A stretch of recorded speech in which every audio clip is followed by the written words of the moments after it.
Oh my gosh, what the hell you mean I got 6 viewers? Sorry I'm late, guys. I have a terrible perception of time. It's not even that I have terrible time management. I have a terrible perception of time. I literally looked at the clock and I go, "Oh, it's 2:40. I can definitely make coffee, eat, and shower within 20 minutes." By the time it was 2:50, my coffee and my food was done. What and the crazy part is I know I have a terrible concept of time. But, like, when I was looking at the clock, I was like, "Oh, it's 2 o'clock, like, I have an hour." I don't think that I know time. Maybe I do have terrible time management, actually. Like, but, I mean, then I was like, I don't know, I'm the type of person who, like, I get stressed out really easy, like, I don't like keeping people waiting, like, it's just, like, a terrible, like, habit of mine. Can y'all hear my phone dinging? Because I don't want it to, like, annoy anyone, so if you can hear it, let me know so I can, like, mute my phone and stuff. Um But, like, I literally don't like to keep people waiting, and so the moment that, like, I feel like I'm, like, rushing and, like, that Nicki Minaj sound, this sound of my hair, you're pissing me off, girl. But,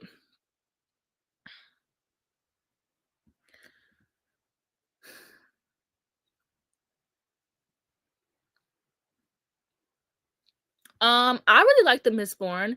Hi, guys, thank you for joining. Why is there so many people in here? What y'all doing here? Anyways, y'all, look at what I set up. I'm not gonna start any sprints right now. Deja's gonna join later. But look at, like, I did this last night and I'm so proud of myself. Okay, hold on. I have to make sure it was.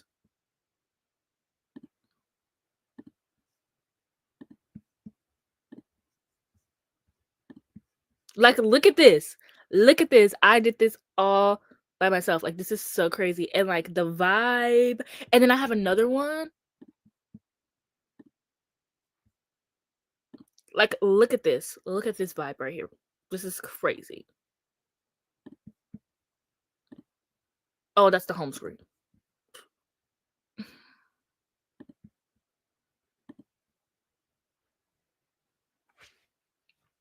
But yeah, I did all that last night. And I was like, maybe we can make these productivity sprints like a weekly thing. Like, maybe we can do it every Sunday, unless I'm busy, which is never. I'm never busy. So I don't even know why I said that. And I got my coffee. So what are we doing? Yeah, the second one definitely was on purpose.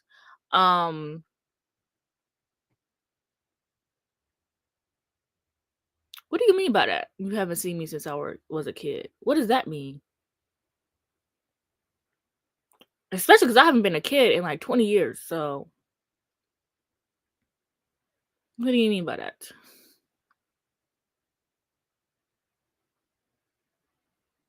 But okay, so what is everyone going to be doing while we do productivity sprints?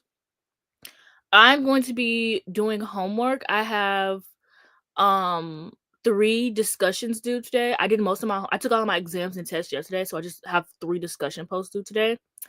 Anthropology, statistics, and consumer behavior, because I took an exam in my advertising class. And then I'm going to be reading um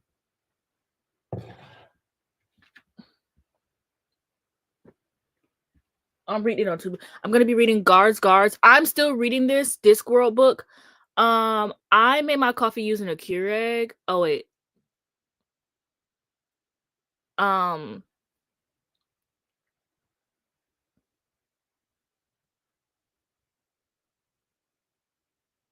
okay, period. I'm going to be reading Guards. I've been reading this for a very long time because I've been reading other things and I've been like listening to this every night before bed. Oh wait, sorry, I was answering a different question. I got confused. How did I make my coffee? I use my Keurig. I use the Donut Shop medium roast K-cup, and then I use French vanilla creamer, and I used a lot of it because it wasn't a lot. I mean, it wasn't enough to make. It was a lot left, but not a lot that like I could use it for another cup, if that makes sense. So I just used that, and then if I tell you how much sugar I put in here, you're not gonna like the answer to that. So just know I put sugar in there. Um, but yeah, so I'm reading Guards still because I've been like I finished my vlog that I put up. I put up the vlog Friday, so I finished that vlog and I had to read for that. And then I'm reading for another vlog, and I finished one book Friday for another vlog that I have going up next week. And then I read for pleasure finally. I read Antimatter Blues, which is a sequel to Mickey 7. Mickey 7 is going to be turned into a film. It's going to be out, I think, like March something. And it's going to be called Mickey 17, starring Robert Pattinson and Naomi Aki. And it's about this guy named Mickey who basically I think it's in the future and like humanity has moved to like space for sci-fi reasons. I don't remember. And they end up discovering that like you can make someone live for a very long time.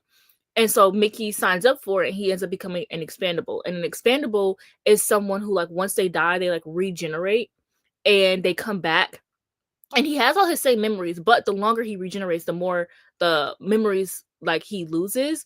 And so one day he's sent on this mission and he dies, but when he dies, instead of regenerating, it creates another copy of him. So then he starts to realize like, hey, because he doesn't really like being expendable. So then he starts to realize like, hey, I can do what I want to do while this other copy goes and do work. And then the other copy is kind of like, why do you get to do what you want to do? I want to do what I want to do as well.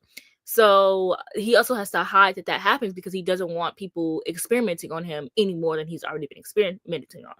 So things happen. I think we can probably figure out what happens in Mickey 7. And then the next book is called Antimatter Blues, and that follows Mickey and his girlfriend Nasha as they have to nobody asked for this description of this book, by the way.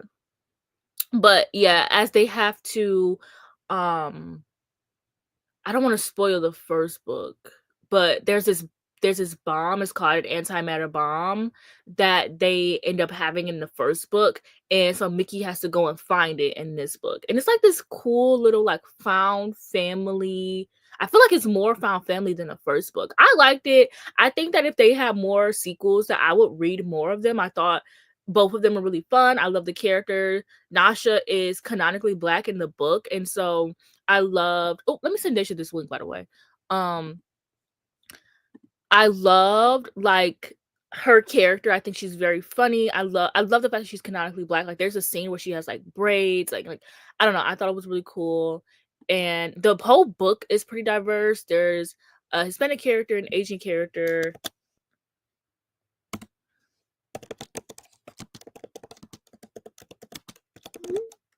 Yeah, so that's what I just finished reading last night.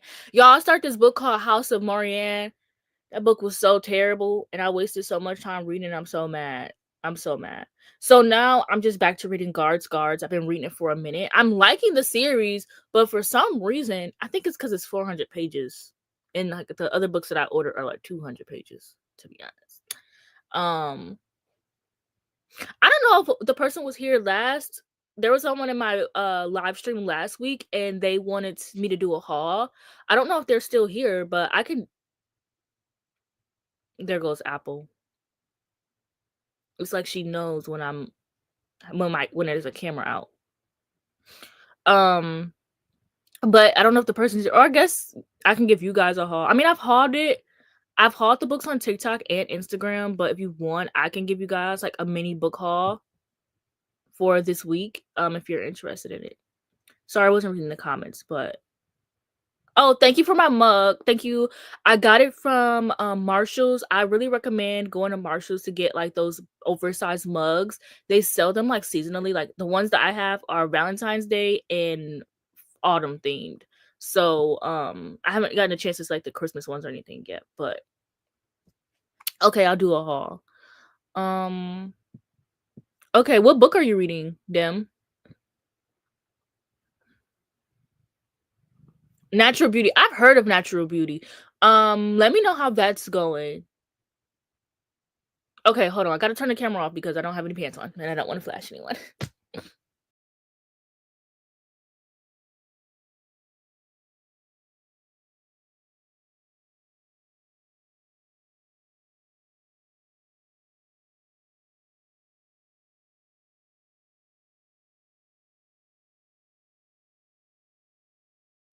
Okay, so here are all the books that I accumulated within this week. As we can see, someone just got paid. So the first book that I have, get your paws off of me, Apple. If you're gonna get in there, get in there. Sorry, I have this drawer under my bed and Apple loves getting in there, but I have to pull it out. So, yeah. Okay, so the first book I have is Eyes Are the Best Part. If you watch my last vlog, which if you haven't watched it, you should. If you watch my last vlog, this was one of my best books that I read. I don't really care for spoiling vlogs anymore. Like I used to be like, I don't want to spoil the vlogs. I don't care. Like if you're gonna watch the vlog, you're gonna watch the vlog. Like that's why if you go on my Goodreads or any other book apps, which I'm gonna talk about book apps later, so remind me of that. Because I'm gonna recommend you guys some apps that I've been trying within the last few days.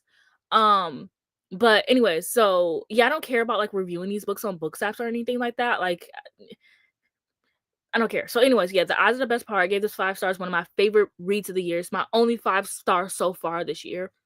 Um, sorry. First Time Caller. I read this last year. I gave it 4 stars. It was pretty fun. It was pretty good. But I'm so over romances being like 400 pages, dude. Like I just don't see like after reading Sex Lives and Sensibility, I definitely did like the fact that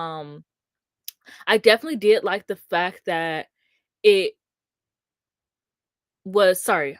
Sometimes I get like I don't know what I'm saying when I'm talking, but I think I've heard of Lights Out. I've heard of Lights Out actually. But oh my gosh, thank you, Francesco. But yeah, so First Time Caller, I read this. I don't really see a point in romance books being 400 pages, but this was good. I just didn't love it. Like it's really unique. Think of it as like I think I talked about this in one of my vlogs actually. But think of it as like I don't know if y'all remember the Frenemies podcast, but remember when like it first was starting out and Trisha got on there originally because they were gonna do like a bachelor type of thing. That's literally this, except instead of a podcast, it's a radio show, which is damn near a podcast. And then I got 2 different series. So, as we know, I've been reading Discworld. So, I got 4 books in the Discworld series. I got book 1 and Witches, which these covers are so beautiful to me. Like, I love it. And then I got 3 books in the Wizard series. So, I got the first 3, actually. So, I got The Color of Magic, The Light Fantastic. I don't know why this title confuses me every time. Like, I don't know.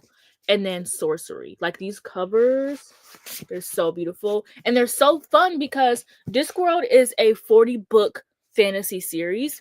And so there's mini series within a series, which I'm going to be reading so many, like, long, expansive series this year for some reason. Or at least I'm going to try to. So the thing that I like most about these books is that there's like little symbols on the end to let you know like what books they are. So like these are wizards and you can tell because of the star, and then these are witches and you can tell because of the witch hat. And I think that's so cool. And then last I got the Rivera, girl theft of swords. I got this. This is also a long series.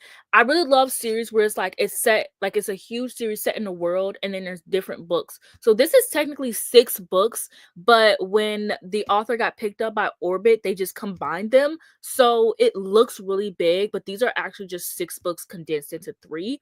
And I have started Theft of Swords and I really love the writing. It's really simple. If you want to get into fantasy, girl, I haven't read this book for like through for real. I think I've read like 2 chapters, girl. But I think if you want to get into fantasy, this is a good series. And if you want like a simple fantasy, you want to get back into fantasy maybe like you've been out of it for a while, I definitely do think that like these books could be fun. But like if you don't like it, I didn't recommend you these because I didn't finish them. So, oh, my back hurts from that. Oh my gosh, hi Quinny. I just did a book haul.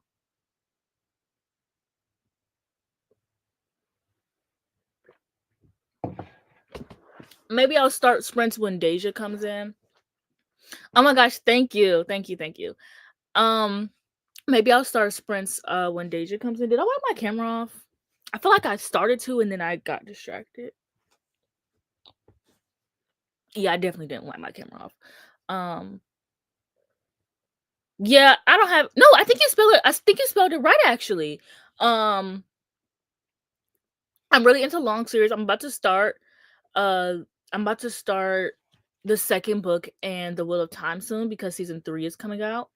And so I'm gonna be starting the second book because I've already read the first book. And I'm just trying to get through this so I can get to the fourth one because that's when everyone says it gets good. But I gotta see which library I got it from because okay, I'm waiting for it to download on my Kobo and then I'll start it because I think I want to annotate it. I think that'll be fun. The only thing about it, the the only thing about a Kobo is that it kind of actually takes a minute for the library books to hit the Kobo. Like I don't know what it is.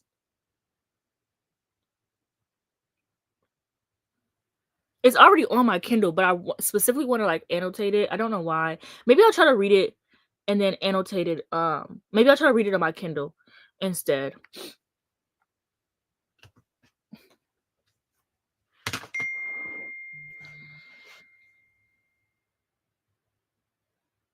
Yes, I love The Eyes Are the Best Parts. Definitely good.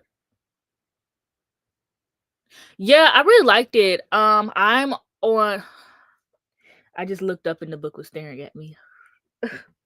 I'm on Oathbringer and I've been 100 pages in.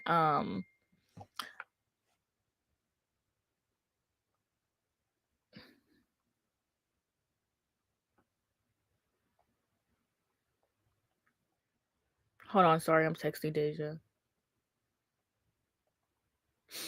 But yeah, I'm currently on Oathbringer and I've been 100 pages in for like 2 months at this point. I like tried to rush to read Wind and Truth and I didn't hear any bad things about it or anything, but there's just so many books that I want to read, and it's just not. I'm just like I don't want to force myself to sit through these really long books. It's just not a priority right now. So, I'll get back to it when I get back to it. But I think I want to focus on the Wheel of Time right now. I need to split up, like, because I want to read everything. Like right now, I'm craving to read everything. So I really need to work on like what series. I need to make a list of like what series I want to prioritize right now and maybe start a rule like once I finish a series that I can start another series. I know right now the series that I really want to focus on is like the long series, Discworld, The Wheel of Time, and The Realm of the Elderling, so Robin Hobb. Those are like the main 3 series right now that I want to like focus on. And then I'm also going to try to read like smaller trilogies within that time. So like once I finish I'll probably end up finishing Realm of the Elderlings the sooner. So once I finish the Realm of the Elderlings, maybe I'll start like Malice. Like that's a long series. Like oh wait, shit, I do want to read Theft of Swords too. So okay, maybe I'll have like 4 long series that I'm currently reading right now. And then once I finish those, then I'll start another long series. And then in between then I'm gonna try to read like trilogies. Um I have my I have my February TBR set. It's mostly Black authors, and then I do have like a physical TBR. And yeah, I think I want to read the rest of the Farseer trilogy because I have 2 more books to read, and I do want to reread some other series so I can like read those. I really just want to focus on. I wish I would have completed a series this month, but I don't know how I want to do it. Like maybe you guys can help me, give me some ideas, and like let me know what you're most interested in. Maybe we can do that. Cause okay, so I'm gonna tell you like the vlogs that I have planned uh for February, and then you tell me what you're most interested in. So I wanted to do like a reading my subscribers best books of 2024. I don't know if you follow me on Instagram, but I recently asked like what was your best books of 2024, and a few people asked and I picked out 4 books. And if you didn't watch my most recent reading vlog, then you wouldn't know that my main goal for this year is to only read not physical, sorry, books on my TBR, whether that be my physical TBR, Libby TBR, Goodreads, Kindle, whatever. I just want to focus on reading those. So those are what all my videos are going to center around. So if I do a subscriber's best books of 2024, they're going to have to be books that I'm already interested in. They can't be something new and fresh and fun because that's my problem. Every time I see something new, fresh and fun, I want to read it immediately. And I need to work on that. At least for this year. So I want to do a reading my subscribers best books of 2024 vlog. I want to do February new releases because I'm working on my January new releases right now, and I want to do that every month. And then I want to do a reading 2024 Goodreads 2024 nominees. And then I want to make that a series and go back, not like go back in time literally, because I can't freaking time travel for real, even though I wish that I could. But go back in time. So like March, I would do 2023. February, April, I would do 2022. May, girl, do I know my months? May, I would do 2021. You know what I'm trying to say? Like, I would do the Goodreads reading choices of every single year up until I get bored, I guess. But maybe I can do that over time. Like, maybe I can do that, like, stretched out. Like, I don't have to do it every month because I'm also doing a January new releases every month. So that means every month I'm going to have to release a series. And I also want to read what I want to read. And my problem is that if I don't stick to, like, even though I want to do like these like fun little experimental vlogs, if I don't read what I want to read, then I'm gonna get bored and I'm not gonna want to do anything at all. Like, you know? Oh, my hair is so frizzy on this side.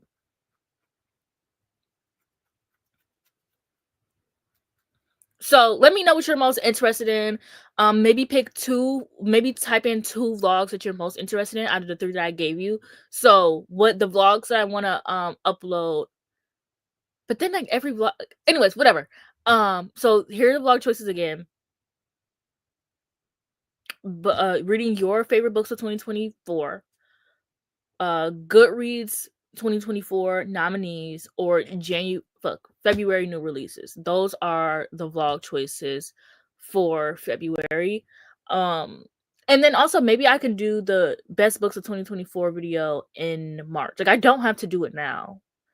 And then maybe I can push it back and do like maybe quarterly. I would do like a new year, like a new like, so maybe quarterly I would do like the Goodreads nominees for every year. And then I also have video essays and stuff like that planned out. So that's another thing. I actually have 2 videos filmed already.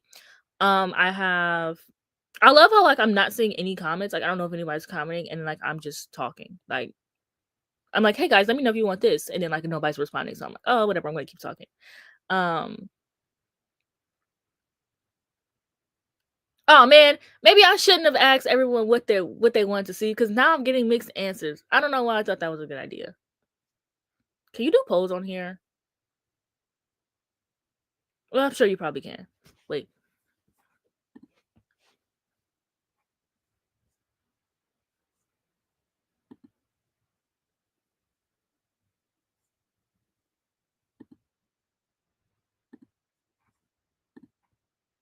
I'm supposed to be looking for polls, and you can see that I'm playing around. Ignore that.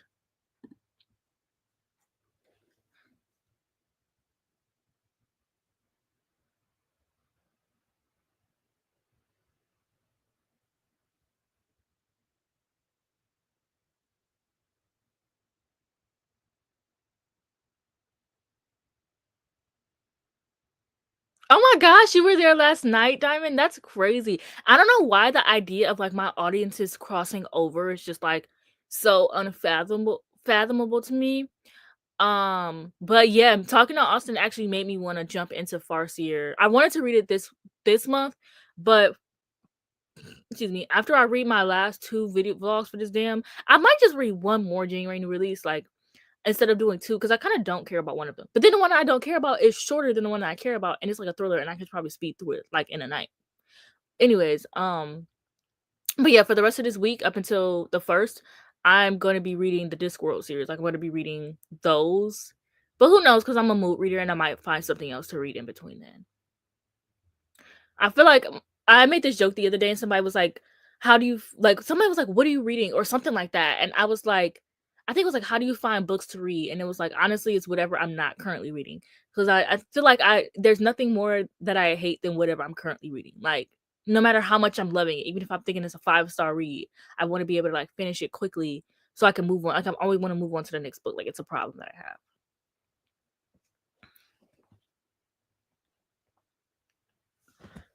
They are, but the audiobooks are good. Oh, also, Austin had put me on that the audiobooks are on Audible if you have that. So No, I don't really like Audible because they tell you, like, they'll be like, "You have 15 hours left," and, like, you know how, like, on Libby or other apps, like, it'll tell you how long the audiobook is, and then you can, like, do the timing yourself. If you listen to it on 2 times speed, you can dilute yourself. It's like thinking you can finish it fast. On Audible, you can't do that, so then I have to look at the time slowly changing, like, every hour, and I don't feel like doing all of that. Oh, absolutely. Discworld's books are so easy. I don't want to say they're not serious books because they're very good fantasy books, but like they're very humorous. If you've read The Hitchhiker's Guide to the Girl, I was about to say two different titles. If you've read The Hitchhiker's Guide, then like they're pretty easy to get to. Yes, you can speed. What I'm saying is like you can speed up the time, but I'm saying like you know how like it tells you how much time you have left. I don't like that. It accurately tells you how much time you have left. So like say you're listening to a 20-hour audiobook, it'll be like you have 10 hours left. I don't want that. I want to be able to calculate the time myself and dilute myself into it's a minor issue. Like it's literally not serious at all. Um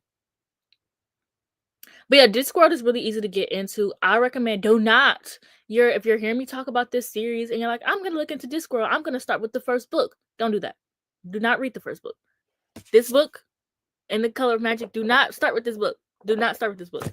The book that you want to start with is probably Small Gods or Guards. Small God.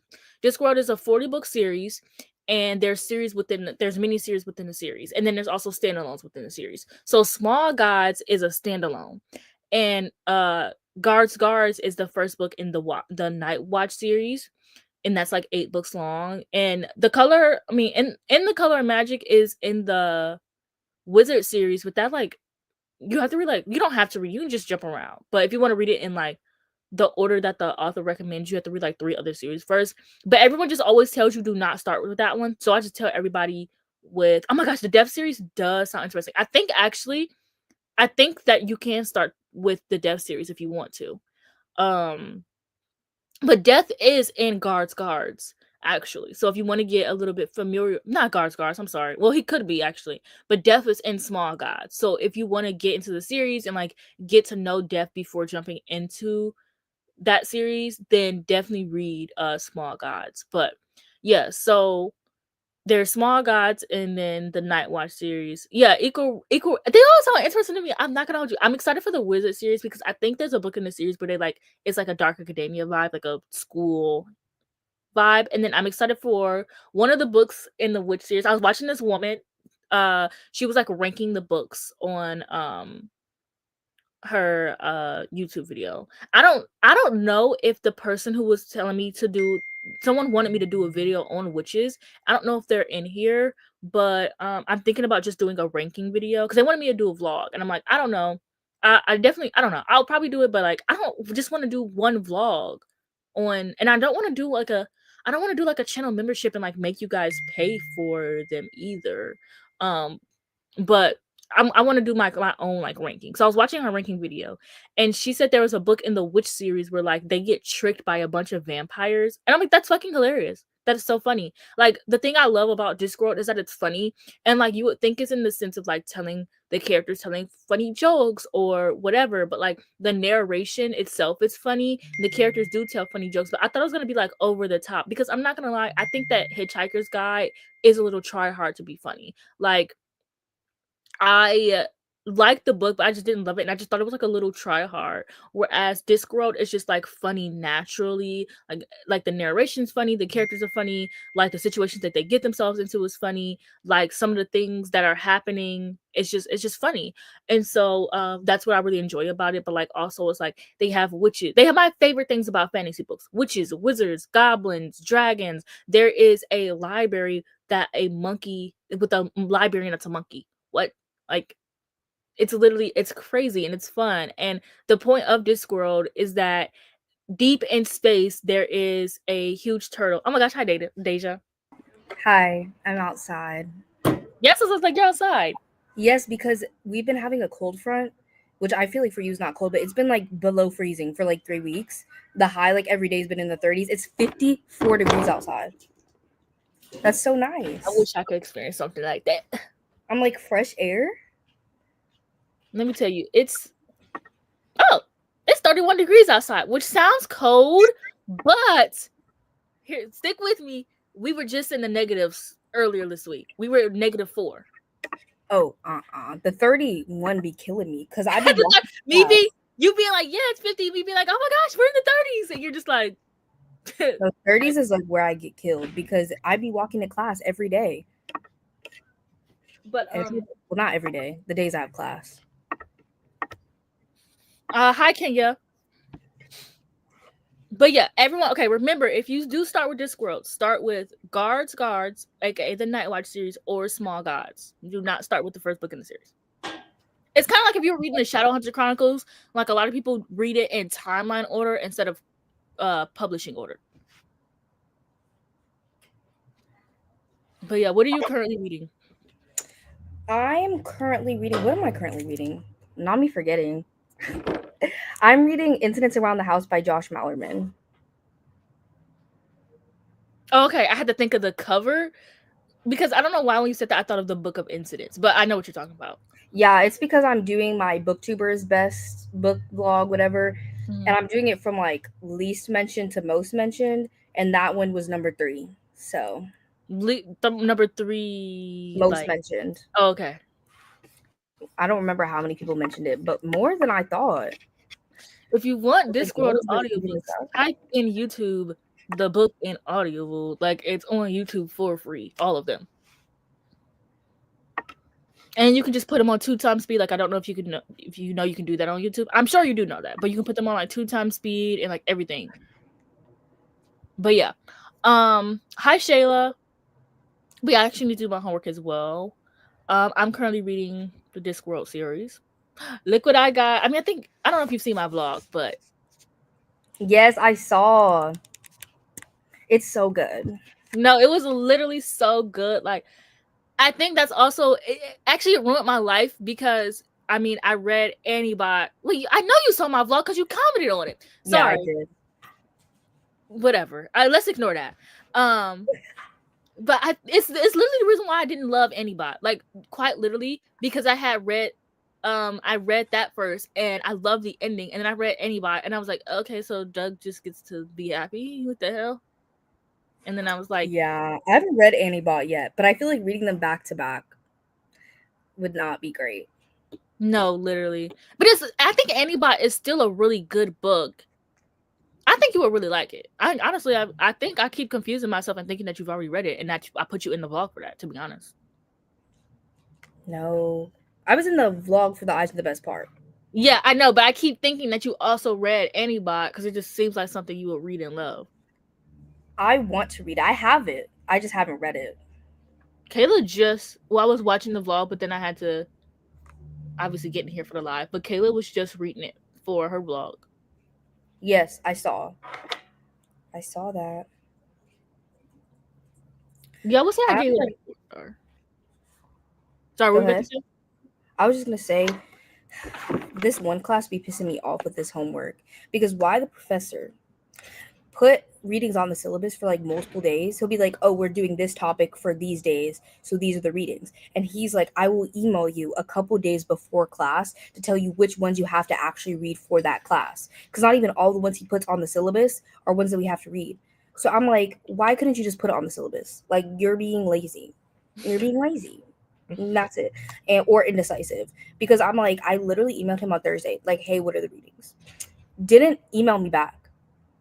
I know he saw my email though, because he like shared something with me but did not email me back.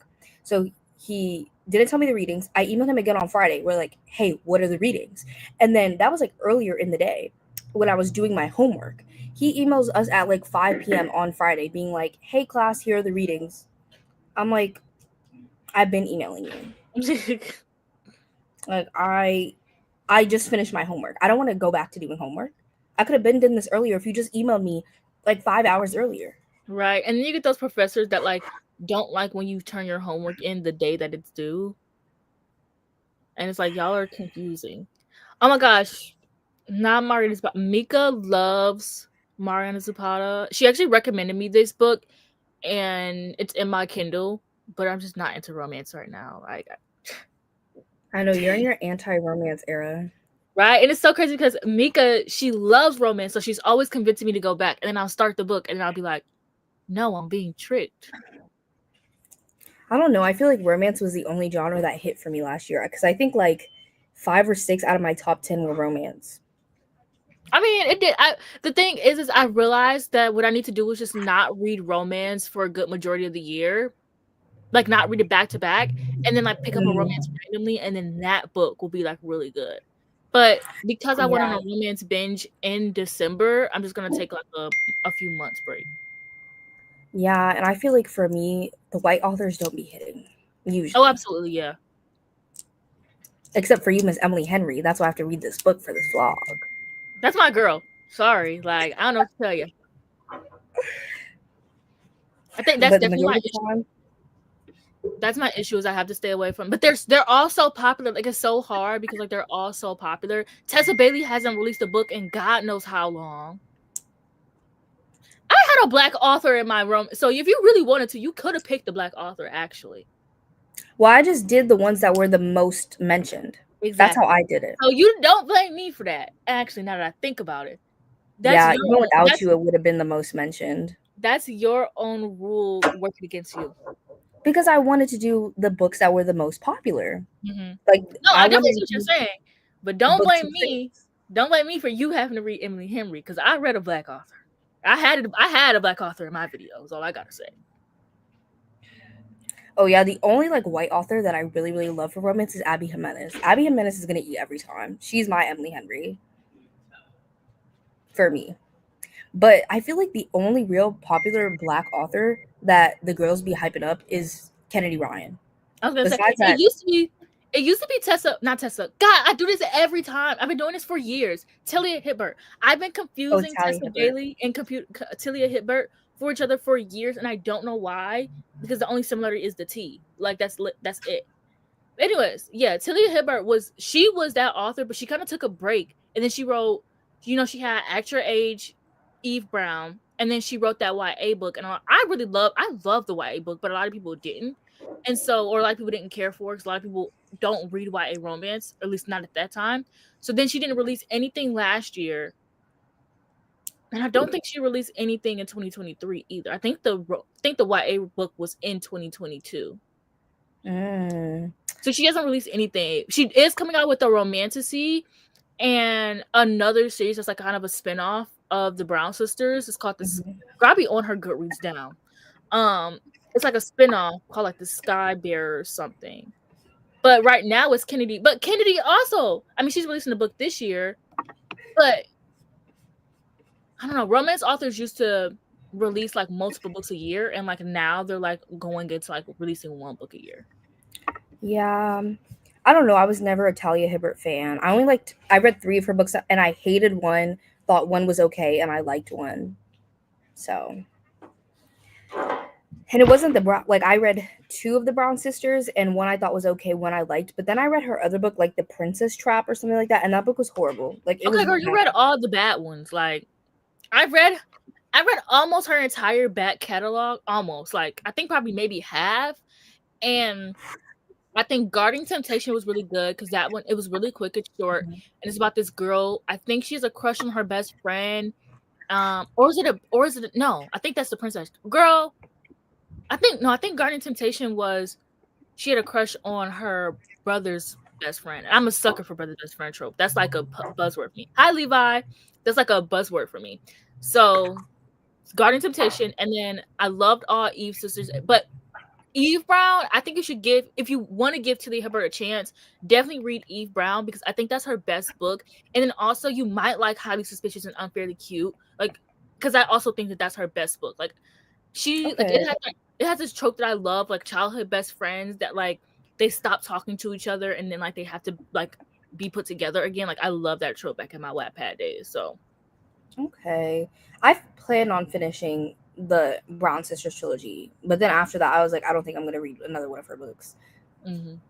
That is like if So you feel like giving her more tries, and definitely those two. But like if not, I understand because I feel like with Talia Hibbert, if you get off on the wrong foot with her, it's really hard to like get back into it. Because like for a minute, I did not like any of her books. Like for a minute, I feel like she's very particular. yeah. And I don't know, the girlies were really hyping her up. Like that was their chosen Black author. Yeah. I think your next book should be Highly Suspicious and Unfairly Cute. If you want like a cute YA like palette cleanser. Mm-hmm. There's another book by Reese Witherspoon that came out too that was YA, and I love that book. She that was her, I think that was her first traditionally published book, and I haven't seen her traditionally published shit since. That's not good. I think she's like, girl, because nobody told her name to be similar to Reese Witherspoon. Yeah. Like, why did she do that? I don't know. Because now I don't know how to spell it, and so I can't recommend the book because I don't remember which one it was. So And now Reese is coming out with a book too, so that makes it worse. right, exactly. Because when I typed her in, Reese Witherspoon popped up. I don't know how to fix that, but yeah, I need to get back into my indie authors, like indie Black authors, because like that's where it's at. Yeah, and I used to be really into like I said, Reese Withers, whatever the hell her last name is. Yeah, I like her books too. Actually, I like two white romance authors, Abby Jimenez and Ashley Paulson. That's it. Not you don't like them. That's fine. And not that the crazy part is I love Part of Your World. I love Part of Your World. I like Part of Your World.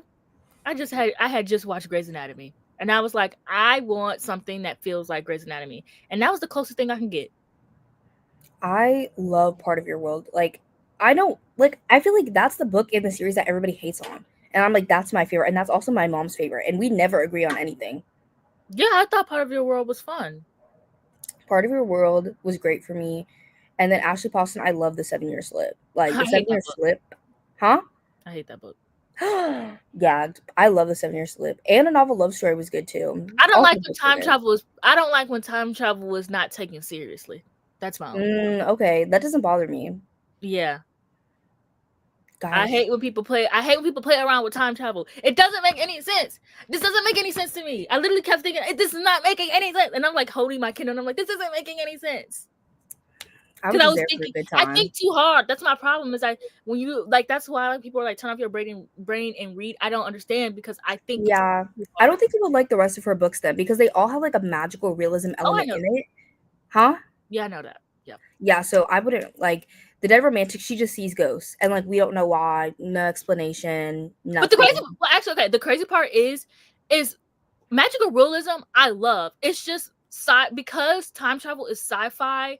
It's like I need it to make sense, but like I would read her others. Like I know there's one with like the whole novel, whatever. But yeah, also, Novel Love Story. I love that one. I think I'm sick of the trope where like the author is writing something and the character shows up or whatever. Like that trope is done in every. That's not what the book is. The book is basically like this woman. She is going to like, so she has a favorite series, and her and other people that she met online have the same favorite series. So they go like to this retreat every year that they just like go rent an Airbnb, hang out, read, talk, whatever. And none of the rest of the people can come. So she's like, I'm going to go by myself. And then she goes and she ends up like in this small town, and it ends up being the town from her favorite book series. But the author never finished the series because she died. So now she's like trying to help the characters in the world, but the characters don't know that they're characters, but she's trying to help them like tie up loose ends how she wanted it to be because the author never finished the series. Actually, that sounds really interesting. The description, that's not what the description was giving. Well, that's what it's about, really. And there's a romance. Maybe I can't read, but that's not what the description was giving. Well, that's the book is actually about. I really like that one. I know people didn't like that one, but it's like my second fave from her. I think I would give that one a try. I do agree, though. Like, I think that was also... Yes, okay, I'll make sure this... I think that was also my issue with 7-Year Slip, is that it was just insta-lovey. Like, they immediately... I don't want to say insta-lovey, but, like... But I guess instant love is the only word, because I don't want to say instant attraction, because, like, I want, like characters that I'm reading to be, like, instantly attracted to each other.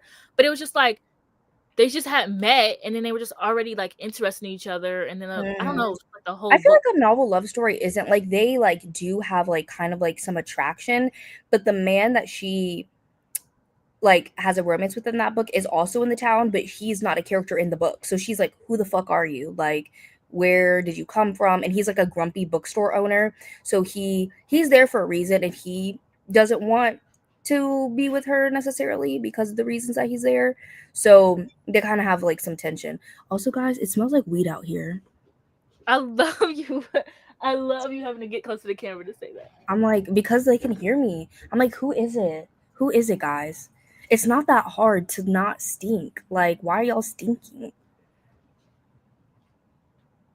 But yeah, I think I would give that one a try. I feel like also because everyone loves the 7 Year Slip and people don't really like her novel love story, I'm probably gonna like that one because I, for some reason, like what people don't like. I guess I Yeah, just they know. don't like the novel love story. And I don't know why. Like, I really liked the novel love story. I think it's because the romance did a lot of push and pull tension because of spoilers. But That's they have exactly like what a I lot need. of like hurdles. And I like that. That's exactly what I need. I need push and pull. I need hurdles. I'm literally not trying to sit here and read y'all being in love with each other for 400 pages straight. I need something there, girl. I need an obstacle Yeah. to overcome, like something. You know, a novel love story is good. And there's a cat. There's a cat in it. I like when cats are in books. I like when animals are in books. I think that's why I liked Part of Your World too, because the goats. I think you will like. Do you really read fantasy? Never mind. I'm like, have I ever I seen you read a really like fantasy? a little fantasy, but oh my god, guys.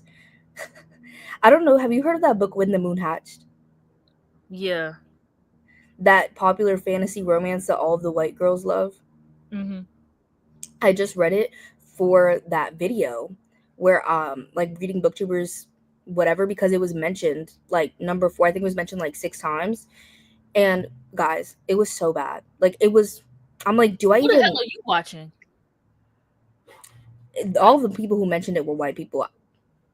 Oh, so you were doing like a so you're doing like a Katie Colson style video where she literally calculates No, everyone. not everybody. It's like all people that I'm subscribed to. Okay, people that you're Like subscribed to. So okay, that's what I'm saying. Who the hell are you subscribed to? Like they're like romance girls. Like I like some romance girls who just like mostly read romance or fantasy that's true. romance. Like Yeah. like not me forgetting her name, raven haired reader, Rachel. Oh yeah, I do love Like her. Rachel mentioned her, and I love Rachel. Like Rachel was one of the people who mentioned that book. Like a lot of people I really like who mentioned that book, but I'm like, guys, like this book was not good. Like I wrote a really long Goodreads review, so if y'all want the tea, it's in that Goodreads review because I was like, or are we reading the same book right now? Like, are we reading the same book? Because that Yeah. seems ass. Yeah, because I know I love Jessica from Peace Love Books. That's my girl. But like, I don't know. The romantic books just I don't know. I feel like we need to make them a little bit more black. A lot more black A for me to lot. care. And I just like I literally have a video where I'm literally talking, I'm just like, what is romanticy? And I'm just talking about it's like a video I need to edit. And like literally in the video, I say like my biggest issue with romanticy or fantasy romance or whatever the fuck you want to call it is that either way, neither of them have enough fantasy. Like the romance just always overcomes it. And I don't Yeah, care. that happened in this book, but also like the romance was the central point of the book, but it also managed to be underdeveloped at the same time. That's Like, crazy. how do you manage that? Like, that's insane. And the book was 718 pages. No, that book is thick as hell. Yeah. It was 20 hours on audio. Are we Stephen King? Who is this? Who is this? Like, what, like, who are you to have the audacity to write a 700-page romantasy book and nobody even knows who the fuck you are? Right. At Like, are least you Sarah J. least Maas? Are like you Jennifer L. Armentrout? I was Who are literally you? saying at least Jennifer L. Armentrout, she built her audience and then started writing them big books. Exactly. Who the fuck are you? Like, who are you?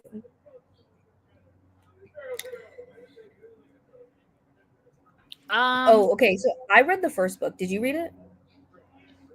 I just read book 5 this month. Oh, I've only read the first book and I gave it like 3.5. But you know, the first book has no romance. Yeah, I think the first 3 books are like they're not amazing, they're not top tier literature, but if you want like good fun entertainment, just stop after the book 3. I literally only read book 5 because When I first read the series, I really liked the astrology because I thought the astrology was really accurate, and I've yet to read like romance or not romance, but books with accurate astrology, like down to like even when they have like house placements and stuff like that. And that's what the book has. So I read it and I really liked it. And so I bought the first 5 series because that's all I could afford, thank God. And then I read the other two, and I was like, wow. It's like a series that you have to binge because if you take a break from it, you're gonna be able to point out why it's not great. Like, so Okay. you kind of gotta read it. You kind of gotta start reading it at like while you're sleepy at like 1 a.m. and then just get as far as you can through like that those few days that you're reading it, and then if you get bored and stop reading it, don't even come back. Just leave it alone because it's not gonna be good. And like with the video, I tried to like pick like diverse booktubers. Like booktubers I watch, but like ones who read romantasy, ones who read romance, like ones who read horror, ones that read thriller, one that reads literary fiction, black, white, whatever. Like I try to make it really diverse to see truly like what are booktubes faves? Mm-hmm. Like, what are y'all reading? Yeah, So that's exactly what I did. I wanted to include more people, but I couldn't. I I've been wanted to, looking at people's like thumbnails and I'm like, literally every person in this is white. no, literally. I'm Actually, like, guys, I got tagged in this really cool video. I was just checking my mentions and I got tagged in this really cool video where she was going through like the best romance and romantasy videos, and it was like 140 minutes. And what she did was she calculated everybody's like all the videos that she can find. So she calculated all of them, calculated like what the top 15 were, and then she talked about how she felt about them. And then if she didn't read that book, she would vlog that part. So like, say like okay, she didn't read the 13th book, she would vlog that and then go into 12 and talk about it. And I thought like that was a really creative and good idea. Like it was really yeah. fun. Yeah, I definitely mentioned in my video, I was like, guys, how is only one book in the top 5 of the books that I haven't read? To be fair, there were like other books that I read, but I don't think many of them were by authors of color, but only one book in the top 5 was by authors of color. And also, like, I have like the top, like 8 books are also mentioned 4 times. The top 5 was all like 5, 6, 7 or more. But even with including the top 8, the top 13 books that I haven't read of the people that I watch, even like half of them were like black or like another person of color. Only one of those books were by an author of color. Mm. Like, guys, are we not reading authors of color? I mean, maybe people will just stop caring after all this stuff. Target don't care no more. So Yeah, Target. But what I think, my little theory is that I've noticed, because I actually make this complaint every day, and I'm gonna read a bunch of black YA authors because like I'll see a YA book and I'll be like, I'll see a book by a black author and I'll be like, oh my gosh, this sounds so good, and it'll be like YA, and I'll be like, and then I don't care anymore, and then I just don't want to read it because it's not even that I hate YA. It's just like every single black author, when they publish a book, it has to be YA, and it's so frustrating. But that's what like I realized that like even people who read romantasy book, there are romantasy books being published, like YA romantasy books, and people don't really read YA. What people want to read is smut. They want to read people getting dirty and getting down. So it's like, of course, people aren't going to read a YA romantasy book, but that's the issue, is because when black authors, and I can only speak for black authors because I'm black, so I don't really know how it is for other authors. But when black authors publish, they're forced to publish YA books. yeah, So they they are. want to publish these romantasies, but they're forced to publish YA romantasies, and don't nobody want to read that shit. Yeah, and also like I'm just thinking like Tiffany D. Jackson did not publish a book last year. S.A. Cosby did not publish a book last year. Like, why, guys? Well, he's publishing Why? a book this year. I don't know. They both of them are publishing books this year. Oh, what is Tiffany D. Jackson posting this year? Let me find it. It's on my Goodreads. Hopefully, it'll be something I want to read. No offense to her.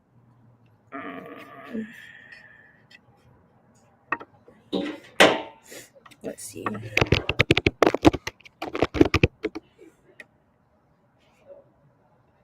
Really? It's called Blood in the Water.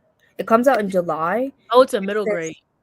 Oh, yeah, but I like middle grade, so I'm excited. I don't really read Tiffany D. Jackson anyway, so. I love Tiffany. I read all of her books, and I like middle grade. Like, I don't read much middle grade, but every middle grade that I read, I give it 4 or 5 stars. There was a middle grade that I was gonna read. Oh, never mind. I was gonna read the Lorax. They don't count. I mean, I guess it does. I don't know if that counts as a middle grade. Like, is that just a That's children's book? definitely just a picture book. Yeah, I mean, you could add it to your Goodreads goal, but oh, I definitely am. What the hell? I'm waiting. Whoever the hell has the Lorax on whoever hell has Lorax in my library, I'm mad as hell. I've been waiting on this book for 3 days. It's 12 pages. What is taking you so long? Maybe they have like a kid or something, so like kids like to read the same books over and over and over again. I don't care. Hurry up. Buy the damn book at that point. Like, no, what? for real. No, that's crazy. I did count a picture book once because I did the Peppa Pig readathon because my thing used to be Peppa Pig on all my reading sprints. I don't know why. I didn't even come up with that. I think I just had like I Peppa totally Pig forgot stuff. about that. Yeah, so I did the Peppa Pig readathon because everybody was like, Deja, you should do a Peppa Pig readathon. And so I read If You Give a Pig a Pancake. Duh. So I counted that. I love If You Give a Pig a Pancake. What the hell? I don't give a fuck. I read The Little Mermaid when The Little Mermaid was out, and I was like completely obsessed, and I was like, I need everything. I literally read the children's picture book, and I had the time of my life. It was good. Definitely would read it to my child if I had one. But I think I got the box from you actually. What? I've never even read that book. Oh, you know that video that you did on your story where you were like, "Here are banned books." So yeah, that I didn't make that list though. I just found it. Well, I downloaded it because of you, and I got Animal Farm, and I think I got Fahrenheit 451, Brave New World, and then I'm saving. I'm gonna read some Toni Morrison. I almost said Toni Braxton. Yes, I'm gonna read some Toni Morrison, and I have some James Baldwin. I have a whole collection of James Baldwin actually, but like these are the books that I have to choose from James Baldwin. I have Giovanni's Room, If Beale Street Could Talk, and Go Tell It on the Mountain. I don't know if I want to read Giovanni's Room or If Beale Street Could Talk. I don't know which one I want to read. Or Go Tell It on the Mountain. I think I have out, like, I really want to read is Animal Farm 1984, Fahrenheit 451, which I read before, The Handmaid's Tale, and I'm reading Toni Morrison this month. Also, apparently Tiffany is publishing a young adult book too. Where's that? Oh yeah, I am reading. I'm reading also. Oh, I see it. Oh, I'm reading Octavia E. Butler because I read Parable of the Sawyer already, and I really liked it. So I'm reading Parable of the Talents next month with my friend Trey, and then I'm gonna read the Dawn series because I heard they're freaky alien books, and I'm like, yes, Mix Octavia, let's get into it. I really want to read Parable of the Sower. I think I have it on hold from my library, but it hasn't come in. It was really good. The first 50% I felt like was kind of like a slog to get through, and I literally remember like I was reading a few pages before bed, and like I had to go to bed because that was when my sleeping schedule was good, and so I like was reading, and then I'm like, oh, I'm just gonna read these few pages and go to bed, and then the end it was like this big ass like twist happens, and I'm like, damn, it was crazy, it was insane. It was really good. Also, I hate The Catcher in the Rye. Like, I hated that book when I read it in school. I love The Catcher in the Rye. No, I hated it when I read it in school. But I feel like there are books that I liked in school, and there are books that I hated in school. But I'm like, did I really hate those books, or did I just hate the way the teacher taught the book? I think people really do like people. I hear all the time that people hated The Catcher in the Rye. I loved it when I read it in high school. I don't know why. No, I hated The Catcher in the Rye. Like, I just found him so insufferable. Like, I didn't care at all. Like, not even a little bit.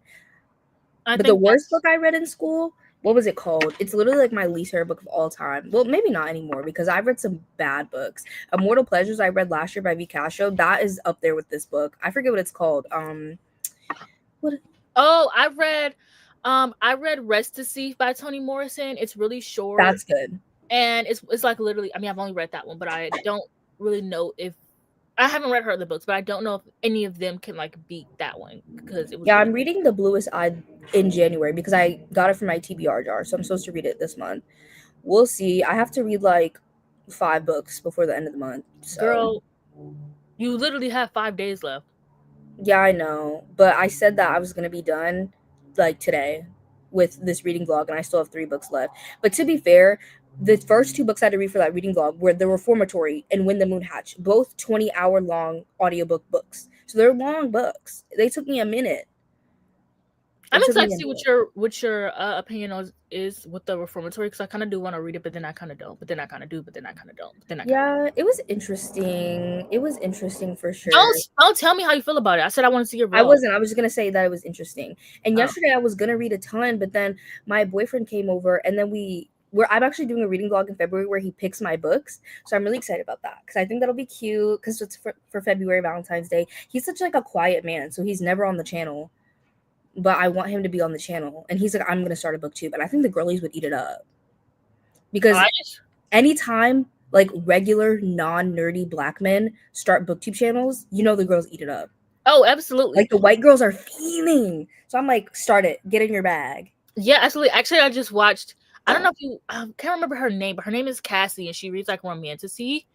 And she had posted her boyfriend, and he had made a video. So I was like looking through his channel because I'm always fascinated when men have booktube because it's so easy for them. And I was like looking through his, and I thought it was really cute. Like he talks about her all the time, and I love that like he talks about her as if like he's an extension of her, if that makes sense. Like he's like, yeah, Cassie, like we already know her because he knows that's where the viewers are coming from. If that makes sense. Like, you know, I think it's really cute. No, I think they would eat it up. Whenever men make booktube, they always like. I literally, and I love it. I love when men make booktube channels. I literally was just watching a bunch, but that's because I'm in my high fantasy era. So and men love high fantasy. Yeah. So unfortunately, I've been watching a bunch of men.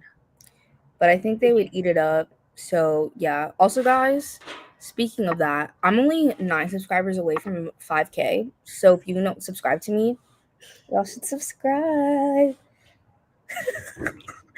Guys, I'm 5 or 9 subscribers away. Only 9? I'm almost there. Right. Go subscribe. 5K is a big milestone. Yeah. Like 5K is like when you hit 1K. Like 1K is crazy. You're like, oh, I'm gagged. No, it's like 1K, 5K, 10K. If you care like about 15, 20, 25. Yeah. Oh, and then, like, okay, after like 20, it's like, all right, girl, we gon' Let me see if I can join the chat. Hold on, so I can put it as a comment.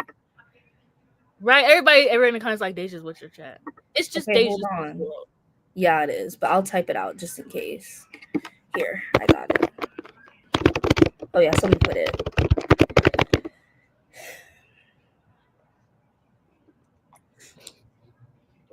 Yeah, I'm pretty sure you can just click on her comment and then go straight to. I don't know. I hate that they don't do that. That's dumb. 3 people subscribed. Hey guys. Oh, what I read in high school that I pretty much loved everything. Actually, I've been meaning to reread Frankenstein because I do not remember when I read it. I didn't like Frankenstein when I read it, but I think it was because of the teacher. Because that teacher, I hated every book really that she taught us because she was so horrible. Like in The Turn of the Screw, right? It's not a secret like that the book is trying to insinuate that this little boy was being like touched by a man. Like it's not a secret. Like that is like implied in the book. And if you look it up, like people say that in the book. And so we were bringing that up in our discussion, and she was like, no, like that would never happen in a classic. Like they would never talk about anything like that. I was like, girl, are you okay? No, yeah. Like she was horrible. Yeah, that's crazy. Oh my gosh, did y'all know Neil Schusterman was black? What? Oh wait, I feel like I did know that. I thought he was just a person of color. I didn't really know what the hell he was. No, I thought he was like biracial. I didn't know what the hell he was. But I'm only bringing that up because I read Online in high school, and that was like my favorite book that I read in high school. So I think I'm gonna read Sky for Black History Month. But I'm gonna read Skies and Thunderhead and just. I still need to finish that series. I have like 1 book left. Nobody likes Toll. Like I haven't seen a single person that liked it. I know, but I want to finish the series. I'm a chronic series unfinisher, so I kind of just be like, oh, whatever. Wait, I'm trying to see what my least favorite book is. I forget the name because it was just so bad. Like every single person in my class hated this book, and literally our teachers were like, we also hate teaching this book, but it's in the curriculum, so we have to. I'm like, the one book by a Black author that y'all teach happens to be ass. Like, what is that about? What the fuck is the wrestling game? The wrestling. Girl, can I read? I still don't know what it is. What else? I read Great Gatsby, but I already watched the movie at that point. I had Things Fall Apart. Oh, I've never heard of that. Oh God, don't pick it up, guys. Like, it's really bad. It's bad. I read The Crucible, and I loved The Crucible in high school. And actually, I reread it when I got sick last year, and it because I love reading a book when I'm sick and I'm like in and out of sleep, like listening to an audiobook, and I'm like, it feels like a fever dream, because that's exactly what The Crucible felt like. It felt like a fever dream, and I had the time of my life being sick listening to the audiobook. Like, it was so fun. So it held up. I also loved Lord of the Flies. I love Lord of the Flies. I love the chaos of it all. I love a trapped on an island story. If you guys have any recommendations for books where like people are like trapped on an island, let me know. Like, I'm thinking like Yellow Jackets, like what's that? What was the Apple TV show? The Apple TV show. If you know, you know, because I don't remember. What else did I mean, I've read Frankenstein, but like, did I? Yeah. Guys, I'm only 1 subscriber away. 1 subscriber. I feel like I'm on TikTok Live. You know, when on TikTok Live, but they be like, come on, guys, send the gifts, send the gifts. That's what I feel like. I just said recommend me a book, and then you're gonna tell me Lost. That's funny. Absolutely. And you know what's crazy is I also have a video filmed. I just need to edit it, but I have this video filmed because it's a TV show video. But I had this video, and Daniel Green actually sparked it because he did a video on Lost, and he talked about how like the ending like wasn't great or whatever. And I did a video on how like teen dramas like not the Vampire Diaries, but like Pretty Little Liars and Gossip Girl, how they ruined the like endings of their show because their teen audience outsmarted them, and they couldn't just deal with that and like go with the plot twist. They had to create something out of nowhere, and it like doesn't make any sense to the plot. And like how like basically teen drama authors hated like when their teen audience outsmarted them, and it ruined a lot of their TV shows. But I brought up Lost. I don't know why. Well, no, I didn't bring up Lost. I got the idea from Daniel's Green video. That's what I was going to say. But I'm not planning on watching Lost because I know what happens in the end, and that pisses me off. I don't give a fuck if it is a good show. We're at 5K. Period. Thanks, guys. Make sure like 3 more people subscribe, though. It's at 5,001. Y'all don't unsubscribe either, because remember during like when like the Black Lives Matter movement in 2020 was like really popping off, and then everybody was subscribing to Black Booktubers and then like unsubscribe from everybody. Mm-hmm. Like, don't unsubscribe, guys, unless you really don't like me. Then I guess that's fine. Thanks, guys. I'm gonna text. No, recommend me a book, girl. You don't know what the hell I've read. Mind you, you're on my BookTube channel, so I feel like you know exactly what I've read, but you don't know what the hell I've read.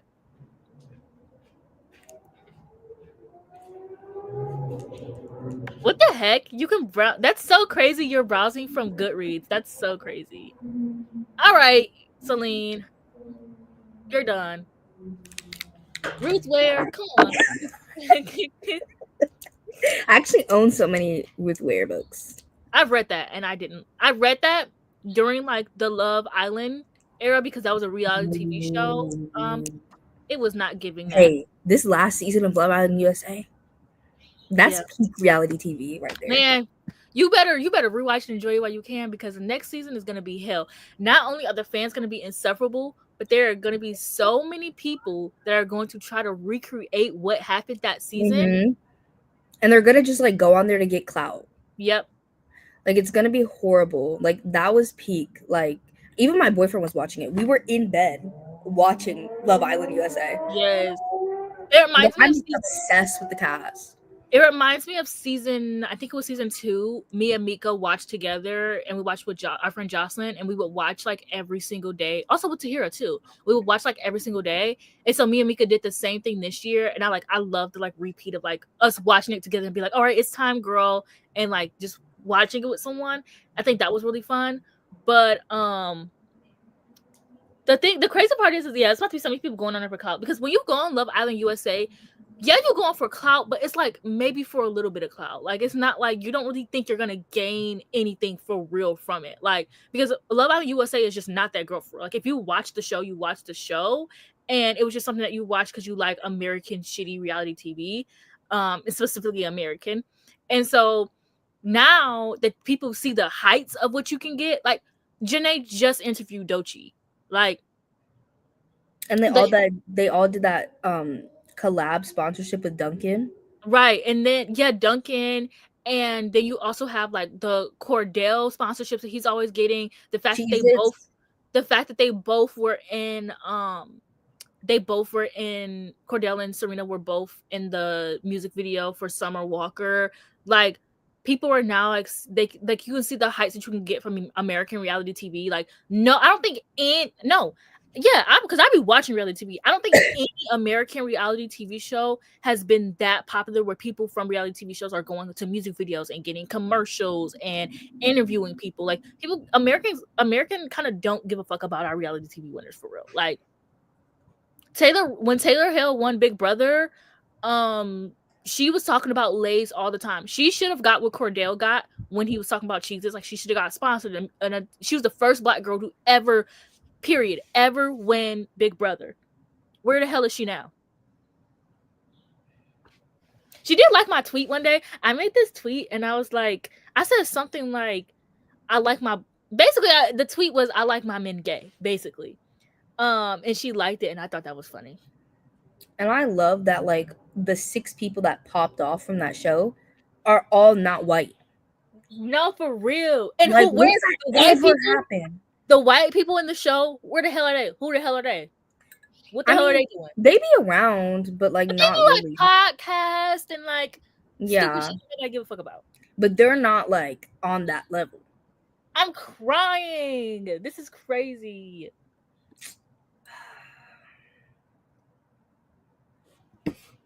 No, this is crazy. Like, no, I saw this ad too.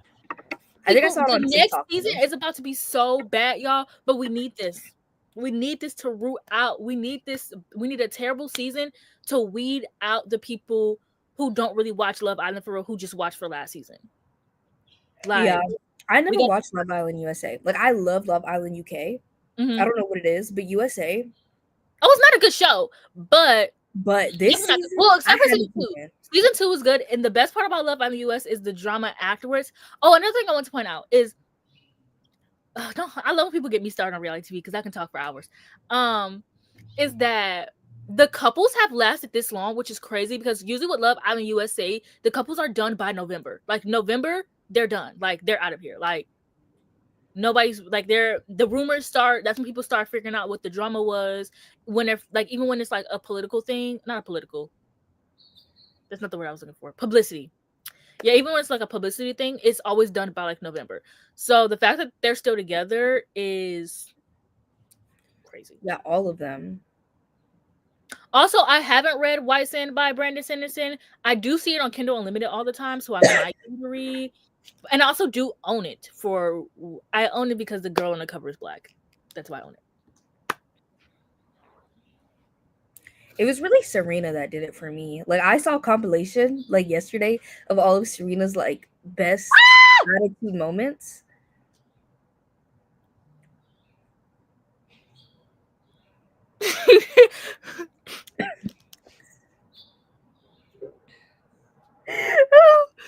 The crazy part is I was watching one of my videos and I was like, oh my gosh, it was a TikTok, and I was like, I love Leah. I started hating her the next day. Leah's fine. The reason I'm not like the biggest fan of Leah, I do like her animals, and I think she has a good heart, but she is like a rich girl from Calabasas. Mm-hmm. I just don't like what she did to Janae, and also when I like someone, and then, or when I don't like someone, and then I think that what they did is bad, and people just, it's not even just her, it was the way that people handled it. Like, I feel like a lot of people were writing off Janae's feelings because she's a black girl, and Leah was so easily able to get away with it because Janae is a black girl. Like, Janae did, like, her being like, oh, that's not your man. You crashed out over Rob that you've known for 2 days, for a day straight, because he got stolen. And then you steal somebody else's man, but she can't get mad at you because that's not her man. Okay, and Rob wasn't your man either. And so it's like the way that she treated Janae was just so fucked up to me. If I'm like, I just couldn't, like, I just don't, people who move like that are weird. And then, like, I think she's a compulsive liar, but I do like her aesthetic. I like the animals. I like this. Aren't we all? Huh? Aren't we all? Yeah. Aren't we all what? Compulsive liars? No, I think that's just you. Hey, Haley is too. We talked about it on the podcast before. Yes. I don't really lie anymore though, guys. I've turned over a new leaf. I don't know if I believe that. That sounds like something a compulsive liar would say. The only lies that I tell are to like professors and bosses. That's where I like get away with it. Or like to random people sometimes. Yeah, a lot of random people. There's this really funny thing that happened on Twitter the other day. Not the other day, but I was getting attacked for this tweet I made on my other account that's suspended now. And I went, guys, this is literally somebody impersonating me. And people believe me. And they were like, this is so sick. Like, good thing we got that account out of here. It was me. Nobody was impersonating me. I'm good. I'm good now. It's really just professors and bosses because, like, if I don't want to show up, I'm not showing up. If I don't want to show up, I'm not coming. Like, oh, absolutely, yeah. That's what me and Jake did. I need like other TV shows to pop off like Love Island, like Big Brother. Maybe this season Big Brother wasn't good to me. I haven't had a good season since like Taylor Hill. The Challenge, man, I don't really care. I low-key need F-Boy Island to pop off because I think that show is entertaining, but it's very clear that show is scripted. Like, I think it's very, very clear that show is scripted. Like, very. But I think people will love it. Especially if you love the season of Love Island, like the most recent season, you would love F-Boy Island. It's just insane and chaotic, but it's very scripted, like, obviously. And I think that's his problem, is that it's too obviously scripted. And Netflix reality TV shows, The Circle is good, but like everything else is just too much. No, The Real World was so good. If I were to ever go on a reality TV show, it would have been The Real World. I think it's funny that they make everybody get jobs. I think that's hilarious. And the drama was good. I don't really watch that much reality TV. I just watch a little. I only watch reality TV in the summer. Like, once the summer hits, that's when I'm watching a whole bunch of stuff. Like, that's how I found Martha's Summer House Martha's Vineyard, Black reality TV. That was so good. But the biracial man pissed me off. Like, a biracial man is always at the scene of a crime. And I think he's the reason why the show got put on hold. I don't understand, because I feel like biracial Black men be menaces to society, but nobody talks about them. They always just hate on biracial Black women. I'm like, what did I do? What because you're a woman. You're a woman. That's why. Because biracial Black man, like, literally, who in love? Kendall and whatever his name was from Martha's Vineyard. I don't remember his name, but he was mixed with. He's like, the crazy part is he doesn't have. I don't think he had white in him. I think he was mixed with, like, maybe Arabic and Black or something like that. But same with Kendall. And I literally remember tweeting, oh, Kendall reminds me of what's his name from Martha's Vineyard because of the way that they act. Like, they don't really understand Black culture, and like they're trying to, but like, and like Black people, I don't like, I'm not biracial, so I can't tell anybody how they feel, but what I've seen, Black people are the most accepting of biracial people, and from what I've seen, we're most accepting for like teaching people about culture. But I could be wrong. But in the show, Martha's Vineyard, they were teaching him about the culture and giving him haircuts and showing him how to cut his hair and all this stuff. And he was like finally like experiencing being himself around Black people. Just for him to bring in a white girl, which that's fine. That's not the problem. They went to go and find his tweets it's always the tweets. And it was like he was talking shit about black girls. And then then you go and you look at how he talked to the black girls in Martha Vineyard and the things that he said to them, which is really weird. The aggressions he had towards them were really weird. And it's just so crazy because it's like the black women were the ones who were like helping him with his culture and teaching him and giving him all these things that he didn't get. And then he wants to sit here and like shit talk black women. And then also it actually gets worse because he's with this white girl and she's ruining his life. I think she's taking off his money. They bought a house. They're not married. She doesn't want to marry him. And he's like paying all the bills for the house and stuff like that. Like he's like fucking over her. He made her become a realtor. Like it's crazy. And then he doesn't want to be on Martha's Vineyard anymore because they don't want her on it because she's weird. Like, yeah. I don't know. I feel like you're kind of right. Like, because I didn't grow up with like that much black culture because my mom, like, she had issues. Okay, this is not my channel, so I can out her, but like she just like, I think she did, like, she went through so many bad experiences in her childhood, like, so I feel like she associated a lot of black culture with negativity, and so she didn't want me to be a part of that. But like I never went through a phase where I was like talking shit about black people. Like that never happened. And like even the people though that were like teaching me a lot of black culture, especially when I came to college, they also like still didn't like me though. Like that's the part that confused me. Like I have friends, but like the main girls who really like started to like take me under the wing, like they didn't like me.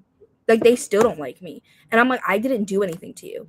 A lot of them were like, I think like, I don't know, like I get a lot of attention. I'm not trying to be like weird. I'm saying like from black men, like I've always just gotten a lot of attention. And I think they didn't like that. And I was like, guys, like this is not something I asked for. Like, why are y'all mad and jealous at me? Like they would really treat me like crap. Like talk so much shit behind my back. And I'm like, guys, I literally didn't do anything. Like I'm literally just here. The unfortunate thing about being a woman is that when men give you attention, you reap the repercussions of that instead of like the man. And so I can, and I'm like, and it's just I didn't do anything. I literally go to the grocery store looking like a bum, like just normal. And like men are like looking at me asking for my phone number. I'm like, I'm literally just trying to, like, I literally once went to get fucking, what is it called? Like a laxative because I had to shit. And this man, I was carrying my laxative through the store, out the store. He's coming up, pulling up in his car asking, what's your phone number? I'm like, sir, I just came here because I got a shit. Like, that's it. I didn't ask for this. Like, really? I was like, I literally came here for a laxative. Do you know how embarrassing this is for me? Men don't care. They don't. They have no care. But so it's like, like I said, I can't tell people how they feel. And I definitely do think that is the case a lot of the times. Like black people are willing to teach you about your culture, but then at the same time, they won't like you. And I also think that is being a woman though. Cause I think if you were a man, they would just love you and they would love to take you under their wing. So I think it's like literally misogynoir, like literally had a man ask me out in Target with a Plan B in his hand. That's diabolical. Like that is so diabolical. No, good. No, there was one time, come after you. There was this one time I was in an Uber and I had just got like my job interview from Ulta and I was going home. And so I get in the car and the man is on the phone and he's sitting there and I saw he was on the phone. And I was like, thank God, because I know whenever I get in an Uber, I know when the man is going to ask for my number. Like I could just feel it. And so he's on the phone and I'm like, oh, thank God he's not gonna ask for my number. So he's on the phone, he's talking about this man who doing drugs, and he's like, yeah, I had to have my gun on me and all this stuff, blah, blah, blah. So I'm like, oh, like this is crazy. He hangs up the phone.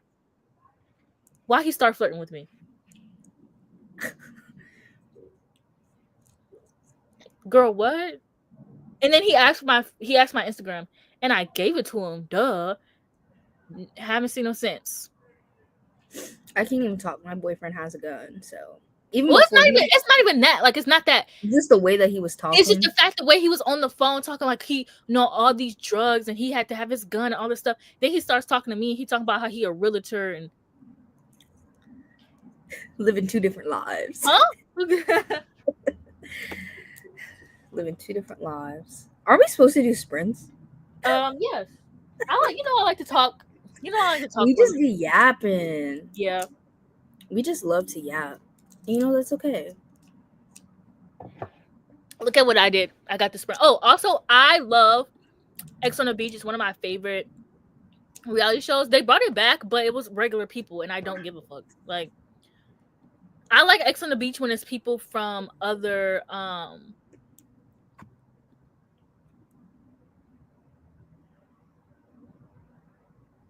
I don't give a damn if it's not an act. I think his ass is weird.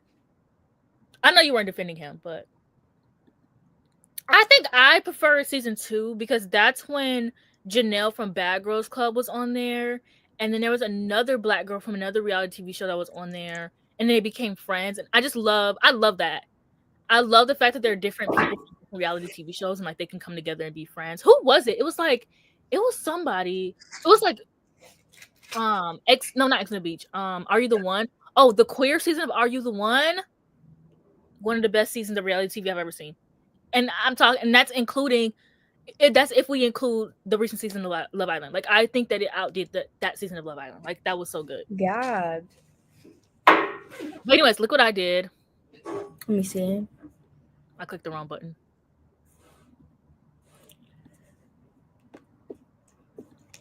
Look at my little timer. Period. I made this. I mean, I didn't make it, but you know, Are we just gonna do 25 minutes? yeah, girl, I can't do nothing longer than that. I'm like, we talk for an hour and a half and then we're gonna sprint for 25 minutes. Yes, I like to. I like to talk too much. Like I'm sorry. It's okay. And it has music, so let me know if y'all want the music. Not like music, because you know YouTube, you can't do all of that. So No, it's yeah. cute little sounds. So let me know if y'all want that. If that's gonna annoy you, like let me know. I don't like music. I only like music when it's Christmas time and it has little jazz. That's it. That's it. Oh, you're so boring. I'm sorry. I love music because actually I was asking because I'm gonna press mute and I'm gonna listen to my music. Oh, that's different. But I'm saying like ambiance Oh, music. Like when ambiance. ambiances have music, I don't like it, except the Christmas jazz ones. That's it. Oh, okay. That's what you're saying. I don't listen to ambiance because I have my own music. I love an ambiance. Or like I'll either just watch ASMR completely or listen to my own music. Okay. Anyways, nobody's answering fast enough, so I'm just gonna press play. So yeah, we're gonna do sprints. Everyone get your homework or your book or whatever. Or shoot, oh damn it. Fuck. I was like, oh, we should do right now because it was 35 and then the time changed. It's fine. But it's fine. It's whatever. Okay, I'm gonna start it now.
Hey. Oh damn! Girl, what? I have to turn off my music because you know how YouTube get. Oh, yeah. I moved back inside because it was starting to get cold. I didn't read a single thing. I started listening to a lecture because I didn't go to class because I'm a bad student, and that's okay. What did you guys do? Oh, Shayla commented this. No Exit is good. I don't care what anybody has to say. I really also recommend The Last Word by this author, but it's a little bit more like camp fun. Like one of the weapons I think that they use in it is like a machete or something. Like it's so Wasn't unserious, but did it's the fun. author read a character saying the N word in the book? Huh? And no exit? I don't really remember, to be honest. I read it years ago, but I don't think so. I think I remember hearing that. Oh well, I tried to download the book on Libby, but when I started listening, they was talking in Spanish. So Like I had that when like I need to read funny story and I saw it was on my Hoopla, so I went to Hoopla and I looked, it's in German. I was like, yeah. Anyways, I have to move my laundry. So I guess we're on FaceTime now. wait, yes to what? Oh, I guess the N-word. I don't really remember. But You I know, can read Stephen King, so who the fuck that's am what I? I was like, Steven literally Who, does that all the time. who Like am I I to read sit just here and be like, Misery. wait, what'd you say? I just read Misery this month. And I was like, Miss Annie Wilkes, She said you it in love the Misery. N-word a little too much. Yeah, she It's did. so crazy because I get Stephen King's purpose, but it has to be like every book, it has to be a fetish at this point. Every single book. Like you look, there's no black people in that book. But it's like to him, it's like to show like how villainous a character is. And I think to him the most villainous is making a character say the N-word. Yeah, I mean, I get it, but at the same time, like, did he really have to? No, he definitely doesn't have to. He Like, definitely imagine that's what I was saying. I was telling Haley that, and she was like, think about the white person that's reading that audiobook. No, there's this one book by Stephen King. It's the Gunslinger series. All the fantasy boys rave about it, right? And so I'm reading it, and like the first book is okay. I'm like, whatever, I'll give the second book a try. When I tell you the second book is N-word this, N-word that, N-word ER, like it was like he said it so many, he wrote it so many times in that book. I'm like, you're just having a field day at this point, Mr. So think Stephen. about the white person that's reading that audiobook. No, literally, exactly. Yeah. Like, they're just saying it. Like they were just saying it up and down. Like I literally had to DNF the series. I'm like, I cannot do this, y'all. Like, I'm sorry. Yeah. Oh, This- diamond painting. My sister does diamond painting. Oh, I love diamond paintings. I started a little coaster one that's like sea animals. I just did one last night. What do you do with diamond paintings after you're done? Girl, I don't know. I just have them. But at least the ones I'm doing right now are little coasters. But you know what I saw that people did that was cool? That I actually kind of like? They took like a glass, like they did a small one. So they did like a glass picture frame and they just took the glass out and they put Elmer's glue in like a kind of thick layer and let it dry. And then they adhered the diamond painting to the back, like underside of it. And then did the diamond painting, like followed the pattern, but did it on the glue on the glass, and then it's on the glass now instead of like the piece of paper, so you can put it like back in the frame and stuff. Like I think that's cute. Hmm. When was the last thing that you've crocheted? Girl, what was the last thing I crocheted? Oh, I've been crocheting my blanket. I haven't worked on it in a couple books. I'm only asking because I haven't crocheted in like 2 weeks. Christmas. I'm starting to feel guilty, so I need to feel better about the fact that I haven't finished a project since Christmas. I was crocheting so much in December. I did like 10 projects in December just for me to get to January and be like, I don't want to finish anything. This is my blanket so far. Cute. I think this is like 6 books, and I'm up to 10 now. I think I'm trying to do like 3 to 4 rows at a time because like I don't want to sit down and crochet a row for like 15-20 minutes. Like that's going to piss me off. Mm-hmm. Like I want to sit down and crochet for like an hour or two. And honestly, I'm probably going to wait. It depends. I might do those couple rows because I want to crochet this during my wrap-ups. I know you want to do crochet in chat too, but I thought since this is my like ratings blanket, it would be fun to do that during my wrap-ups because I'm talking about the books while I'm crocheting the books into the blanket. Yeah. Oh damn, that do remind me. I actually do need to start crocheting because I do want to do another crochet and wrap up thing, but I haven't crocheted in so long. Yeah, I'm supposed to crochet my dad a birthday present because I was trying to crochet everybody things for Christmas. I only crocheted for my niece and nephew and my mom. So I still have plans. I have all the yarn still for my sister, my brother-in-law, and my dad. So I was like, my dad's birthday's in February, so I'll just crochet it for his birthday. Girl, his birthday's February 7th. Oh, I got like 2 weeks. you can crochet something within there. I know. I haven't crocheted. I haven't crocheted. Oh, I don't remember what I was gonna say, which but is I need my phone. I think because I want to crochet this like little beach purse thingy, but it's like because the thing is I get obsessed with like the summer when it's wintertime, and I like hyperfixate on me wanting it to be like the summer. So I don't want to make this project and then start obsessing over summer, but I don't want to crochet anything else. So I kind of think I needed to motivate me to crochet again. Girl, I have an embarrassing amount of yarn. Like, I need to figure this out because tell me why I went to, I don't, obviously we don't like Hobby Lobby, but you know Cameron Kane or whatever her name is? Hell no. You Wait, know yeah, who- wait. Yeah, Cameron's favorite brand of yarn is from Hobby Lobby. So when I first got into crochet, she was like one of the first people I watched. So I went to Hobby Lobby to get yarn. Tell me why their yarn was like 70% off. Wait, why don't we like Hobby Lobby? Because Hobby Lobby's Christian and they're like, they're just like, I think they like send money to like Oh. bad places. It's like Chick-fil-A. Oh, okay. I don't have a Hobby not lobby near me in Michigan, so But the first time that I started getting into crochet, obviously I didn't know like how much I'd be able to crochet. The yarn was 70% off. Like I got all this yarn for like $80. Like look at all this yarn. Do you see I that? need to It's make like the a screen thick bigger. I bucket. can't see that shit. Oh, that's almost god damn. Yeah, this is a blanket that's finished, but That's almost the same amount. Like this is my yarn bin. This is my yarn bin, and this is not all of my yarn. this is I not have that's not all my yarn either. I have yeah, yarn under my dining table. and then I did start the 6-day star blanket, but it was just so hard. Well, it's not hard, but it's just like it just takes so much like watching the video and like I just want to watch a tutorial and then know how to do it. Like I don't want to have to keep going back to the damn Yeah, tutorial. I hate that. Or like at least I know how to read patterns. So if they have like a written pattern Oh, and it's there's a written pattern. I don't know how to read damn patterns, which is crazy because I kind of do though. Maybe I should just give it a try. I think I'm just being honestly, it's really not that hard. The way I did it was because I started with like the woobles, as you know. And so when I did the woobles, it like had the pattern, but the videos were going slower. Like after doing a wooble or two, I was like, y'all are going way too slow. So I would just read the pattern. And I yeah, just because I can read when people put the pattern on the screen. I can read that. Like actually, I don't. It's not. I don't think it's hard to read the pattern. I think I'm gonna give it a try. This is my blanket so far. Hold on.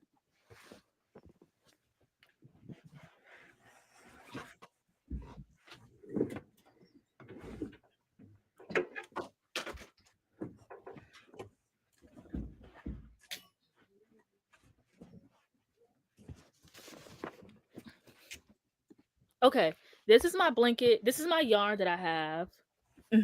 Love make it. yourself big. Oh, Okay. I don't like that. Too big. Okay. This is what I did so far. Girl. No, it looks good though. But I thought it was gonna be way more. Why did you think that? I only did a day. Oh, okay. Not even. I did an hour. I did the first tutorial like an hour long. I did the first tutorial. She's cute though. I don't know. We'll see.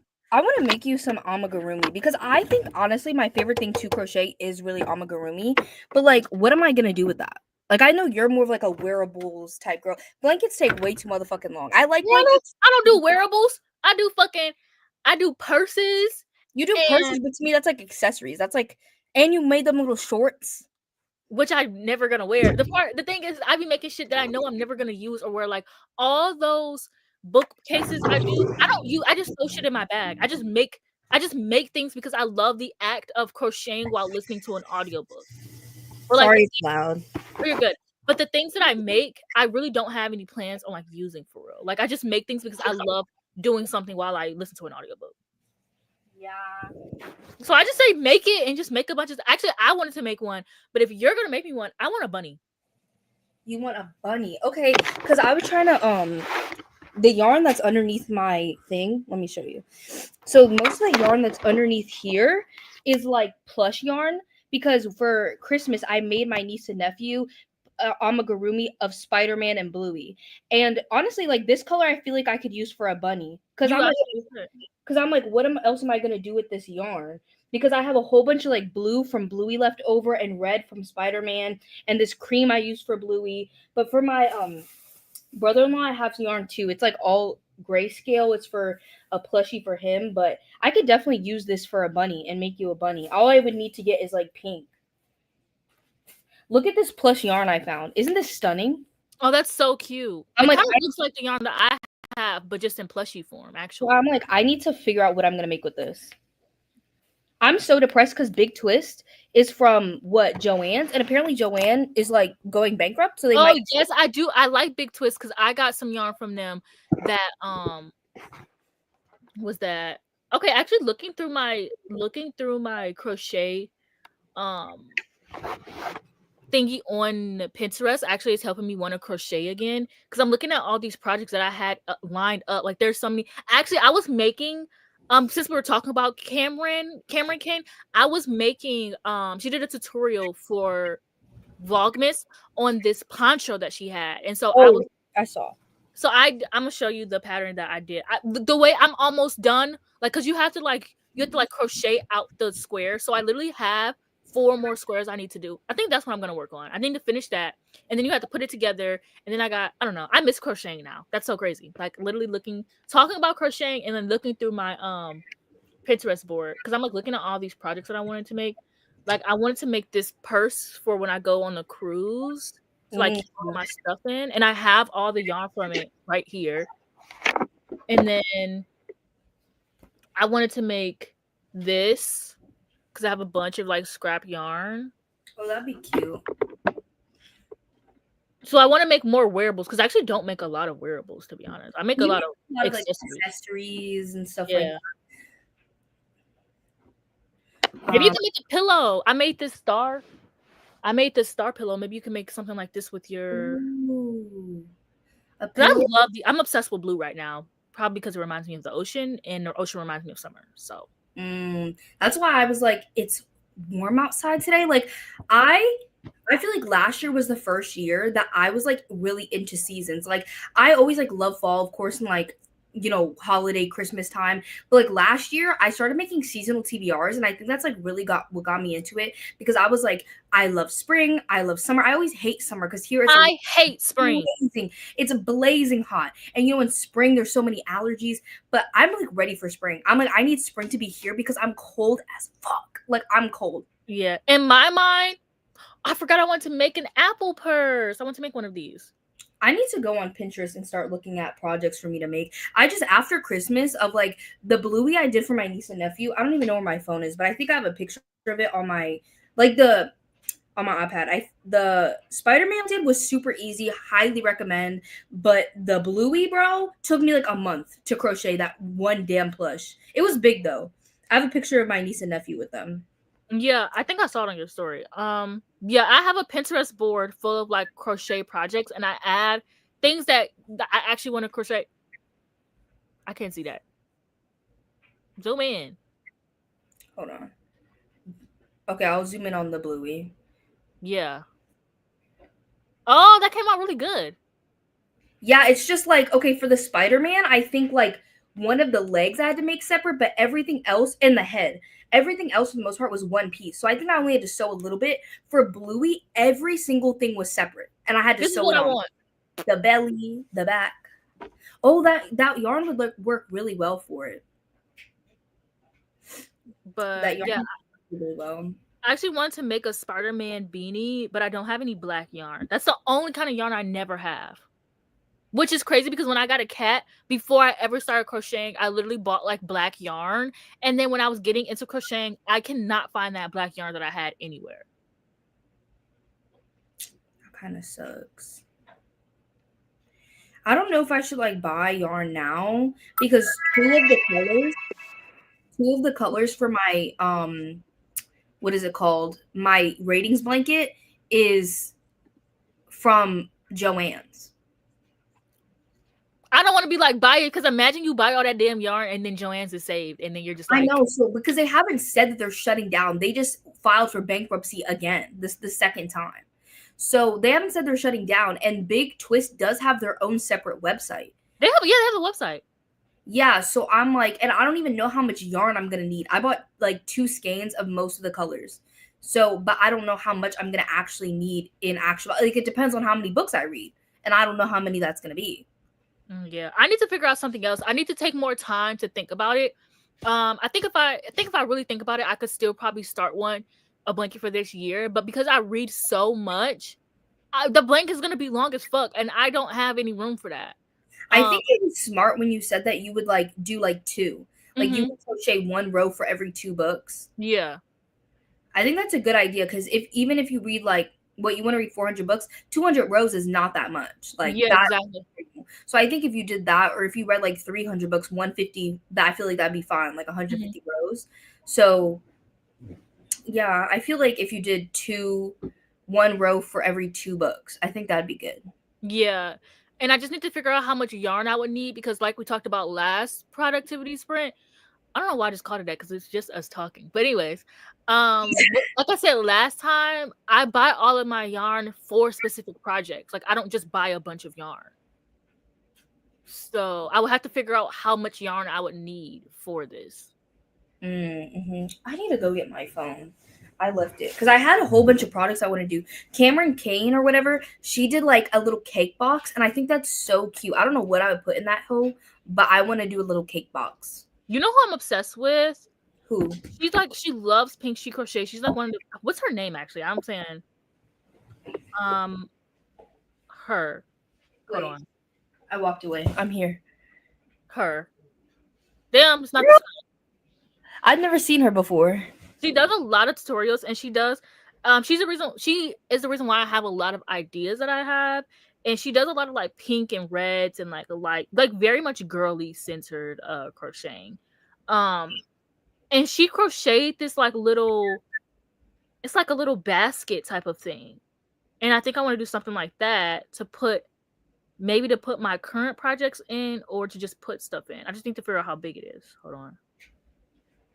I'll be on Pinterest down for my crochet projects. I'm back. What did I say that I wanted to Like, make? look at this little cat thing that I kind of want to make. I just don't have any. No other issues. I never have any stuffing for the like pillows and stuff. Oh, the cake box. I wanted to make it to put hair clips in it. I think that'd be cute.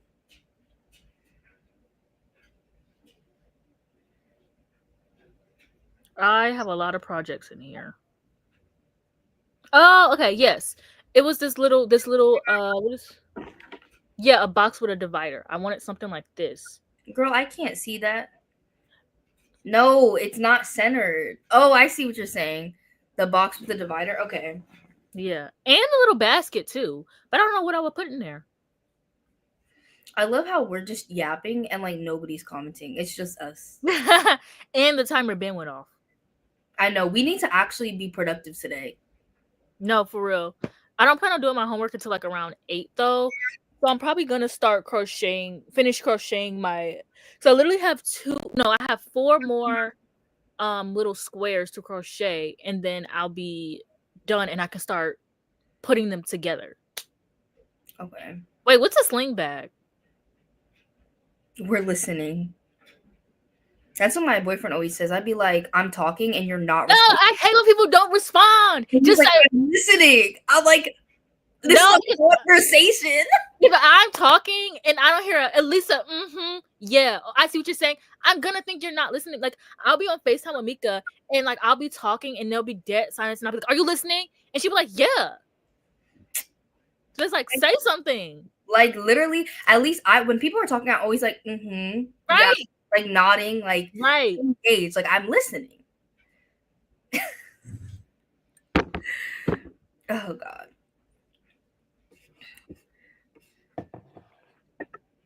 I have like a long to-do list. A crossbody toe. Oh yeah, I have one.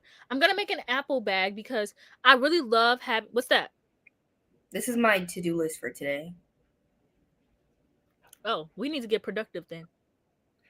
Yeah, but I'm doing my laundry right now. I'm listening to the lecture, and then when I'm listening to the lecture, I need to add my boyfriend's work schedule to my calendar cuz I don't know if they know. I'm an RA, so we have to do duty scheduling for the whole semester tomorrow. So I don't want to, like, if he's off one weekend, I don't want to be working duty shifts that weekend. I'm trying to like align our schedules. So I need to add his schedule to my calendar. So I've been doing that while listening to the lecture, and I'm doing my laundry. So I feel like this is where I can get a lot done. Yeah, I think I'm gonna start crocheting and listening to my audiobook. And then yeah, I don't really have. Well, I have homework to do, but I don't really have anything that I like need to do because I don't do anything. Anyway, so I think I want to crochet this Spider-Man beanie because I have the red and the blue. That's cute. But yeah, there's so many cute purses because I love having like unique bags. So there's so many like unique. Like I really want to do that Apple purse, but it just looks so hard. But my friend, purse is cute. What'd you say? The Apple purse is cute. Yeah, my friend uploaded a video on how to do it though, so I think I'm just gonna watch her video.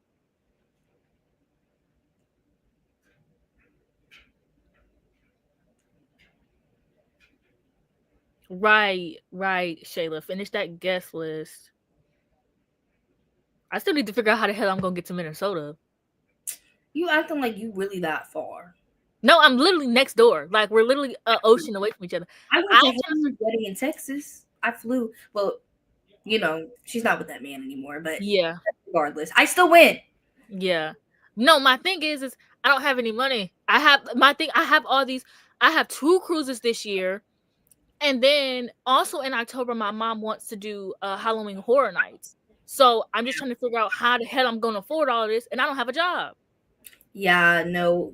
Mine was easy because another booktuber was going who got invited. And so I messaged her and I was like, hey, like, do you want to get a room together? And she was like, because like Haley for the wedding had like blocked off part of a hotel. Mm-hmm. And she was like, I didn't end up going with that hotel because my mom and my aunt might come with me, but we got like a 3-bedroom or like it has 2 beds and a pull-out bed in case you did want to come, like stay with us.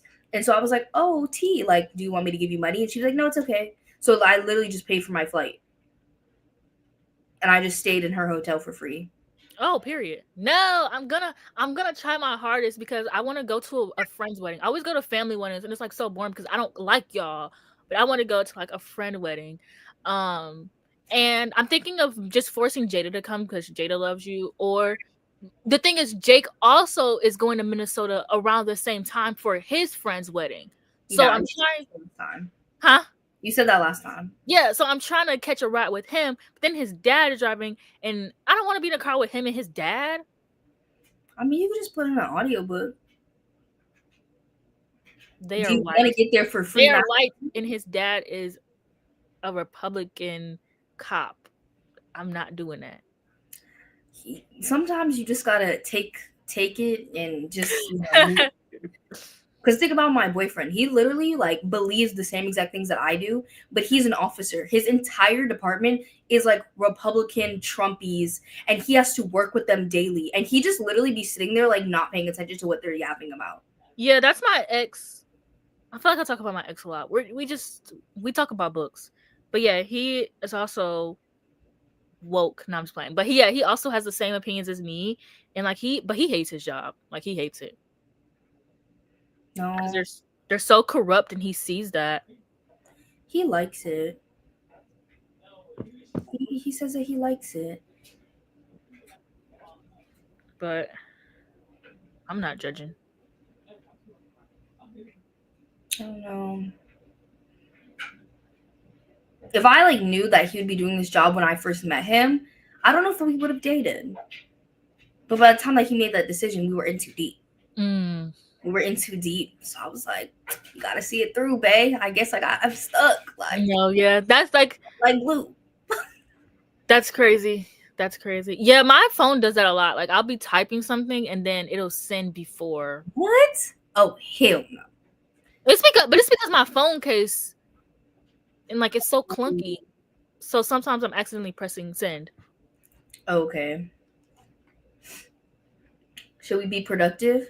Yeah, we definitely should though. We didn't talk for that long this time, Yeah, we talked a little bit over the but not that long. yeah. Considering in the beginning we talked for an hour and a half. Okay, I'm gonna press start. Oh damn, I keep missing the perfect opportunity to do it at like It's okay. It's yeah, okay. it's whatever. It's whatever. I'm gonna press start.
Hey, It looks so damn dark in my room.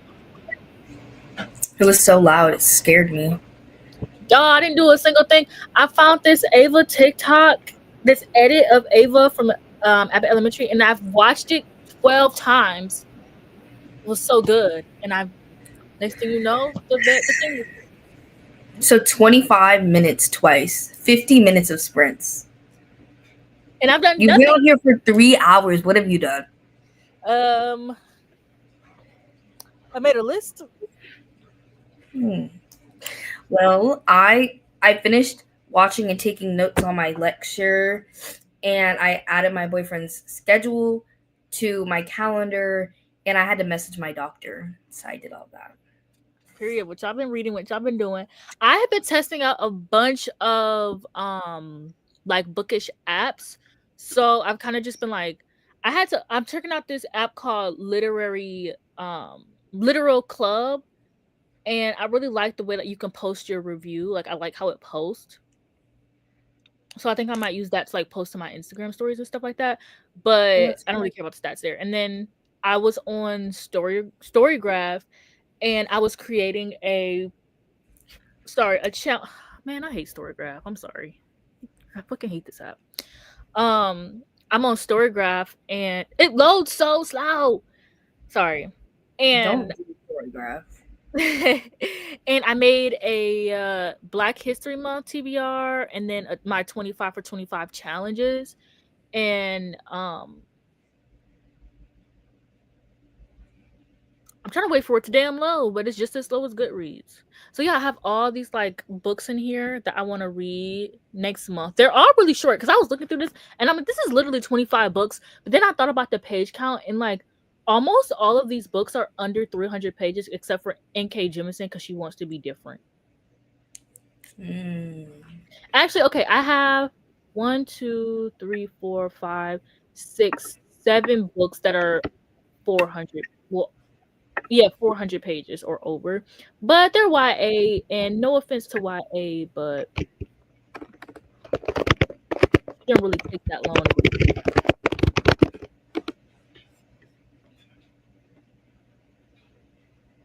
Oh, this is the what's this thing called? The poncho I'm working on. This is the pattern that I'm doing, That's cute.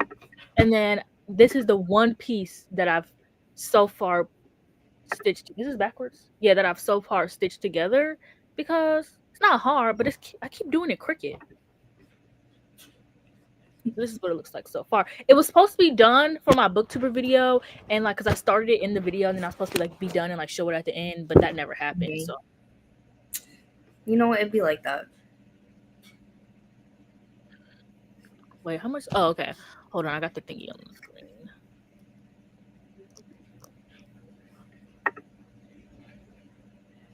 I'm trying to see.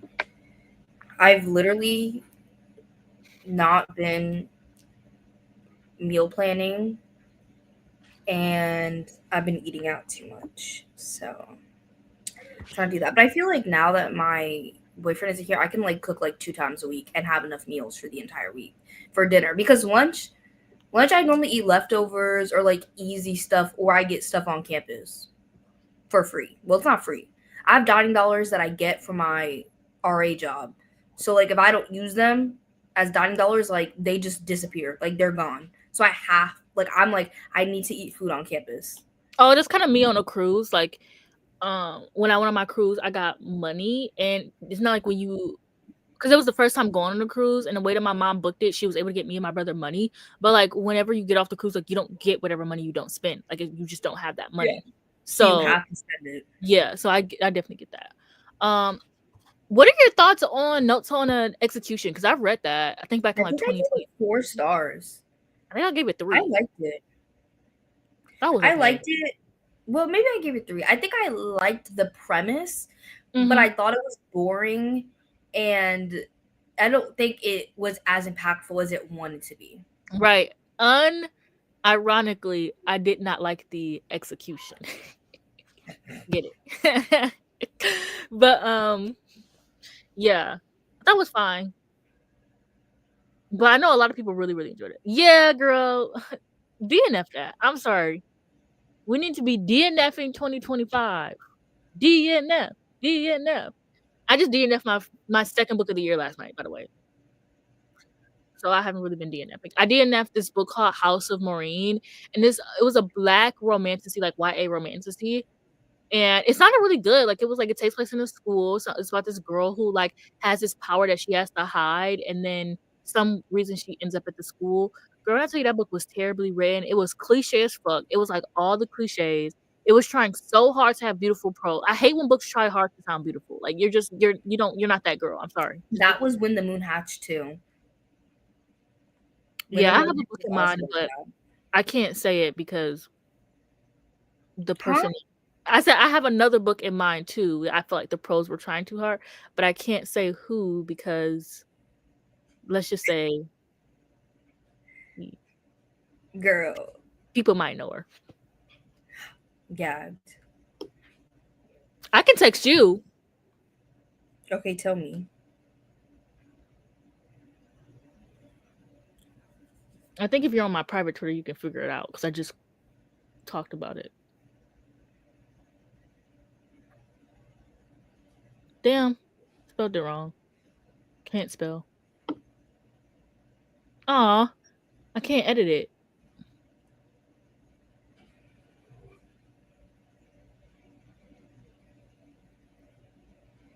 Yeah, and I can't be shady because I realized that people watch these back.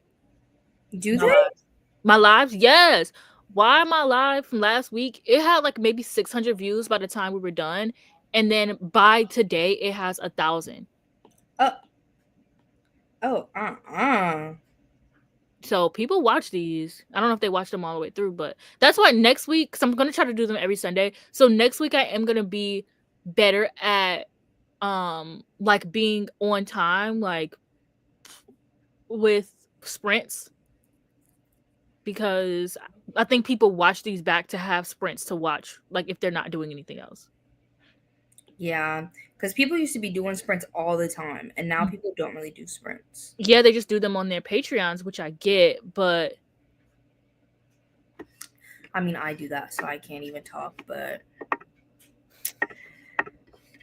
I get it. I just miss when everybody would be live all the time. It would be me like too. people, and like there would be people, different people live throughout the week. Like I just miss that, but I definitely understand why people only do it on their Patreon. Like I get it.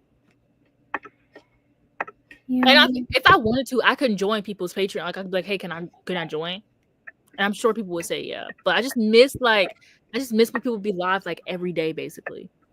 Yeah, like you could go on at almost any time of day and find someone that you knew doing reading sprints, not just like a random person. Right. Now, if you want that, you got to get on TikTok.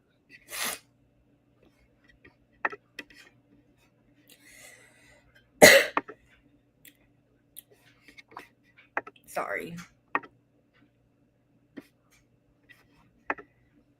What are some of you guys' 25 books for 2025? Like, you don't have to list all of them, but maybe like what are the ones that you're most excited to get to? Or if you've read some, which ones have you read already? That's interesting. Let me see. I actually made on my spreadsheet, I made a separate page for my 25 books for 2025. So I keep better track of it.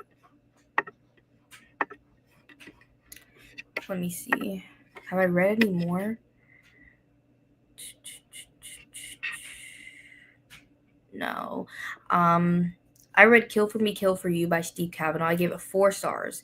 And I read Body and Soul Food. And I think I gave that one 3.5. So I still have 23 left. But the books that my boyfriend chose for the video, he chose 3 books, but 2 of them were from my collection, and then one of them we got from the store. So the 2 that he chose from my collection, both of them were on my list. So Rebecca. Oh my gosh. I read Rebecca. Did you like it? Sure. God, I've heard everybody likes that one. Yeah, I didn't hate it. I didn't love it either. My favorite classic, well, that I can think of, because I'm probably gonna be like, I like this classic. My favorite classic that I've read as an adult so far has been Emma. Okay. That's my favorite Jane Austen too. Like, I'm sorry, fuck Pride and Prejudice, but it's Emma, Sense and Sensibility. I don't really care. Anybody else, like, I don't really care for Pride and Prejudice. Like, I don't understand why everyone likes it so much. Like, am I the only one that's like that, or I haven't read it. I haven't read it either. I'm talking about the movie. Oh. The only Jane Austen I've read is Emma. But yeah, I'm excited for Tiny Man, but I have such a long way to go until I get there. So this month, I'm focusing on February, I want to focus on Farseer, and then March, I want to focus on Live Ship Traders, because I'm going on a cruise. I think it'd be really fun, or I'm supposed to be. Who knows? If you don't see me on a cruise, then don't say nothing. But I'm supposed to go on a cruise, so I think it'd be really fun to read like a fantasy book on a cruise. And then in May,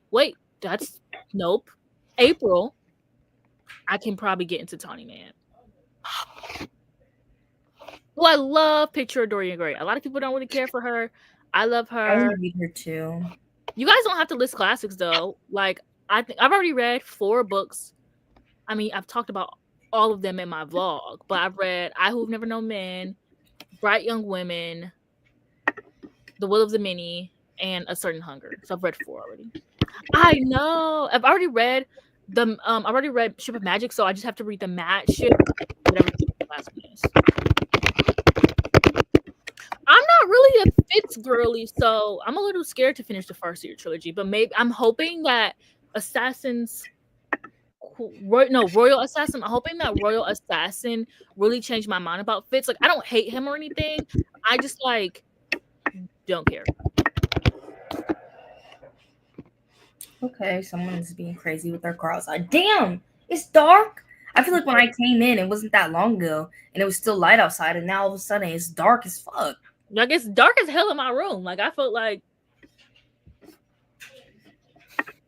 I think next time I'm gonna do my homework and watch Abbott episodes. Or you said you wasn't gonna do your homework till 8.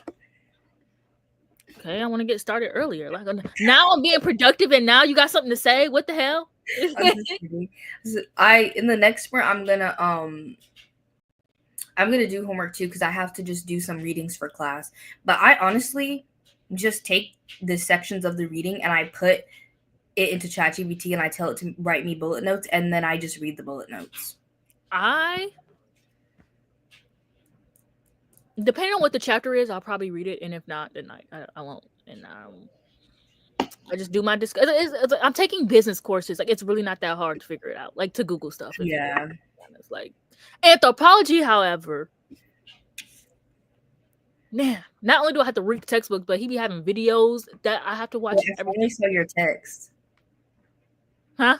I finally saw your text. No, I saw it was on Do Not Disturb, and I was like, girl. My phone's always on Do Not Disturb. I know.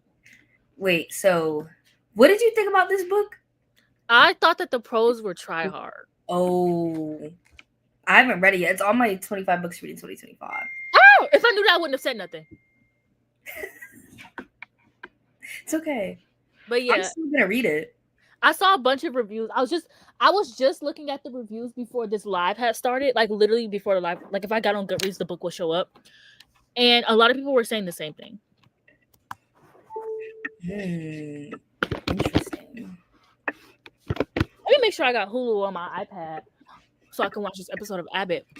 Because the sprint, and we're gonna start the sprints when this timer go off. We're starting the sprint, y'all. Okay, I'm down.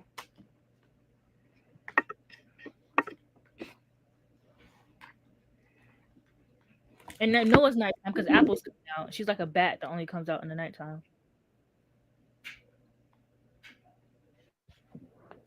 Hi, Apple.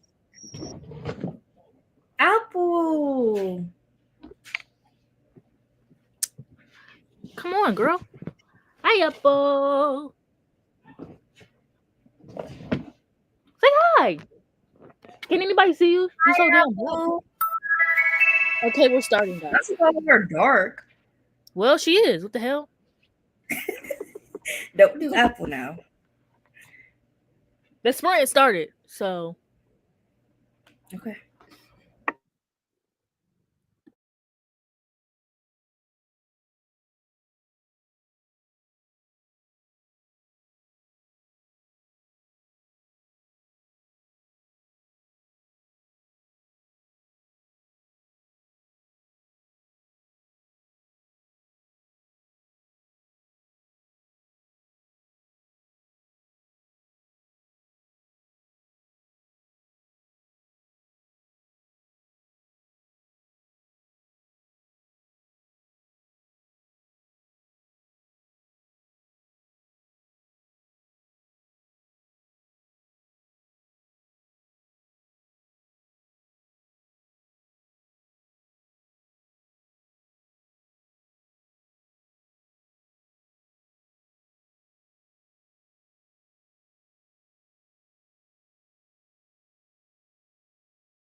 Would you guys Eating. be surprised if I said I didn't do anything? Oh my god. I planned my meals for the week and I'm eating because I got really hungry. I watched an episode of Abbott Elementary and I call that productive because I have not watched an episode since the season started. And I'm very glad that I did because You could have at least crocheted at the same time. damn, why didn't I think of that? I was so into the episode, I don't even think I went on my phone. Like, do you know how good a TV show has to be for me to not even go on my phone? Yeah. Like, I think if I was on my phone, I was just marking that I was watching the episode on Serialized. And I think I was, well, no, okay, I think I was on my phone, but I didn't go on TikTok because sometimes I'll be watching TV and go on TikTok, but I was like doing bookish stuff. Like, I was making a list of all the long series because I have like this rule that I'm trying to set where I can only read 5 like long series at a time. And so, and it's not like I'm going to be reading them all at once, but like once I finish one, I can start a new one. So that way I'm not trying to read all these really big series and like it's a reward and it'll push me to like finish these big series, but I'm not rushing to finish them all in 1 month or anything like that. So I just made a list and I do want to read smaller series. I want to read a few trilogies a month. So I'm just trying to like plan that out. You read But so yeah, I read it every day. I actually made this TikTok but I didn't upload it, but I was just saying how like the only reason I finish a book a day is because I read every day. Like I don't read like I don't start and finish a book in the same day. A lot of the times like I'll start a book at night before bed and then I'll finish it when I wake up. But that's a book a day, and I don't think a lot of people realize like how much you can get reading if you just read a few chapters every day or a few pages yeah. every day. Like you don't even have to read 50 pages every day, but you can still get so much read if you just read a little bit every day.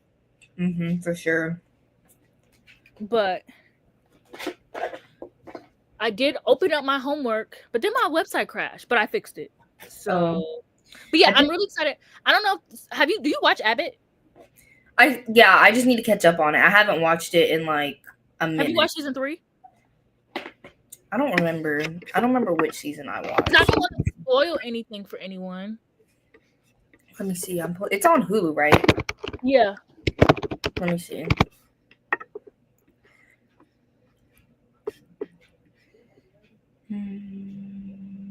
Is this when Janine is like working at that place? That's season 3, yeah. Yeah, I think I did watch it, but I don't know if I watched the last episode of that season. Well, it's a sitcom, so do you really care about spoilers? Yes. Well, then I can't talk about my issue then. Girl, I'm sorry, but I do need to catch up on Abbott. It's a sitcom. Like, you already know what's going to happen. No, I don't. Yes, you do. Mm-mm. Yes, you do. I didn't predict Janine was going to go work for the district. You could have. If you watch the very first episode? If you watch this is the same thing that happened in The Office. I don't like many sitcoms. I only like this one because it's black. That's your problem. See, if you watch any sitcom, there is always a season when a character leaves and goes to work for another business. No, I don't. Parks and Rec, The Office. I don't like either of those. I've tried both of them and I don't like And that's your problem. So you don't watch sitcoms. That's why you don't know what's going to happen. Yeah, I don't like sitcoms. I don't like to laugh. I don't want to be laughing. I don't want that. All you do is laugh. That's true, but that's what I'm saying. That's all you do all day is talk and giggle. Exactly. That's why I don't want that from my shows. That's crazy. I don't even like comedy movies, really. Oh, I don't like comedy movies either. I don't watch sitcoms for the like laughs and stuff like that. I watch them because they have really good romances and the found family. Ugh, the found family. True. The found family and Parks and Rec was so good. Also, season 1 of Parks and Rec and The Office sucked. Like, just skip those seasons. By the way, Modern Family, they're literally already a family, but the tight knit family of it all. Reality TV is so good. But anyways, not reality. I mean sitcoms. Reality TV. But I'm gonna say it's a spoiler, but I don't care. I'm not gonna say who. But damn, you're gonna be able to figure out. I just want to be able to talk about my problem. My God. Those are just TV shows, you know? There's a reason why I haven't watched season 4. I think if you watch any of my how I talk about romance books, you can maybe figure it out. But or my issues with romance series that continue, I think you can probably figure it out. But yeah, there's a reason why. And then I watched this episode and I was proven wrong. So I guess I do like some shows that have funny elements, but not sitcoms. Like Bob's Burgers is like Bob's Burgers is like the only animated adult TV show I watch. Except I'm trying to watch The Great North because it's from the same creators, but I don't watch like American Dad, Simpsons, any of that. I attempted that. It's funny, but it's just not Bob's Burgers. It's not Bob's. I watched like 2 episodes and it's good, but like going in knowing it's from the same creators, it's like throwing me off. Same. There's another show that was on like Apple TV too, like Central Park, I think. Yeah, I don't know if it's that one, but they do have another one. And then one of my favorite shows that got canceled, Good Girls. That one's like kind of funny, but it's like crime. Like it has crime in it. That's not a sitcom. Yeah, it's not a sitcom. And then even like Only Murders in the Building. That one's like funny, but it's like a mystery. Like I don't really watch any sitcoms. I love sitcoms. Baby Daddy, Young and Hungry, Parks and Rec, Modern Family. My favorite sitcom of all time, Don't Trust the Bee in Apartment 23. I was watching a sitcom from the 90s earlier this month called, I was talking about it last live, but Third Rock from the Sun. I haven't finished it, y'all. Oh, I just started St. Denis Medical. That's pretty funny. Oh my gosh, Bryce, I literally just DM'd you. What the hell? Isn't Girlfriends a sitcom? Yes. I like Girlfriends. See, I only like them when they're black. Like black sitcoms. I can't believe you like, girl. I want to rewatch Girlfriends because I haven't seen it since I was a kid. But I literally made a tweet and I was like, gonna start Girlfriends and turn it off when somebody pisses me off. Somebody was like, so don't even watch it. No, I like Girlfriends. I like Girlfriends. No, because somebody, I think we talked about this in my last live stream, but somebody was saying their favorite sitcoms is Two Broke Girls. No, it might not have been my last live stream. It might have been like a comment or something. I hate Two Broke Girls. I have a hatred for it because it is the reason why the Don't Trust to Be in Apartment 23 never got a 3rd season, because they were both shows about a brunette girl and a blonde girl like struggling, like being roommates and like struggling to live. And they were too similar to each other despite being really different that both couldn't go at the same time.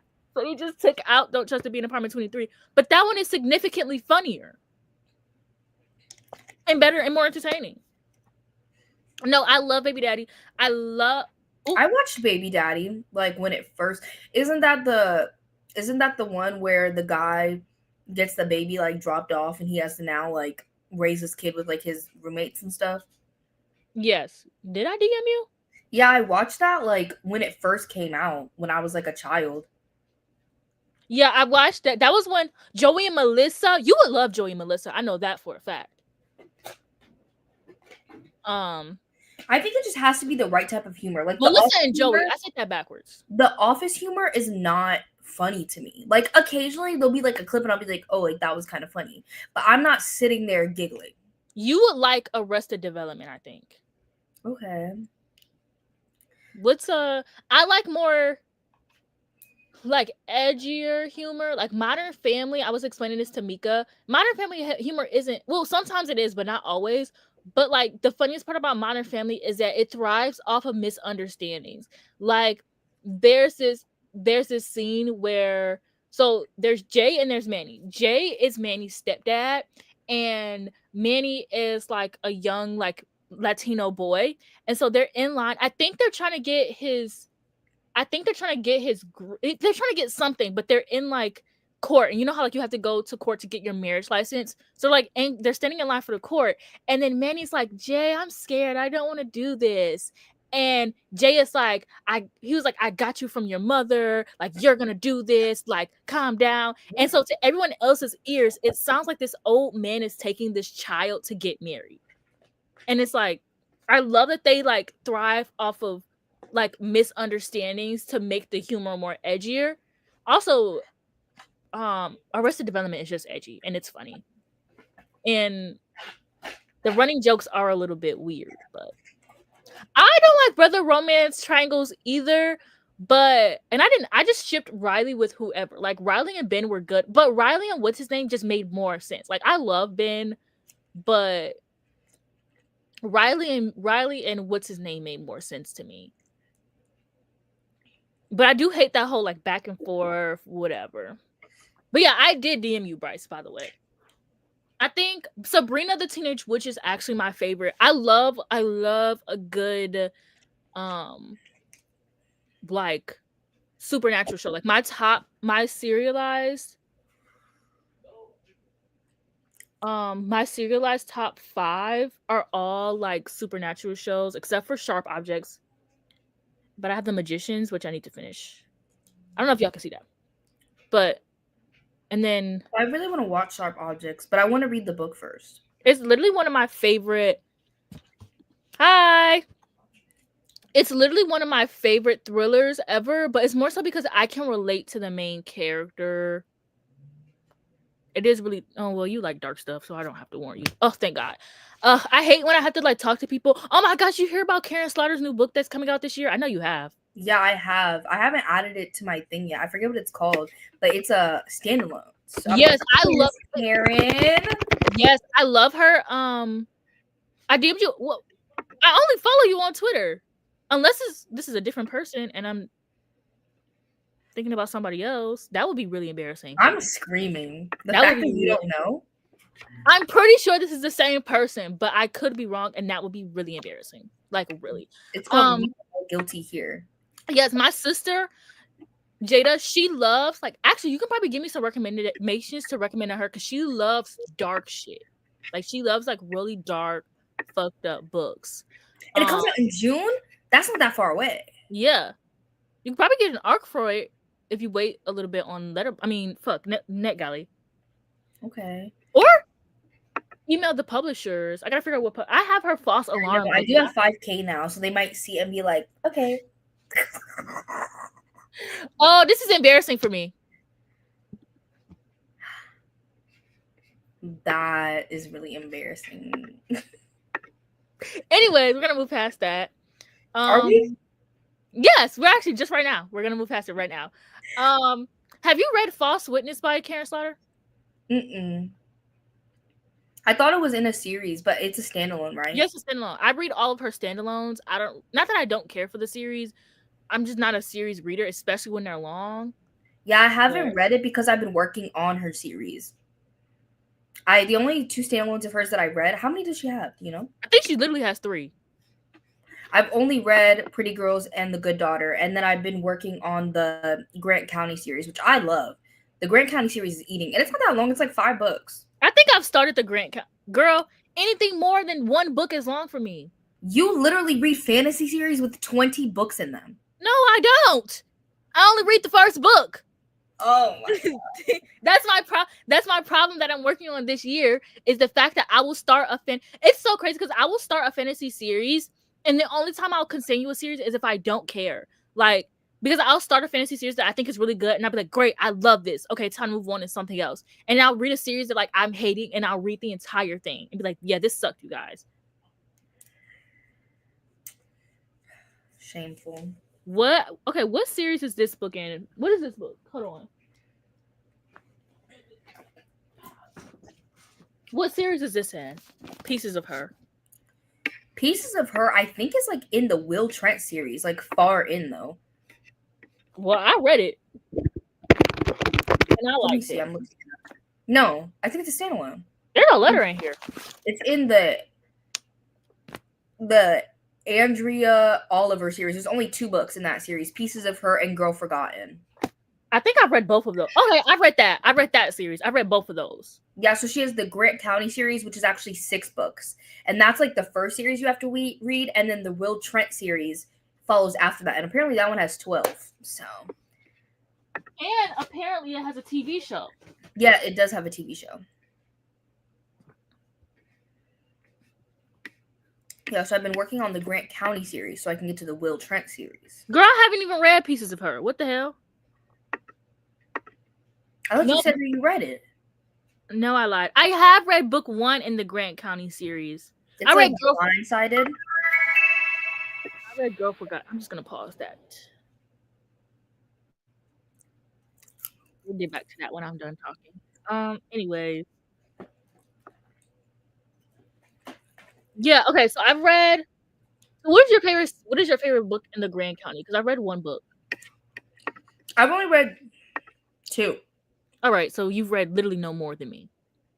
Yeah, I've read the first 2. What is it saying that I've given these 4 stars? Baby, these are 5-star books. Goodreads is tripping. Actually, I gave it 3.5 star. No, I love them. I love them. Yeah, I've only read the first 2. Okay, my review says whoever the fuck Lena was pissing me off. Lena? I feel like Lena is not the main character. Yeah, she's not. Lena, I think, is that officer. You know how there was like a female police officer? Ooh, somebody said to get ready to hate Lena more if I continue on. And that's why I didn't continue on, because she was getting on my nerves. Oh. Yes, people were saying, someone said the things that she does in the next 4 books are aberrant. I hope I said that right. Elevator Pitch. Which is that one? I have read Elevator Pitch, but I don't think you're gonna like what I have to say about it. By who? Wait, by who's her? Well, did I miss a comment? Oh, okay. No, sorry, I did. Yes, I have read Elevator Pitch. Basically my review was that the author does a lot of like telling and not showing, but in the sense of like there'll be a conversation and they'll be like literally talking, going back and forth, like how me and Deja are talking, like how you would write that into a book, like blah blah blah blah blah, Mayana said, and blah blah blah blah, Deja said, right? And then randomly it'll go, and then we sat for hours and talked about the stars and the moon, and it does that often where it doesn't show you the conversation, but it'll be really important conversations that the author is not showing you. And it seemed like a lot of the times it's like she didn't want to write the scenes. I used to read a lot of Wattpad books, so it's something that Wattpad authors used to do back in the day. Like when you didn't really want to sit there and write out the scene, so you would just tell the audience what they did and what they said. But that's not how you write a published book. I don't know how she got away with that. I don't know how they let her publish that. I think it's self-published maybe, because there is a way it could be published because people are publishing anything these days. But that was my biggest issue with the book, is that was a lot of like, and it was for important scenes. Like I don't mind you just quickly telling us what they were talking about if you don't feel like it, but she did it all the time, and it would be for really, really important scenes. And I think I just found the romance like pretty boring. I just don't see a point in like characters meeting each other and like I'm not saying they have to hate each other, but automatically being interested in each other, and then the book is like 400 pages. So what the fuck am I here for? Like what am I supposed to be doing here? So I personally had a few issues with the book, but I think that's her only book too, by the way. So hopefully she gets better in the future. But it really sucks because I do want more authors to write books that aren't just a black girl with a white man. Like I do want other races and stuff like that. But oh, that was so bad.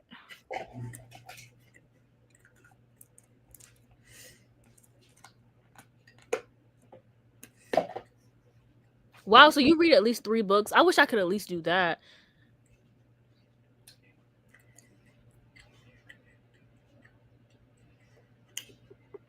I am the worst at series. Like actually the worst. So I can't even talk. No, I'm literally the worst. I have 140 series that I've either read, started, or want to start. That's a lot.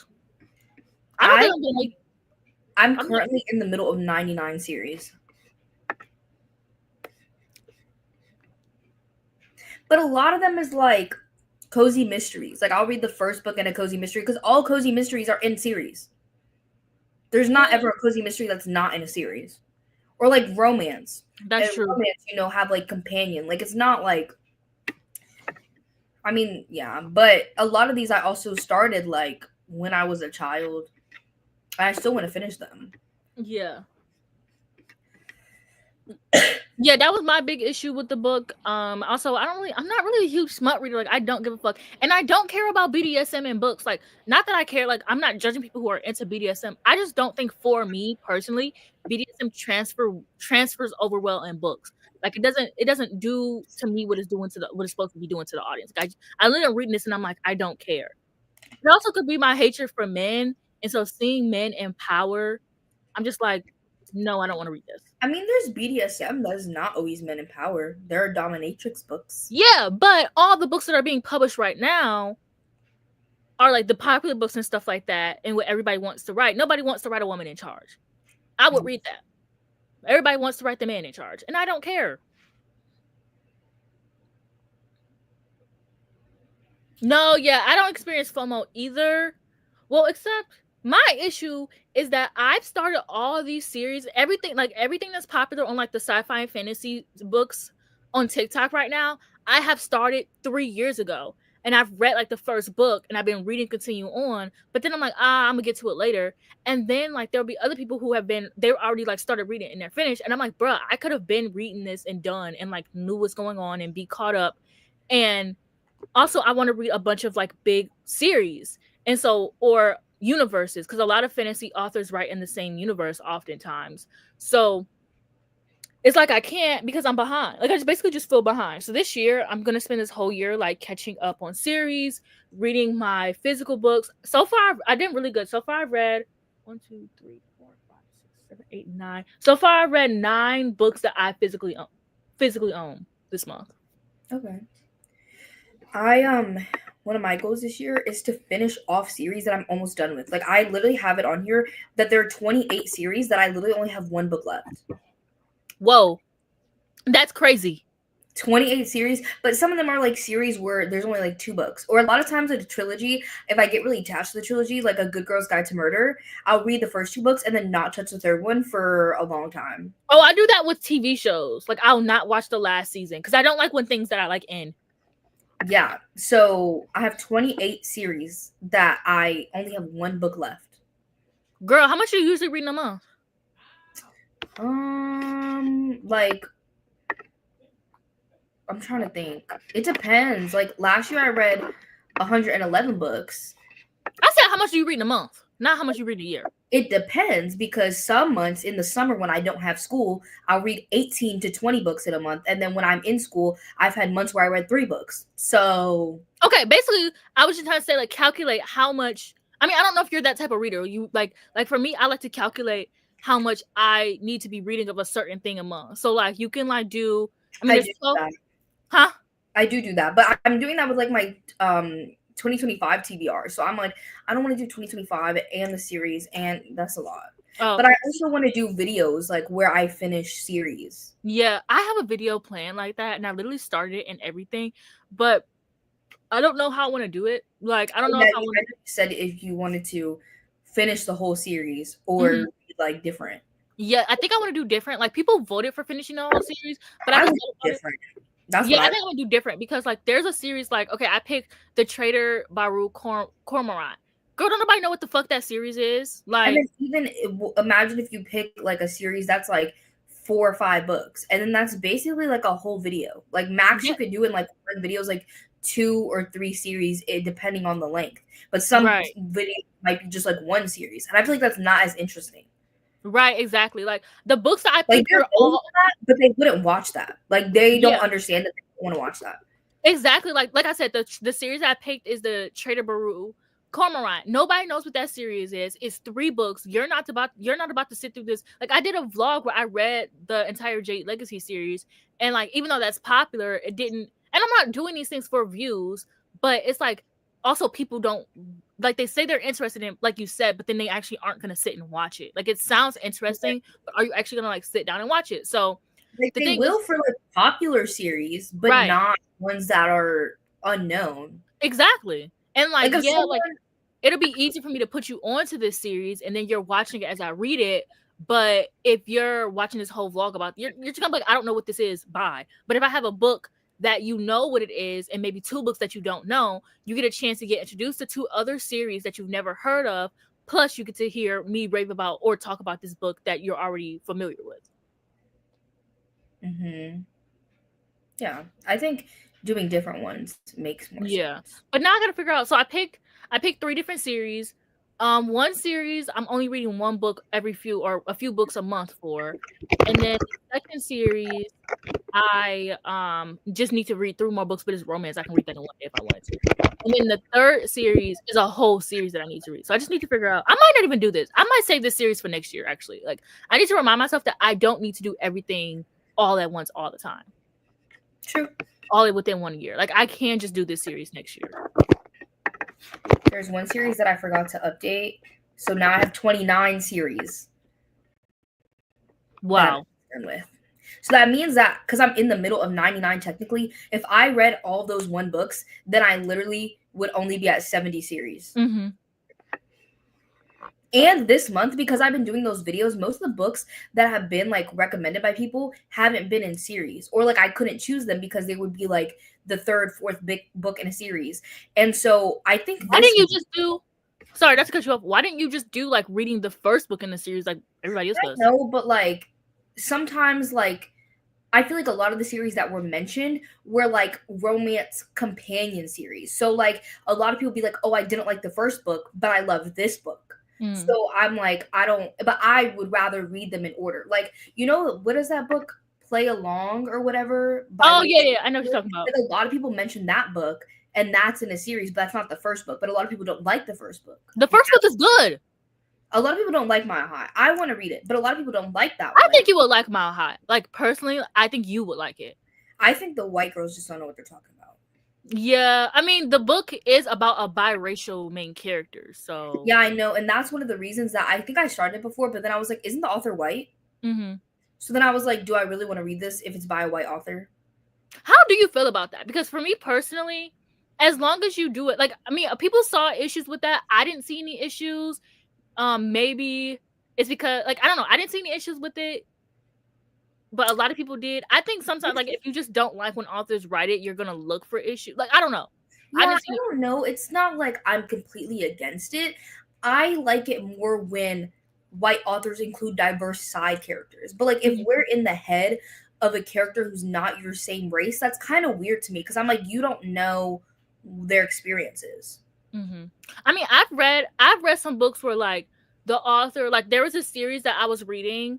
Because if it's a companion novel, it is about a friend group. You can't just skip the black That's character true. in the friend group. Yeah. So like, or like Anna Hong, she's writing the Seven Deadly Sin series, and the book that she's coming out with this year, the girl is black. She's dark skinned black because she's already written about a biracial character, and I think Okay. that also her writing about that biracial character helped her. Like I think that like she saw how like she wrote that she like took her time with it. She like put care into it, and then she saw how people reacted to that and was like, okay, I'm gonna write a dark skinned character now. But she also has Yeah, some I think that sensitivity. makes more sense. Yeah, so it's like, but I do think that starting your series off, and also both the characters are biracial, which like I guess if you write about a biracial main character, female main character, I don't know. I guess I don't really know how I feel about that, but I As I said, personally, like I think it is like starting it off. mhm. Yeah, That's starting it just off. that was like a choice. Like I feel like she didn't necessarily go into that world being like, oh, like I'm gonna make this romance. There's gonna be side characters. They're gonna be diverse. Eventually, I'm gonna write from them. I feel like she went into that book being like, oh, I'm gonna write about a biracial experience, and that's a Mhm. little weird. Yeah, that is true. That is true. So I definitely agree. Like starting a series off, because I've read some series, like there's a hockey romance series that I've read. And the first book sucked, so then I was like, I'm gonna wait. And then she wrote a black character, and I've been wanting to read that, but I keep putting it off. But there's like when you like add the black character like later on, like she's black throughout the book, and then you write her later on. Versus I'm gonna start this series off with a black character, but then like Candy Steiner wrote a romance book about a black girl and like a white guy, and she's white. So Yeah, I it know. was like, It's not immediately off the table. Like you can't do it, but I'm mhm. gonna be cautious. I'm gonna be wary. Yes. Yes, because but like people were mad at Rena Kent because she said that she didn't want to write about a black person because she's not like educated on that, and people were mad at her. But I'm like, no, actually, that's correct. Why would you want an author who isn't educated to write something And then also Rena Kent's romances, I think Rena Kent is really misogynistic. Like the things that she writes about in her books are insane. And like, I mean, if I you know, but like the that, then you books like they that. be entertaining. Yeah, they're entertaining, but I wouldn't want to read about a black character going through what her characters go through. No, that's true. Yeah. And like her first few books were really like fun, and like they were kind of crazy and they were entertaining. But literally after I read God of Malice, and it literally starts off with this girl about to commit, like she's about to jump off a bridge. This guy sees her, he saves her. Do you know he makes her give him head, and then yeah, in the same situation. And like I'm like, this is literally crazy. Why, in what world would this ever happen? Like she's about to jump off a bridge and you save her, but then you like what? I don't want to read about a black character who's going through the type of stuff that she puts her characters through. Yeah, no. So it's like I get like if an author says that they're not educated on it and they, you know, whatever, they can't write from that experience, then I'm gonna trust them. But like, I don't know. It's kind of like when people were like, Sarah J. Maas doesn't write diverse characters, and then you read Throne of Glass and there is a black character and she gets killed off, and she gets killed, like her dying benefits the story, like it pushes the Yeah, white I character. don't like it when they do that, but I do think that they should have like at least something like that book When the Moon Hatched. Another issue is the only people of color in this entire world. It is a really like cold world for the most part, but I'm like still like I feel like somebody would have melanin. The only people that are seen as like tan or darker skin in this world are a barbaric tribe that kidnapped the main character. Like I'd rather you just make it completely white. Like at that Right. point, just make it white. Exactly, but it's like I think, I mean, I don't want to be in the mind of a white person, but I think they genuinely like, yeah, like I'm about to make this diverse because everybody wants diversity, and then it's like I don't know, because it's like same with Fourth Wing. Well, not same, because her side character is black, and she's just, I mean, there's nothing wrong with that. She's just black, and I'm like, okay, period. Like I haven't finished the rest of the series, so I don't fucking know what's going on there. But I'm like, okay, she could pull a Sarah J. Maas and kill her ass off to push the white girl story further, but then Sarah J. Maas wrote Crescent City, and like she had a black character who was queer, and she had all these other type of races, and she like, so people, I think people criticizing her actually helped like her educate. Well, I don't want to defend Sarah J. Maas or anything like that. I don't have the time for that. Like No, I have not seen Nosferatu. I'm waiting for it to go on digital, so I it can. is. Oh, I just saw an ad like yesterday or the day before that was like, watch Nosferatu at home now. oh, okay, yeah, I'm gonna watch it. I still haven't watched my first movie of the year because I want my first movie of the year to be something that I haven't seen before. You know what you should watch? One of Them Days with Kiki Palmer and SZA. I just watched it yesterday. I just told you that I'm waiting for Nosferatu to get on digital. What does that tell you, Deja? I'm just saying you should watch that movie when it comes out. Well, yeah, It duh. was so good. It was so funny. No, it's so crazy because when I first saw the movie, I was like, oh, I'm probably gonna watch this like when it gets on digital. When I say digital, I mean something that I can pirate. That's what I'm trying to say. Yeah. So I'm like, okay, I'm gonna wait for it to get on digital. But I was like, I don't know, like it's like whatever. But then it's so the trailer didn't do it any justice because I saw like the TikTok ads that they were doing, and it looked so funny. And I'm like, okay, It was funny. this seems like something that I won't like, but it looks funny, so I'm gonna watch it. No, it was definitely funny. And even my boyfriend, he don't be laughing. He was laughing a little bit, a couple times. Not as much as me though, but A little bit. Oh, he but did. anyways, I'm sorry. I'm not answering the question on the screen. Deja has a spreadsheet that I use. Yeah, it's on my channel. I have a video.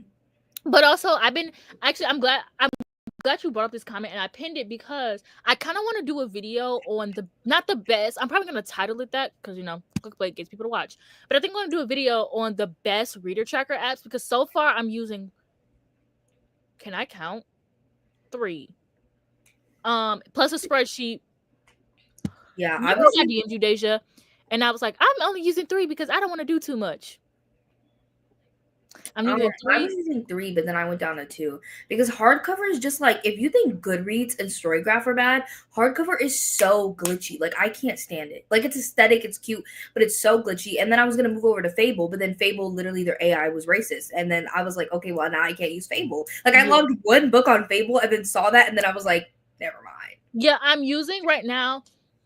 Right now, I'm using Goodreads, Storygraph, in this book called Literal Club, and I'm really liking it because I like the way that the reviews look. Because I want to be able to post my reviews I love posting my reviews on like Instagram. my stories for people to see, like just for fun. And so that app, you can like literally post it. Hold on, I'm gonna go to my friends so you can see like how it posts. Like it shows your little profile picture and the book and your review. And I like that because Goodreads is just kind of boring. It's really just purely based off of aesthetic, which is silly. But like, okay, this is my friend. You could have done that too.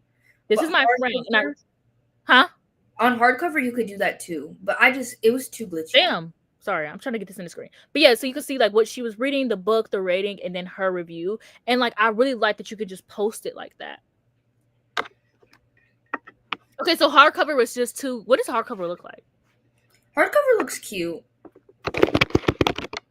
It's very glitchy, and I feel like they don't have every book. Yeah. And then like even the books, like some of them will have like 2 reviews or 2 ratings. And I'm like, have only 2 people on this app rated this book. And I feel like a lot more fantasy users use it because you can like tag for genres and you can see how many people used that tag. So like I would see like fantasy would be really high. Yeah. There's also an app called Bookmori. Yeah, I used to use Bookmori. And that one you can time yourself, which I've been thinking of using that feature. But yeah, I realized that I'm not looking for an app to replace Goodreads. That's never going to happen. Like, I'm sorry. Goodreads is never going to be replaced.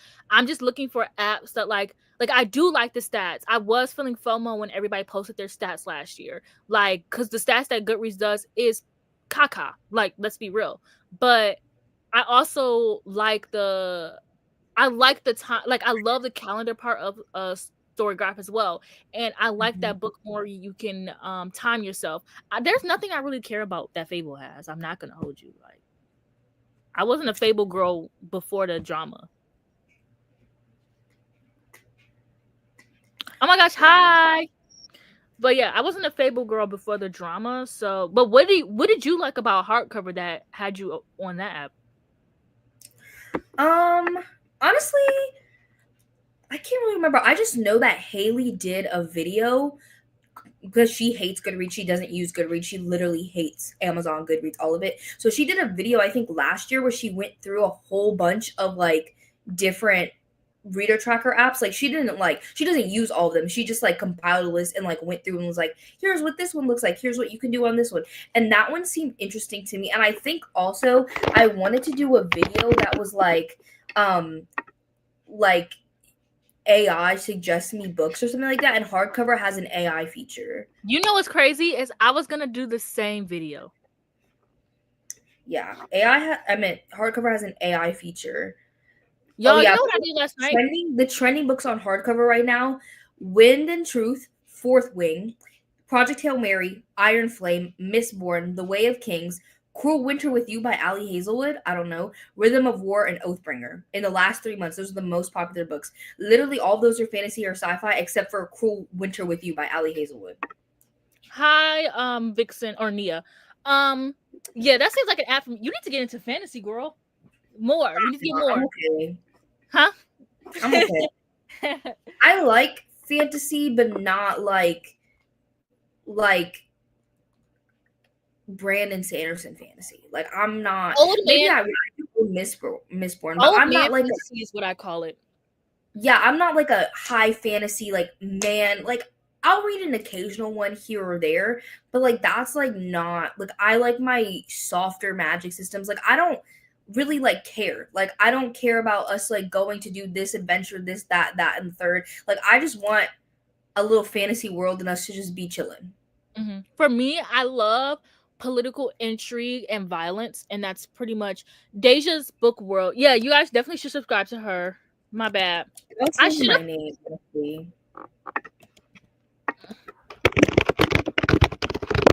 Here, I'll just change my name to it. Oh, well, I don't need to do all of that then.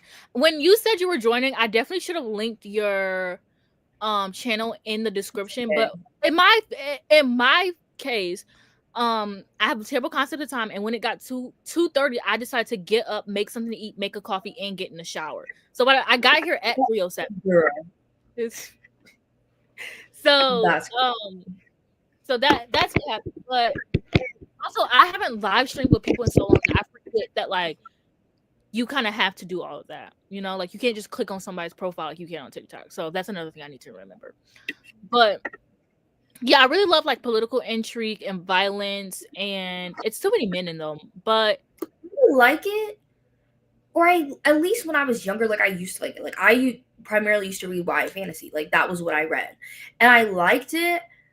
But I don't know, like I don't know why it's like different now. I think it's like too why much. Like I'm like YA y'all are doing fantasy too much. YA fantasy is a lot different than like Exactly. high fantasy, like a lot different. Like not in the sense of like you have to be smart to read it. That's not what I'm saying. In the sense that like it's just different. Like if they YA fantasy reads a lot faster, even when they're 400 pages. Like I feel like I can read that shit in a day. Like they Exactly. Like I'm not trying to read what is it, Wind and Truth? The Way of Kings? The Way of Kings is literally this thick. no, it really is. Like if you put all the books in that series together, I'm sure it's like the length of the Bible. Like it is long. Like Yeah. Yeah, it is. It is. But they're so fun. But so maybe I'll try out hardcover. I like the Literal Club app though. It's fun. I like my profile. I like the interface. I like the way it looks. I like that it's very simple. I like that you can add your own books on there and they actually add, unlike Storygraph. Now the only issue that I had with it doesn't import. Like I had waited 30 minutes. hardcover imports. Huh? Hardcover imports. No, the thing is Literal Club does import, but it doesn't work. No, hardcover works. But I just want to use the app for my reviews anyway, so I kind of don't care. Like I said, I'm never gonna get rid of Goodreads. Like the only reason I'm gonna get rid of Goodreads is if Goodreads shuts down itself. I don't know what the fuck I'm gonna do if Goodreads were to ever shut down. Like I think I would lose my mind. Oh, and something I did like the stats on hardcover, but I feel like Storygraph has kind of like comparable stats, but I feel like hardcover stats are like more like aesthetic looking. Yeah. I do wish on Storygraph you could switch around your stats because like the whole like how much like the whole like digital and print, I don't like that because it's not as easy. Like I don't like the way that like the books work, like picking the books. Like if you wanted to pick I want to pick a hardcover book, or I want to pick like this version of the book. I feel like that's a little it gets a little complex. I don't know. Yeah, I feel like this one might have it, but also like I feel like you really have to be like intense on the tags on story or hardcover because they have like really good like charts and graphs of like let me see if I can show you one. Cuz I always use everything. I don't use like the apps. Like I'll do the app to like be like, oh, I started this book or like update my progress, but I never like write my review on my phone. I always do it on my computer because I also do my spreadsheet and I feel like that's way easier to do on my computer. See, the thing is I'm always on my phone, but because I'm always running out of space, I don't have a lot of apps on my phone, so I don't do sheets on my phone. But I don't like the act of like I'm probably gonna stop using the spreadsheets by like February because I read so much, and then so it's like if I don't update every single book, then I'm gonna have to go in at the end of the month, and that's just so much work having to be like, oh, I read this many pages. This is how many book pages in the book. This is the author's name. This is when it came out. But I like doing those things. That's the crazy part. Like, I don't have to do them, but I like doing those things. Well, when I have to do them, I'm like, damn, this is so much work. And if I don't, like if I don't do it for so long, then I'm gonna have a bunch of books to do. And I don't know. I'm gonna work on it because I do like the spreadsheet. And I had to do that because last year I would get really bad at like updating my Goodreads Storygraph and my spreadsheet and like whatever other tracker I was using. I would get so bad at it. Like I'd be like 5 to 10 books behind and then I have to update them all in one go. And then it would take like an hour or two and that would piss me off. So this year I've been like good at like the max I would get behind is like 2 or 3 books. But right now I'm not behind on any books. I think I'm behind in my reading journal. I think I'm behind 1 book. In my spreadsheet, I think I'm behind 3 books, and then Storygraph, Goodreads, and Literal Club, I'm all caught up. Goodreads, I'm always like, it's just my app. Like I'm always gonna be caught up on it. I'm always gonna like also because Goodreads is linked to Kindle. I don't even unless I'm pirating the book, which in my defense is 99% of the time. I can just mark the book as started. Like if I'm Kindle Unlimited or from my library, I can just mark the book as started, and I don't even have to mark it as finished because it'll go up for me. Yeah, So I do like that, but I do be pirating them books. I stay pirating. oh, absolutely. I actually have to put myself on a limit because I pirate like 5 to 10 books a day. Like Okay, I don't pirate that much. But the thing is, for me, normally when I pirate a book, it's because I already have it physically and I just prefer reading on my Kindle. So I'm like, if I have the physical book, why would I buy the ebook? Like, I think I should get an ebook for free since I already exactly, bought the physical copy. Like, exactly. why do I not get an ebook? And even if you get the audiobook, like from Audible or something, I feel like you should get the ebook. Like, Which is most of the time, and then the crazy part is, most of the time, Kindle does do that. Audible and Kindle sometimes, but not all the time. Sometimes, like okay, for the Stillhouse Lake series, if you get it on Kindle Unlimited, you can get it on Audible. yeah, but So not they do all of it them are like sometimes. What do you mean sometimes? If I get it on Kindle Unlimited, I should be able to get it on Audible too. No, What? yeah. But I feel like if I have the physical copy, there's no way I'm buying the ebook. Yeah, especially Buying the because ebook alone is insane. Because who's spending $5, $10 on a digital file? Like, no, and then also a lot of them aren't $5, $10. A lot of them are like 12. Like they're in, almost the same price as paperbacks. Like no, a lot but of them are like like at 12. that point, I might as well just get the physical copy and have it in my collection. Exactly. And that's why I just pirate. Or what I'll do is I have 2 library cards. Man, I had to go down on some because they caught me. They caught me. I heard that some libraries are really like, what's the word I'm looking for? I want to say doubling down so bad, and that's not the word. That's not the phrase. Fuck. They're getting more strict. Libraries are getting more strict with people who have like library cards with them and stuff like that. So if you have a library card with somebody, like you need to have like an address. You need to remember the password and stuff like that, because libraries have caught on to the fact that, and like not all libraries can afford that. Which is why I suggest if you are gonna get a library from a different state, get a big library from a state, because that way you're not taking from like smaller libraries and stuff like that.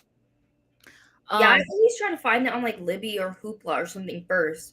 But then if I don't, then I'm gonna just get it for free. Like, yeah, absolutely. And I'll try both of my or Kindle Unlimited. I use Kindle Unlimited because the reason is like a lot of indie authors, I want to support them, and on Kindle Unlimited that still supports them. Right, and right, yeah. Indie authors are on Kindle Unlimited. Mm-hmm. I do have Kindle. I didn't have Kindle Unlimited for a while, even though I had a Kindle, because a lot of people, like, if they have a Kindle, they have to have a Kindle Unlimited. But when you pirate, well, I don't pirate Kindle Unlimited authors. Let's start there, because I don't want to make it seem like I do. You could. Anyways, that's not the point. But I don't pirate Kindle Unlimited authors because I don't like the romance ones. Like, I don't. But Kindle Unlimited is doing better at their fantasy and sci-fi books that they're putting on it. So I think I'm gonna keep Kindle Unlimited. And there are some romance authors that I really wanted to read, but I didn't want to pirate their books, even though I didn't have Kindle Unlimited, like because I didn't have Kindle Unlimited. So I just haven't been reading them. But like a lot of romance authors on Kindle Unlimited, I don't think are good. And then I do have Kobo Plus, but that just sucks. I wouldn't recommend that to my worst enemy. Like, I think if I hated somebody, I wouldn't even tell them to get that. Like, that shit sucks. Then why do you have it? I don't. Oh, I thought you said you had it. Yeah, I did. I had it. I had it for the first month. Had it. Yeah, and the crazy part is it has such a good deal because you can pay $9.99 for an audiobook and a Kobo, like an ebook one, or you can pay $7.99 for one or the other. So if you aren't like an ebook person, then you can just get the audio, and vice versa. Their selection is ass. That's my problem. Yeah. And so it's like, what's the point? But yeah, so I didn't have it. What pissed me off is I had so many books that were on like Everand that for like these videos, and they have like Everand revamped where basically it's like you can pay like $10. I think it's actually like $11 or $12 for one audiobook unlock, or you could pay $16.99 for 3 audiobook unlocks. And I'm like, that's like a little bit more than one Audible credit. So like I might as well do that because it's like getting 3 books versus 1. So I did that, and then I made a second account because I was like, 3 unlocks is not enough. Like I have so many books, so I need 2 accounts so I can do the other one. Tell me why I paid for the second account It was on there. I unlocked one book, listened to one book. I went back up in there. It says I'm not a member anymore. All my What? unlocks are gone. So I had to put in a ticket, and I'm like, hey yo, like guys, I paid for these unlocks. Where the fuck they at? No, that's crazy. What? That pissed me off. And on my on Apple, like when you go to your iCloud thing and it can show you your subscriptions, it says I Mhm. have 2 subscriptions. Like one of them is gonna get renewed. And I know it was that account because I saw the book that I unlocked. That's so weird. Like that pissed me off. So hopefully they respond to my ticket because they don't have no phone number, but I will keep sending them emails. Period. I think for audio books, I have Libby, which I mostly use. Libro FM because I have ALC, so I really just sometimes the Yeah. ALCs for I'm not gonna lie, for a very long stretch, those ALCs are ass. For a very long stretch. Not for me. And then like randomly they'll have like a good book. No, Yeah. not for me. Normally every month I have like 2 to 3 books that I would really were anticipating. But then it's like I'm also like such a I'm such a mood reader when it comes to like what am I trying to say? Like physical versus format. Yeah. I'm such a mood when it comes to format because the beginning of the month I was listening to audiobooks down. Like I would like day and night, like every single day. And then randomly I was like, I don't even want to touch an ebook. But then I started picking up my ebooks and then I was like, I don't want to listen to an audiobook. Girl, I haven't even thought about picking up. I picked up a physical book and I was like, no, this is not for me right now. Like so it's like I'm such a mood reader when it comes to like when it comes to that. So like sometimes they'll have ALCs that like I would love, but then it's like I'm not currently listening to audiobooks right now though. Yeah, I think I'm always an audiobook reader just because I think I said this last time. Like, I just have so many things like that I'm like moving all the time, and I always have an opportunity to listen to an audiobook. Like, every single day, I have moments where I can listen to music or a podcast or something, but like, I would just rather listen to an audiobook. So, I'm such an audiobook reader, and I prefer ebooks for sure over physical books 10 out of 10.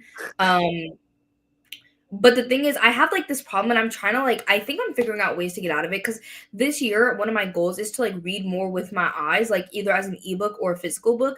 Not because I'm like, oh, audiobooks aren't valid or whatever. Like, I literally am the queen of audiobooks. So it's not like that. I just feel like I want to get back more into like reading. Like, I want that. And so I think my problem is that I save it where I'm like, oh, I'm gonna read on my Kindle for like an hour or two before bed.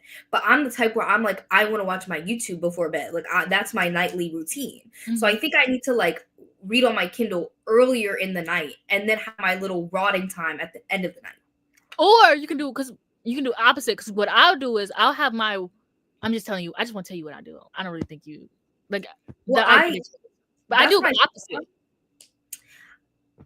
That's what I try to do, where I try to do my rotting time and then I would go to my ebook, but like it never works. Like I just keep rotting. Like it never goes. Okay, yeah. I do my That's why I rotting. need to do it reversed. Yeah, I do my rotting time and then like I watch like a bunch of YouTube and then I'll be like ASMR time. So then I'll turn on my ASMR and I can only read and listen to ASMR. Like I can't just sit there and watch ASMR. I think that's weird. Mind you, that's what a lot of people do. But that's when I like read my because I have to have something in the background, like music, a video, something. So usually I'll do like ASMR in my ebook and then I'll fall asleep.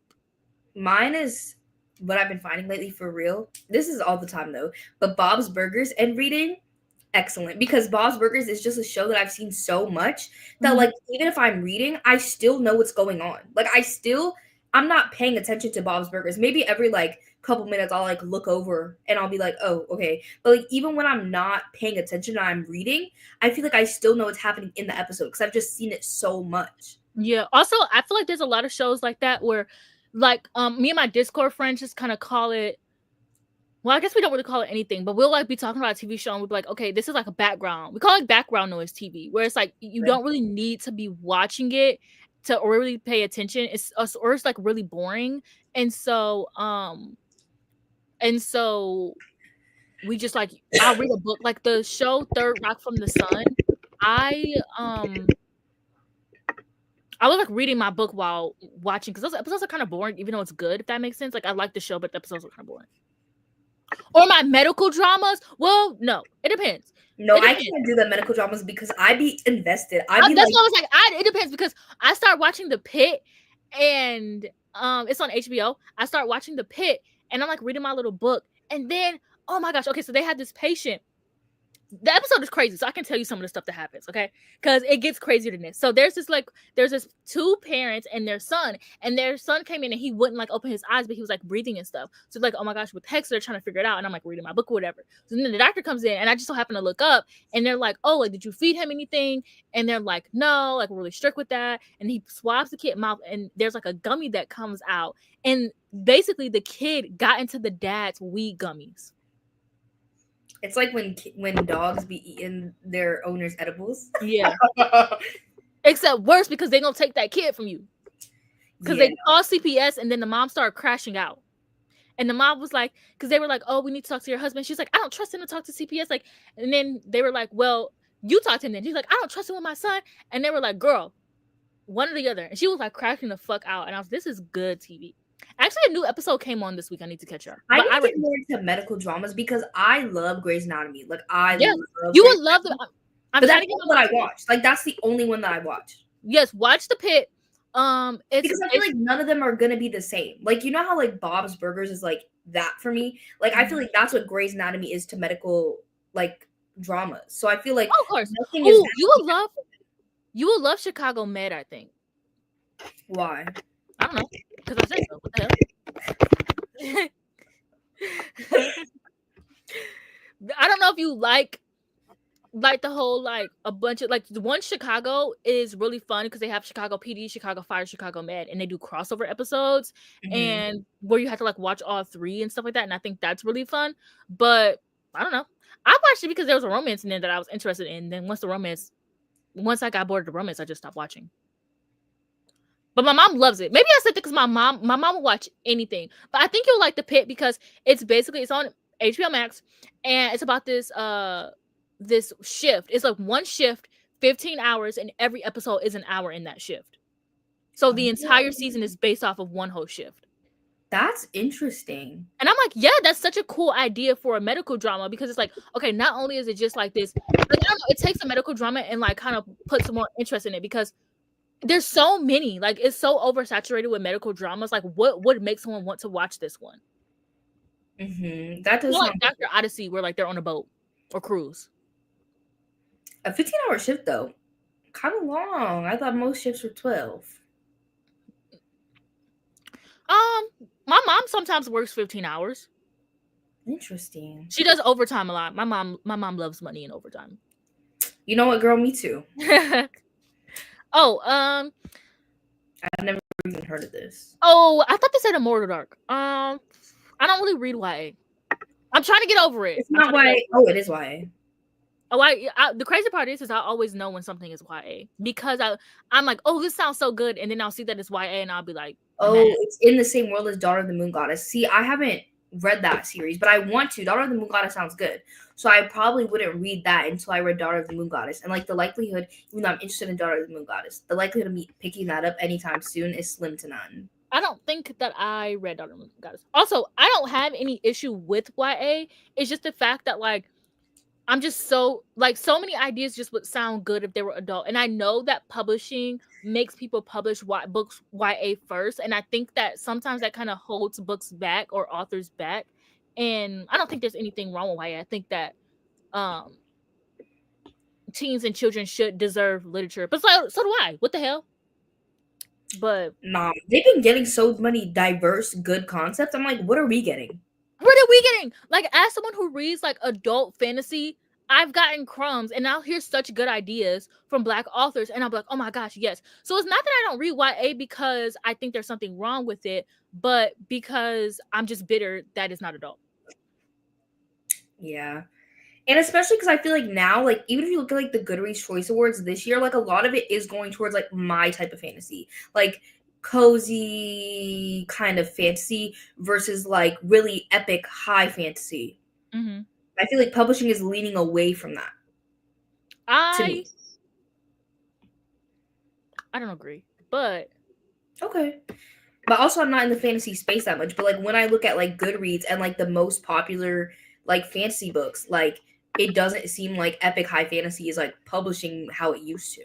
I do agree on that. It definitely doesn't. And like a lot of black authors aren't getting, like, the only black authors I can think of in epic high fantasy is The Rage of Dragons and N.K. Jemisin.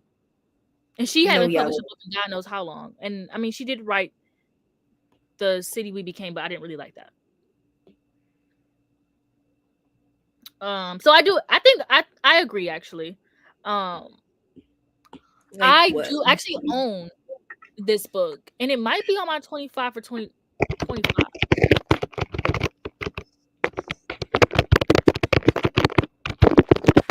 Let me see. I just feel like we've talked about this, so not we, but like I just feel like we as in like a community been talking about this all week. Like I have nothing new to add to the table. I'm saying everything that everybody else is saying. Like Amanda Sternberg keeps getting she pisses me off because I was just defending her against racists 3 months ago because I was into the Acolyte fandom, just for her to go do this to me. You're pissing me off, girl. But it's just like I guess I really love Children of Blood and Bone. It was the very first fantasy book I've ever read, period. I didn't read fantasy books before I joined Booktube. And that was the first one. So I'm very happy that my very first fantasy book that I ever read, something that introduced me to my favorite genre, was by a black author. That is one of the best experiences someone could ever give me. But I just feel like it was very obvious from when Children of Blood and Bone came out that Tomi Adeyemi, and I hate talking bad about her because I love her and Toby Lou like down, but it's just very clear that Tomi wanted this to be a blockbuster. Like it's very clear from how the book is written that it was kind of written to be a script. You can tell when an author is writing something that they want to be a movie. Like I think that's very apparent as a reader. And you can kind of tell that Children of Blood and Bone was always the most important thing was to be a book, and it just like just leave me out of it. Like if you want to write a script, but don't have to make it into a book first so you can like just leave me alone if you're gonna do all of this. Like, but I don't know. I feel like I don't have anything new to add. Like Amanda shouldn't have been casted in that. Actually, there's a video essay that I watched last night from one of my favorite YouTube channels, and it was about Amanda and how she understands racism but can't understand colorism. Oh, it was literally Colorism is crazy. Yeah, it's literally Amanda Stenberg, sorry, understands racism but not criticism, by Haryana Hook. And I'm gonna comment.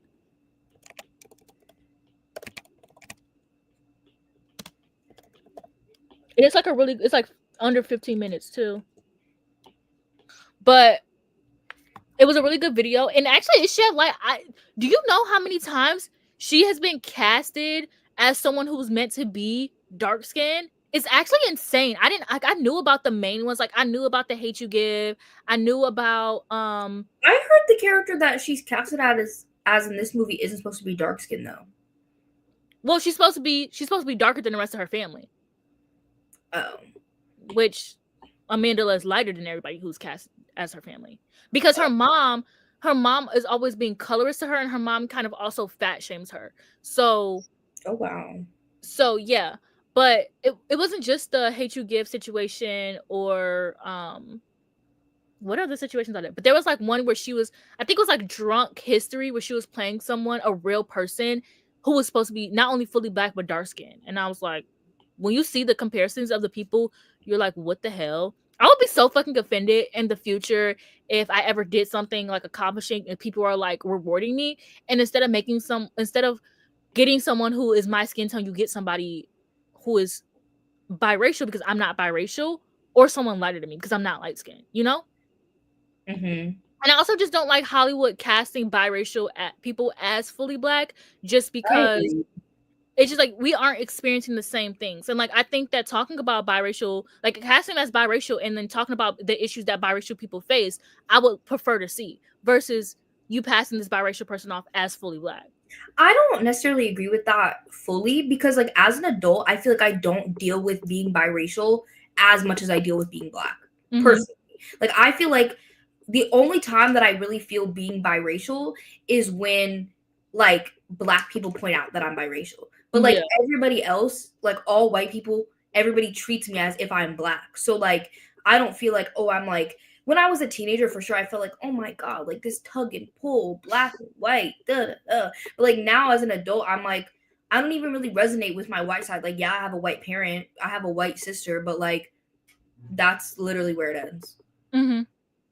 So like I don't really like, I'm sick of seeing like that, like biracial people being like, oh my god, like that's the only time that you ever see biracial people is either one, they're being casted as fully black when they're not, or it's like if it's about being biracial, it's like this constant tug, push, pull, whatever, whatever. And I'm sick of that.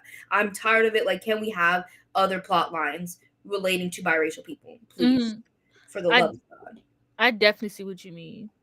Yeah, we're not even gonna talk about that. That was crazy. Oh, also,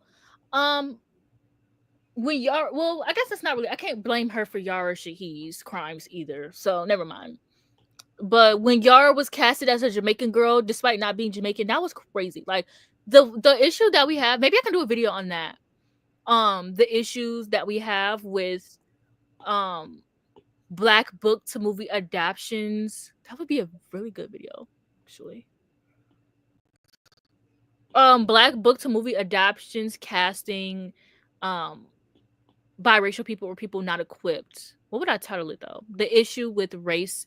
Not me planning out a whole video right here. The issue with race in Black adaptations, maybe. I think that would be a really good video because it's like it happens a lot with Amandla at the scene of the crime. Yeah, but yeah, I just feel like a lot of like people think that like being biracial is like constant war within yourself, and like I've just gotten to a place where that's not true for me. So like I'm just like, can we do something else, please? Like, I'm not saying for adaptations though. I'm just saying like in general, like that I feel like being biracial now is like being over exaggerated. But also I don't know that many other biracial people. But for me personally, it's like I'm not constantly being like, oh my god, I'm struggling because I'm black and white. Like, it's never that deep. It's never that deep. Like, and then it's like all of my friends for the most part, I do have white friends, especially because of booktube, but like in my real life at college, like all my friends are black. Like I'm just here like with the other black people. Like it's not like it's a fight. So, yeah. Oh my gosh! Hi, Bree. I watched it. I liked it. I thought it was good, but I just couldn't get over the fact that she was supposed to be Jamaican. Like, you're pissing me off. It's like when they cast non-disabled people to play disabled people, that really pisses me off. My issue with me, when I said I didn't like Me Before You, everybody was like, oh my gosh, how come you don't like this movie? And I'm like, I think it's really weird that this man who was able to get up and get out of this wheelchair whenever they said and scene is playing someone like who's like in a wheelchair. Like I just think it was just I think the movie is disgusting, to be real. We're talking about, I'm gonna tell you anyways, but we're talking about The Sun Is Also a Star by Nicole Yoon, which two of her books got turned into movies, one with Amandla and one with Yara. But anyways, I do want to do that video on monoracial or directors casting biracial people as monoracial, and or just biracial people being cast. Well, no, yeah.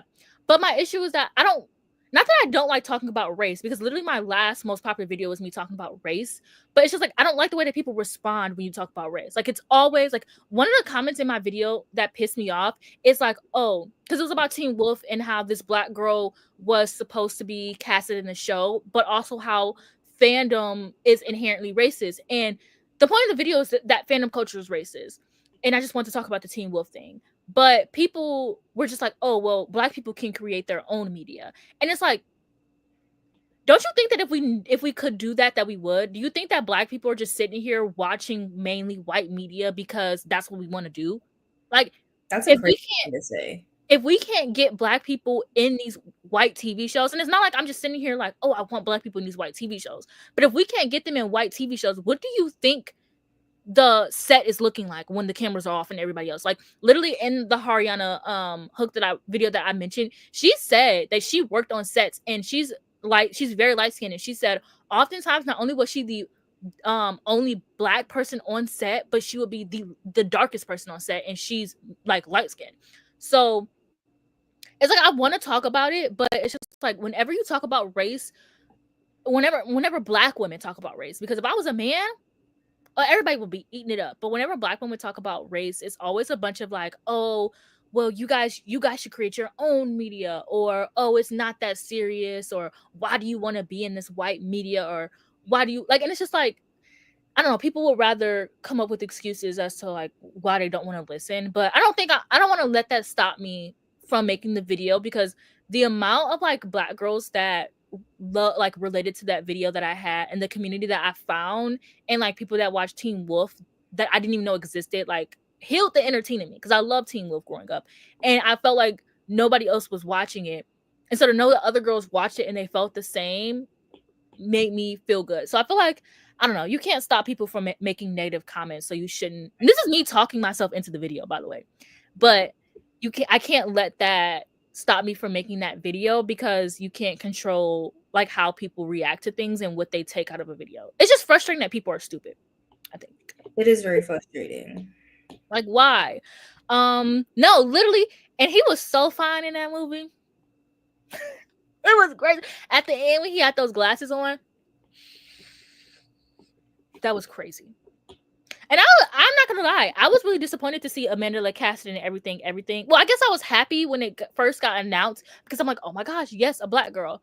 And it's crazy that I had to be shocked that this book by this black author had a black girl in it. But I mean, the same thing happened with To All the Boys I Love Before. They originally wanted Laura Jean to be white, despite her being Asian in the book, like, and on the cover, and like very clearly in the story. And they had to fight for that, and it's crazy that we have to fight for things like this.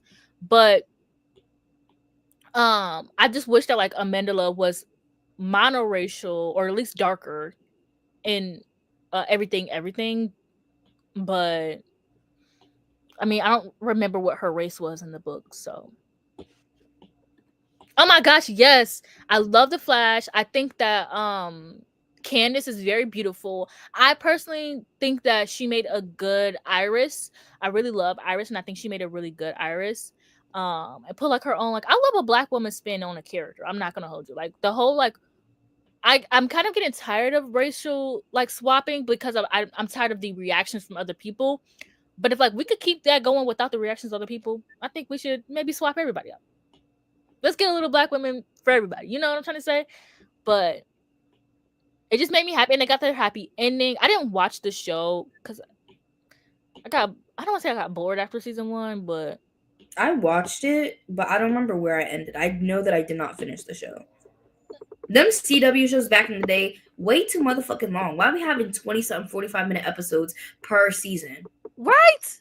Like, and y'all are doing too much. The seasons are like 37 seasons long. Like, what do you mean the Flash got 9 seasons? Girl. I guess it's because, like, back then people would be like, oh, like, it's coming on every week. Like, okay, yeah. But, like, now, like, I'm just trying to sit and watch a show.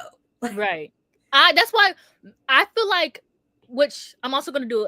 Girl, if I see anybody, if I see anybody coming up with these videos, I'm personally gonna whoop all of your asses, because I'm just telling y'all all of my damn video ideas. I'm about to do all of them myself when I fly to North Carolina. But I want to do a video about like how streaming service has ruined TV, because I feel like my attention span with TV shows has gotten so bad, and it is mainly because like I can watch like a whole series in 1 week right now. Like I can watch an entire series of a show in 1 week, and I can still like, I can take a break from reading, but I don't like not reading for too long. Like after 3 days of not reading, I feel guilty. So I feel like with the TV shows now, like I can spend 3 days watching a whole series and be caught up in whatever. But like when I was trying to watch like 911, oh, I stopped at season 4 with every show. Even if I loved it, like I loved the OC. Those episodes are long. Why is the OC like 27 episodes per season? That's crazy. I don't know. I do miss 27 episodes though. I do miss it, But it's just like streaming services have ruined my attention span. Like I cannot focus on 20 episodes. Like Gilmore Girls, I've been watching for like 3 years now. I'm only on season 3. Oh, I The love first Gilmore Girls. I know. I mean, I don't really miss that era. Like, just because majority of TV shows that I like Sorry. the majority of TV shows that I really like are like higher quality production shows. Like I feel like when it was those 20 episodes per season, there'd be a lot of dilly dallying, and I feel like that works for some shows, like Grey's Anatomy, perfect example where that works. But like I'm like a Stranger Things girl. Like you can't make Stranger Things like 20 episodes. That is true. I agree. I am more into like sci-fi fantasy TV show. Like, oh, when I got into Game of Thrones, thank fucking Game God. of Thrones, like you can't make that 20 episodes. Like Yes. it's not gonna work. Girl, because if I had to deal with Ramsey, I couldn't even deal with Ramsey for like the 3.5 seasons that I had to deal with him. Do you know I would have lost my shit if I had to watch 22 episodes of him for 3 seasons? I would have stopped watching. Like Exactly. I feel like the 20 episode plus is good for like popcorn shows, mm-hmm. but not like really like good quality. I'm not saying that they can't be faves. I'm just saying like good quality, like movie production, like type shows, like shows that have an hour plus long per episode. Like that is not going to be 20 episodes per season. It just doesn't work. But then again, there are some shows like The Acolyte. That show I think would have benefited from maybe like 2 more episodes. In the episode, maybe. Because I mean, you can watch it as a promo. Well, I mean, if you're like me and Amanda has pissed you off and you can't look at her right now, then like maybe not. But it could be watched as a standalone. But there's 2 episodes that are a flashback episode that I think can be skipped. I think they're boring, and I think the show should have added 2 more episodes to make up for that. What do you mean you have 2 and it's a flashback that takes place on the same night from 2 different perspectives, from the good side and the bad side? But it's like it's boring. It takes up so much time. It gives you backstory, yes, but nobody gave a fuck. And then you have like it's like episode 1 and 2 really good, and then the third one is a flashback, and you're trying to get into the story. It was so ill placed, and it was like 3, 4, 5. The 5th episode was fucking crazy and good, and then you have the 6th episode that's a flashback, and then the season finale. What? Yeah, as I said, I feel like it's just good for like popcorn shows, and there are some popcorn shows that I love, but I don't know. Yeah, like I love Gilmore Girls. I love Grey's Anatomy, and it works for those shows. But our TV now is not that. Like, we can't make shows like that anymore. And we don't have popcorn. We don't have filler episodes. No, we don't. Like every episode means something. Like, and I love going back, watching Girlfriends, Gilmore Girls, all of that. But like our TV is just different. Mm-hmm. Like now I can never sit through Riverdale. Like not ever. I agree. Yeah. Like that's not happening. But then like shows like 911 and like Grey's Anatomy being like 22 episodes and being long, like I think that makes sense. It makes sense for the type of show that it is. But most shows, the only reason that Grey's Anatomy is like that is because Grey's Anatomy's been around for literally my entire lifespan. Girl, Grey's Anatomy's been around in my entire life, and I'm older than you. If Grey's Anatomy was starting first season today, it would not be what it is now. Yeah, I agree. First of all, it would have had 10 episodes. It's just so crazy. We have not sprinted in a long time. We haven't sprinted in like an hour. Okay, we're gonna sprint, guys. I've literally been coloring on my iPad. I'm gonna press play start right now.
Hi guys. I don't know where my Anna is. There she is. Bruh, Apple turned off my camera. Not it was Apple. I was like, I looked at it. I said, hold on. Why is my camera off? And this menace. Y'all, guess what I read? I don't know if anybody's been here for a while, but guess what I finally got the chance to read? What? The Lorax. Oh my god. And I gave it 5 stars. It was That's excellent. I love the exploration of capitalism and greed and how big factories and big companies in general can like lead to deforestation. And I guess I just forgot or didn't realize like how political like Dr. Seuss could get, like, period. Also, Dolores is like one of my favorite movies growing up, and I love the Onceler. Like, I'm down bad for the Onceler. So there's also that. Down bad is insane. Apple just tried to climb into my shirt and fell. You know, I love that for Apple. I think I just embarrassed her, and now she's probably mad at me. Now you embarrassed her. She won't stop staring at me now. What did you do? I didn't do my homework, by the way. Did I say I was gonna start at 8? But whatever. Yeah, I did my homework, like the bullet notes. I just need to like read them. I literally only have to do discussion posts, and I know they're not going to take long, but I definitely need to do them before it hits 11 o'clock, and I can't do them. When are they due? 11:59. Yeah, you need to do that soon. Ooh, this one looks kind of long.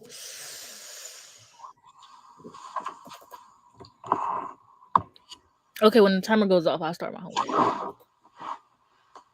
I'm trying to see. I filmed multiple clips on this, so I'm trying to see if they're all for this vlog. I can't remember.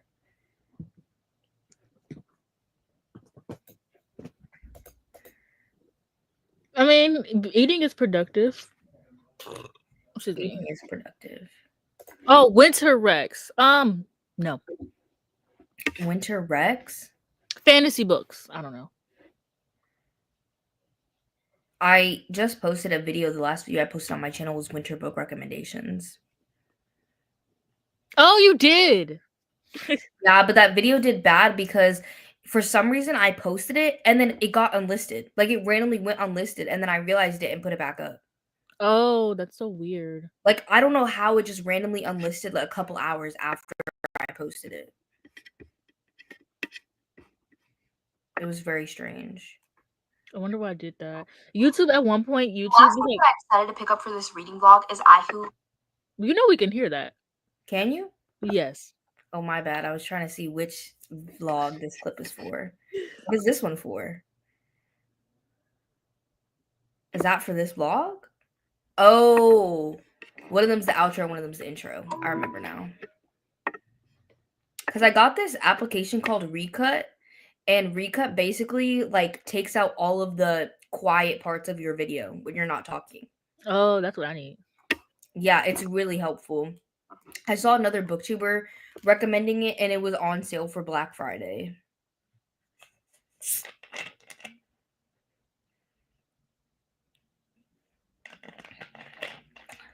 Ugh. Yeah, I did the bullet notes though. And I started reading them.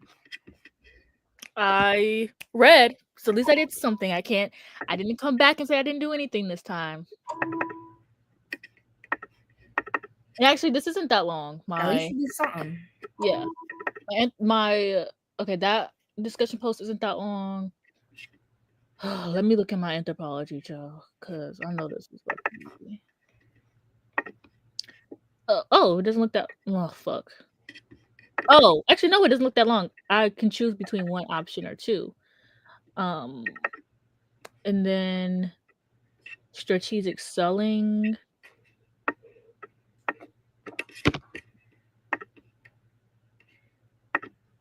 Also isn't that long. So I think I'm gonna shoot for, if not all 3 discussion posts to be done, I think I'm gonna shoot for 2 to be done within the next sprint, and then 1 to be done the sprint after that. That sounds good. But I think I'm gonna start with strategic select because that looks like a lot less reading.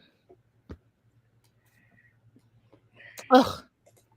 He wants me to do a career coach quiz. A what? A career coach quiz. We had to do one like a few weeks ago.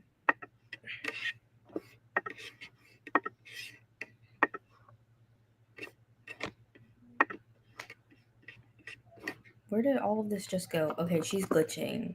She's glitching down bad. It feels like I already did this. Girl. Okay, Apple. She wants to She be seen wants to so be seen. bad. Literally, just wants to be seen. Because you could have just walked behind me. No, she wanted to be the center of attention. Yeah. She said it's all about Apple.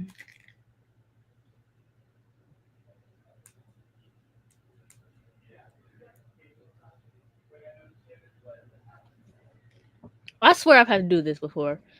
Ugh, it's like this quiz to be like, oh, what job do you want? But the thing is, I don't want a job. So.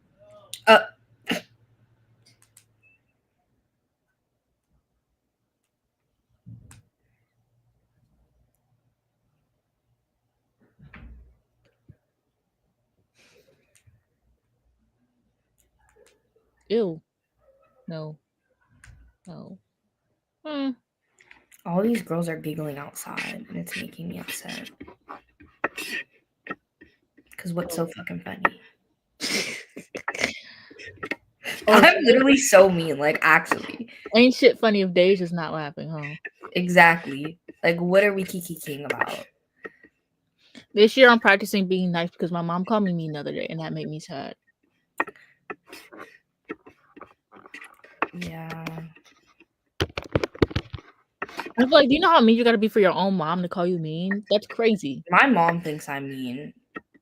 That's because I'm a bully, but it's okay. It's absolutely because I'm a bully. Yeah. And I was like, oh, I feel mean now. But I bully because I love people. I don't bully because I'm actually mean. I bully for my own personal entertainment. Yeah, that too. Oh my god, wait, this video isn't that long? Hallelujah. I was like, I have to edit this vlog of reading the my subscribers' best books. And normally my vlogs, I need to start like editing as I go because my vlogs be like an hour to 2 hours of footage. Not 2 hours, like an hour to like an hour and a half. And it'd be pissing me off to sit and edit for that long. But this vlog only has 46 minutes of footage. But I'm waiting for it to calculate all the silences and cut them out. So it's gonna be even less footage. Mm-hmm. So I'm happy. Look, my brother's in there singing, but I definitely would say edit. I mean, vocals. I would say practice, huh? I said, okay, vocals.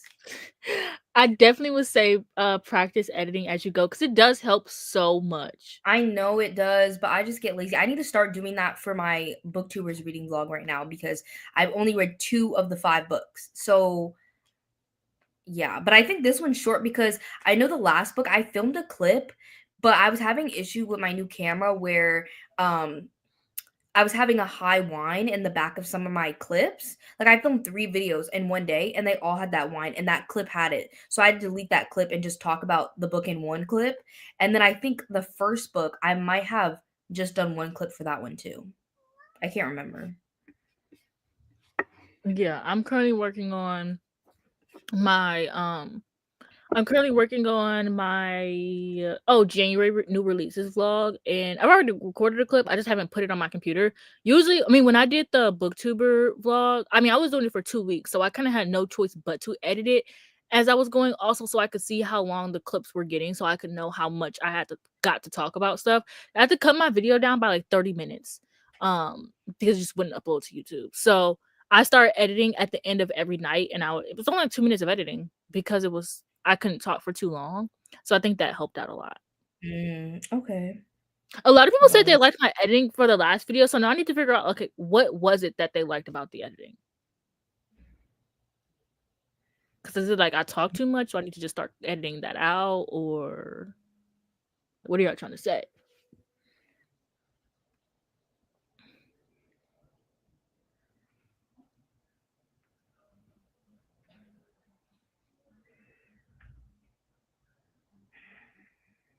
Ugh. I'm just gonna start doing some of my homework right now. This is Actually, funny. I cannot read that. This is me reading is so relaxing. Also me, Oh, real and it's Trisha Paytas, which makes it funnier. crash out queen. No, literally the queen of crash out. Like she was crash out before we even came up with the term crash No, out. literally. Like she is so funny. Problematic queen as well, but that's okay. Well, I liked her during her frenemies like redemption arc, and then she got weird after that.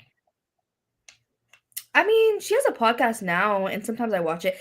She has a podcast now with also problematic queen Miss Tana Mojo. It's called like Hotline or something, or Not Hotline, and they listen to calls of like people asking for advice, and it's actually really funny. Ugh, I don't like either of them enough to sit through that. No, I like them like ironically, like I think they're I so was like that, weird. but they've pissed me off too many times to even like them ironically. Like, also, but one thing I love more than anything is hating people, and they both give me a reason to hate them. You are a hater. Yeah, absolutely. Like when people are like, "Oh, I'm a hater." No, I'm dead ass a hater to my core. Wait, I forgot. I wanted to add these 2 shows that you said to my serialized watch list. Hey, follow me on Serialized. What the hell? What do I have on here?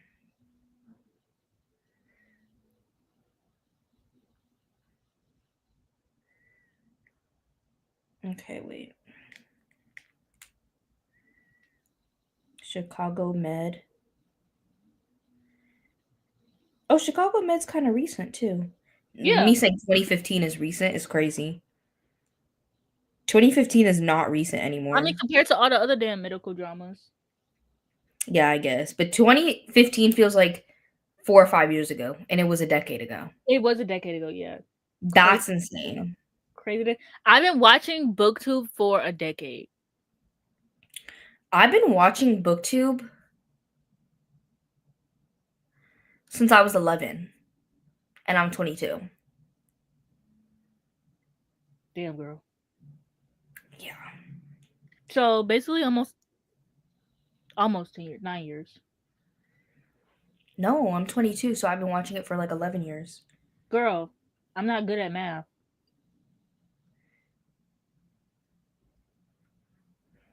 What? Whatever.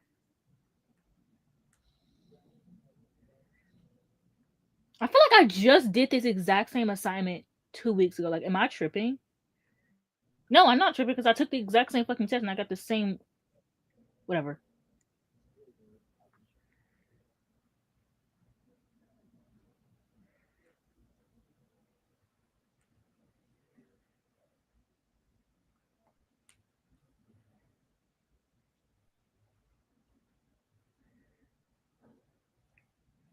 Us already starting the sprint, basically.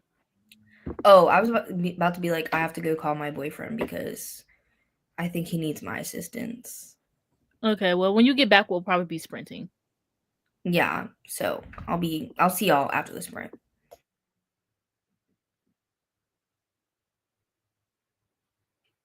Well, maybe now I can say why it took me so long to watch Abbott Elementary. I'll just say it. But if you haven't seen it, then spoilers. Like, sorry. But I feel like what can you spoil about? And I think y'all know. Anyways, whatever. What was I about to say? Oh, okay. So the reason why I didn't want to watch Abbott Elementary season 4 is because Gregory and Janine get together in season 3, and for some reason, when it comes to like couples like that I'm shipping getting together, I always get bored once they're together. Like, I don't know what it is, but I always get bored. So I didn't want to watch it because I'm like, okay, they're together. Like, there's so much more to the show than the romance. Like, I know that. But I really ship them. So I was like, okay, I don't know if I want to watch this because I'm going to get bored. But no, I watched the first episode and they're funny as hell. Like, I'm like, okay, they're really cute together. Like, their dynamic as a couple Oh, now I have to stop talking. Their dynamic as a couple was really cute. So, anyways, I'm gonna do my sprints now.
Okay, I got one assignment done, and then I had to go poop.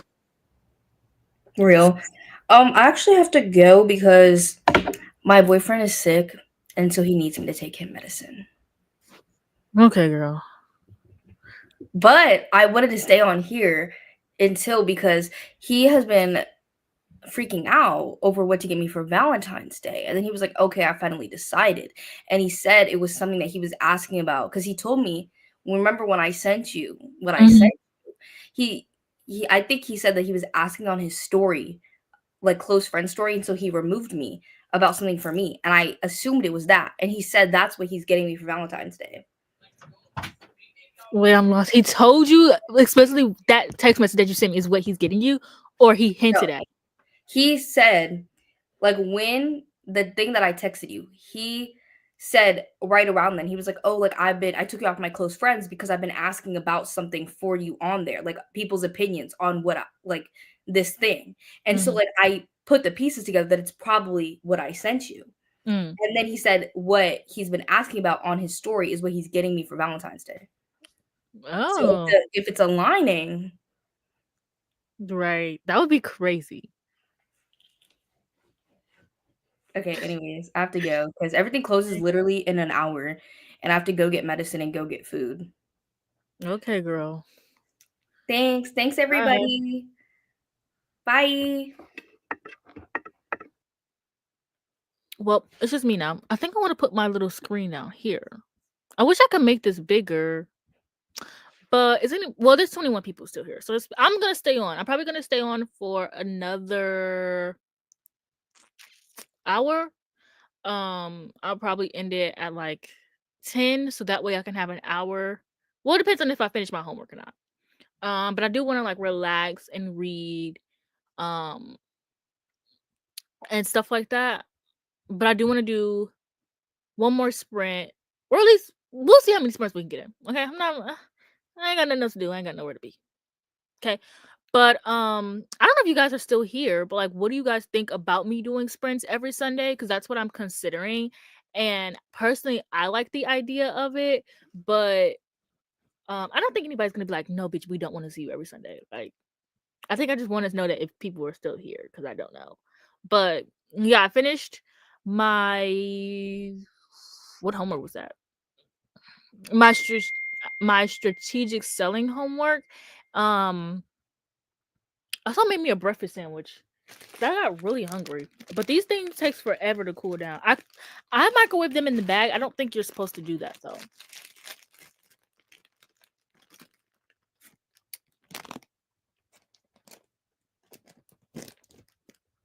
Oh, that's so honoring to know that you sat through like cause all I do is sit here and talk. Like but yeah, I mean me and Deja talked about it earlier, but I really miss the era where like people would stream and like they would do sprints all the time and people would be live all the time.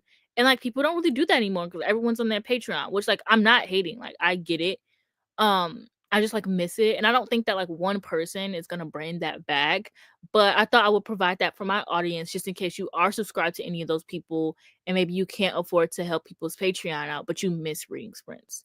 That's kind of what I was thinking I could provide. Um and I just feel like it would be fun to do productivity things. That way we don't always have to be reading. Because I think people hear reading sprints and they're like, ugh, I have to read. And it's like, no, I'll be watching people's homework sprints and be reading, you know, like, or I'll be watching like a random ass sprint that has nothing to do with me and I'll be like reading or doing homework and stuff like that. But thank you guys for, you know, engaging with me and sitting and reading with me or doing your homework or work or nothing.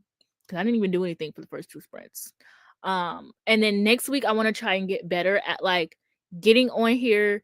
Maybe I'll set it to like talk for like a short break to be 20 minutes and a long break to be like 25 minutes. I don't know. Maybe I can start it off with the long break, but that maybe next week I can do better at it so that way we're doing sprints the entire time because my goal is I want these to be playbackable. Like I want people to be able to watch these like during the week or people who like miss them to watch them and do the reading sprints. Like I don't want it to just be like, that's the one thing I love about YouTube Live that's different than like TikTok Live, is like TikTok Lives is just there for in the moment, whereas YouTube Lives, like you can go back and rewatch them. Because I go back and rewatch a bunch of other like sprints and stuff like that. So yes, and I think it'll be good because I do my homework on the weekends, so that way I'm not putting too much pressure on myself. And I do my homework Friday, Saturday, and Sunday. I missed Friday this week, which is why like I have 3 different assignments. So usually I do one assignment, which is anthropology Friday, one assignment Saturday, and then I'll have like 2 assignments due Sunday, or 1 assignment due Sunday. And actually, it's usually I do all my discussion posts on Sunday, and then like I do my assignments and stuff throughout the weekend. But I figured that way it could be good so we can all like wrap up our homework. And I like to read on a week by week basis. So maybe wrapping up what I wanted to read for that week, and maybe help me do stuff for my reading vlogs. I really love that Gavin did a sprint, because I was like looking up like what people do for their sprints, because I didn't just want it to be like the Pomodoro Kitty. Like I really want to look up, and I'm still gonna do some research in it, because there are some things that you can do on here that I cannot figure out how to do. But I want to be able to like I love that Gavin did a sprint, and it was like a stay on like sprinting until I finish this book type of thing. And I would love to do something like that, or just more, I don't know, more fun sprints, I guess. Girl, I'm hungry as hell. And these are so fun. I mean, I wish that like you guys could talk, like actual talk, because it feels like FaceTime call. And it just reminds me of when I would do sprints on my Anna Reads, and like I want to get back. Sorry, it's so rude to talk with your mouth full, girl.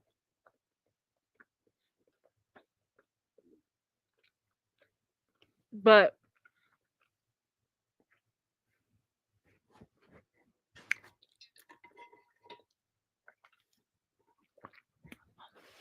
on my Anna Reads, I used to do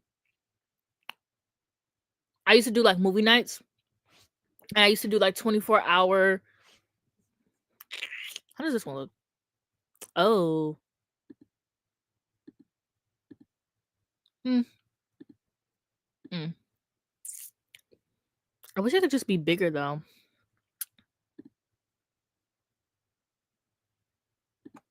Not that big. I used to do like movie nights, and I would force people to watch like my favorite movies. Like I think once we watched Radio Rebel, and the girls hated that. They hated that. And then next we probably watched, I think it was that movie with Emma Roberts. It was like a high school movie, and people loved that. So I want to do stuff like that, where we do movie nights. I just gotta figure out how people do it on streaming, because the way that I was doing it was just like we all get on Netflix. Oh wait, there's a website that me and my Discord use that we could probably do, but I don't know if it's a limited amount of people though. I want something like I can stream on here maybe, but I don't think, I mean, you copyright, so you can't do that.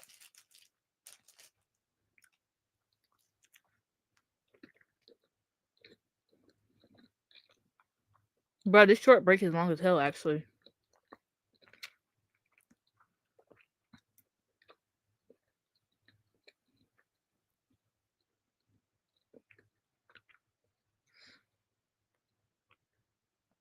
But it's so crazy because my live stream got more views. Where's my phone? Throughout the week. So I really want to make it so like people can watch it throughout the week, and I won't just be sitting here talking for 2 hours and then getting into the sprints. I think I'm gonna go back and put timestamps in it and be like, me yapping sprints actually start. But I don't know, because now I'm gonna have to go through 5. I'm not doing that. I'm not going through 5 hours. I love how I'm just talking to myself. Like this is crazy. But I know there are people who are watching who like don't like to comment sometimes, or don't care to comment. So like, yeah, I'm talking to myself, but it's not like I'm talking to myself and I have 0 viewers.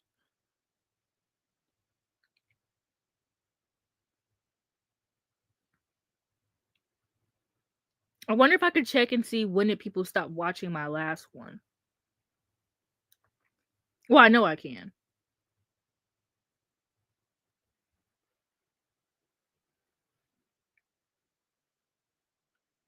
Okay, so the peak was at 46 minutes. Like, that's what people watched the most. But like, a lot of people stayed.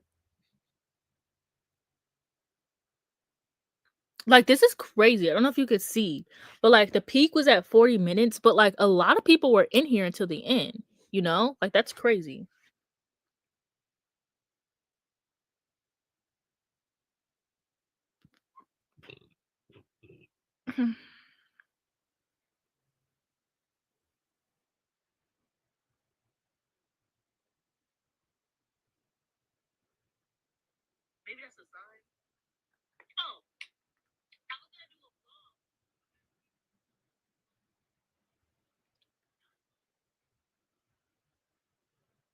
Okay, I was looking at the spikes. Sorry. Yeah, I don't know why it's like what spiked, like very weird.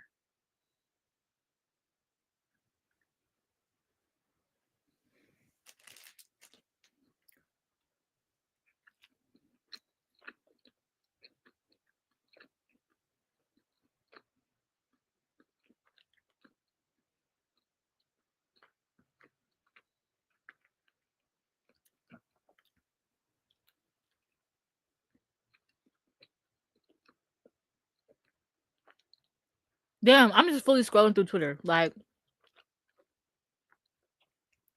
y'all will be okay.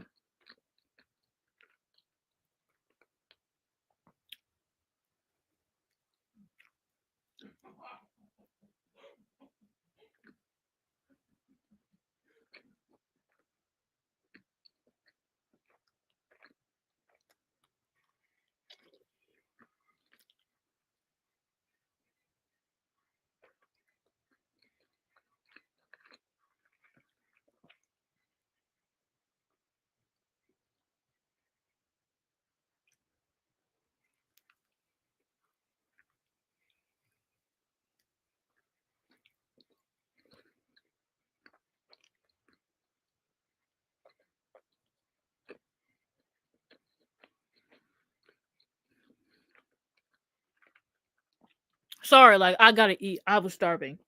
I haven't eaten since the live before the live started 5. Oh my god, I haven't eaten in like 5 hours. That's crazy.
Okay, thank you. Exactly.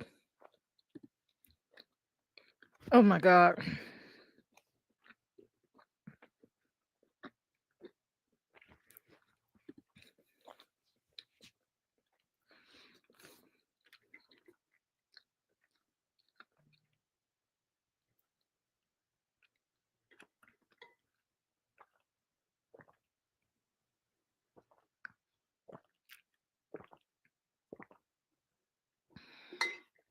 Okay, I'm all good. And we have 40 seconds left.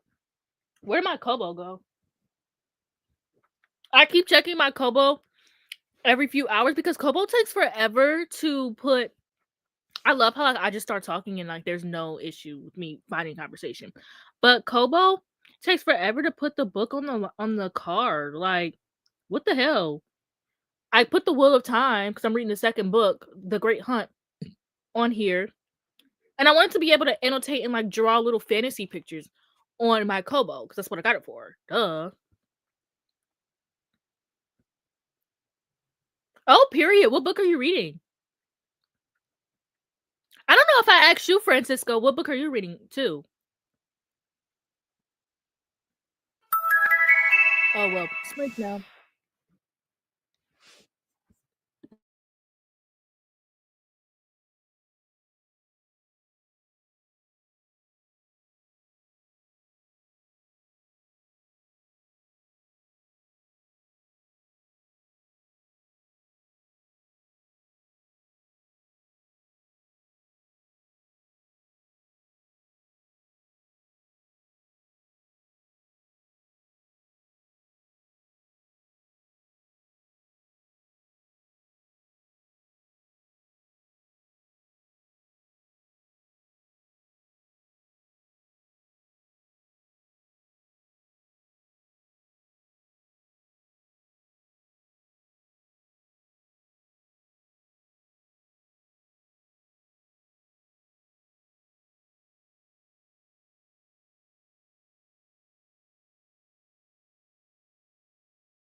Ugh, okay, I'm back. I finished my consumer behavior homework. It actually obviously it didn't take that much time. It took me a minute to do it because the song that came on was really good. And I didn't want to do my homework while I was listening to the song.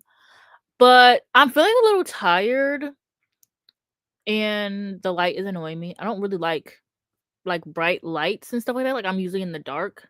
And I kind of just want to turn my light off and just like lay down and do my homework. And maybe I'll crochet. I do want to crochet today though.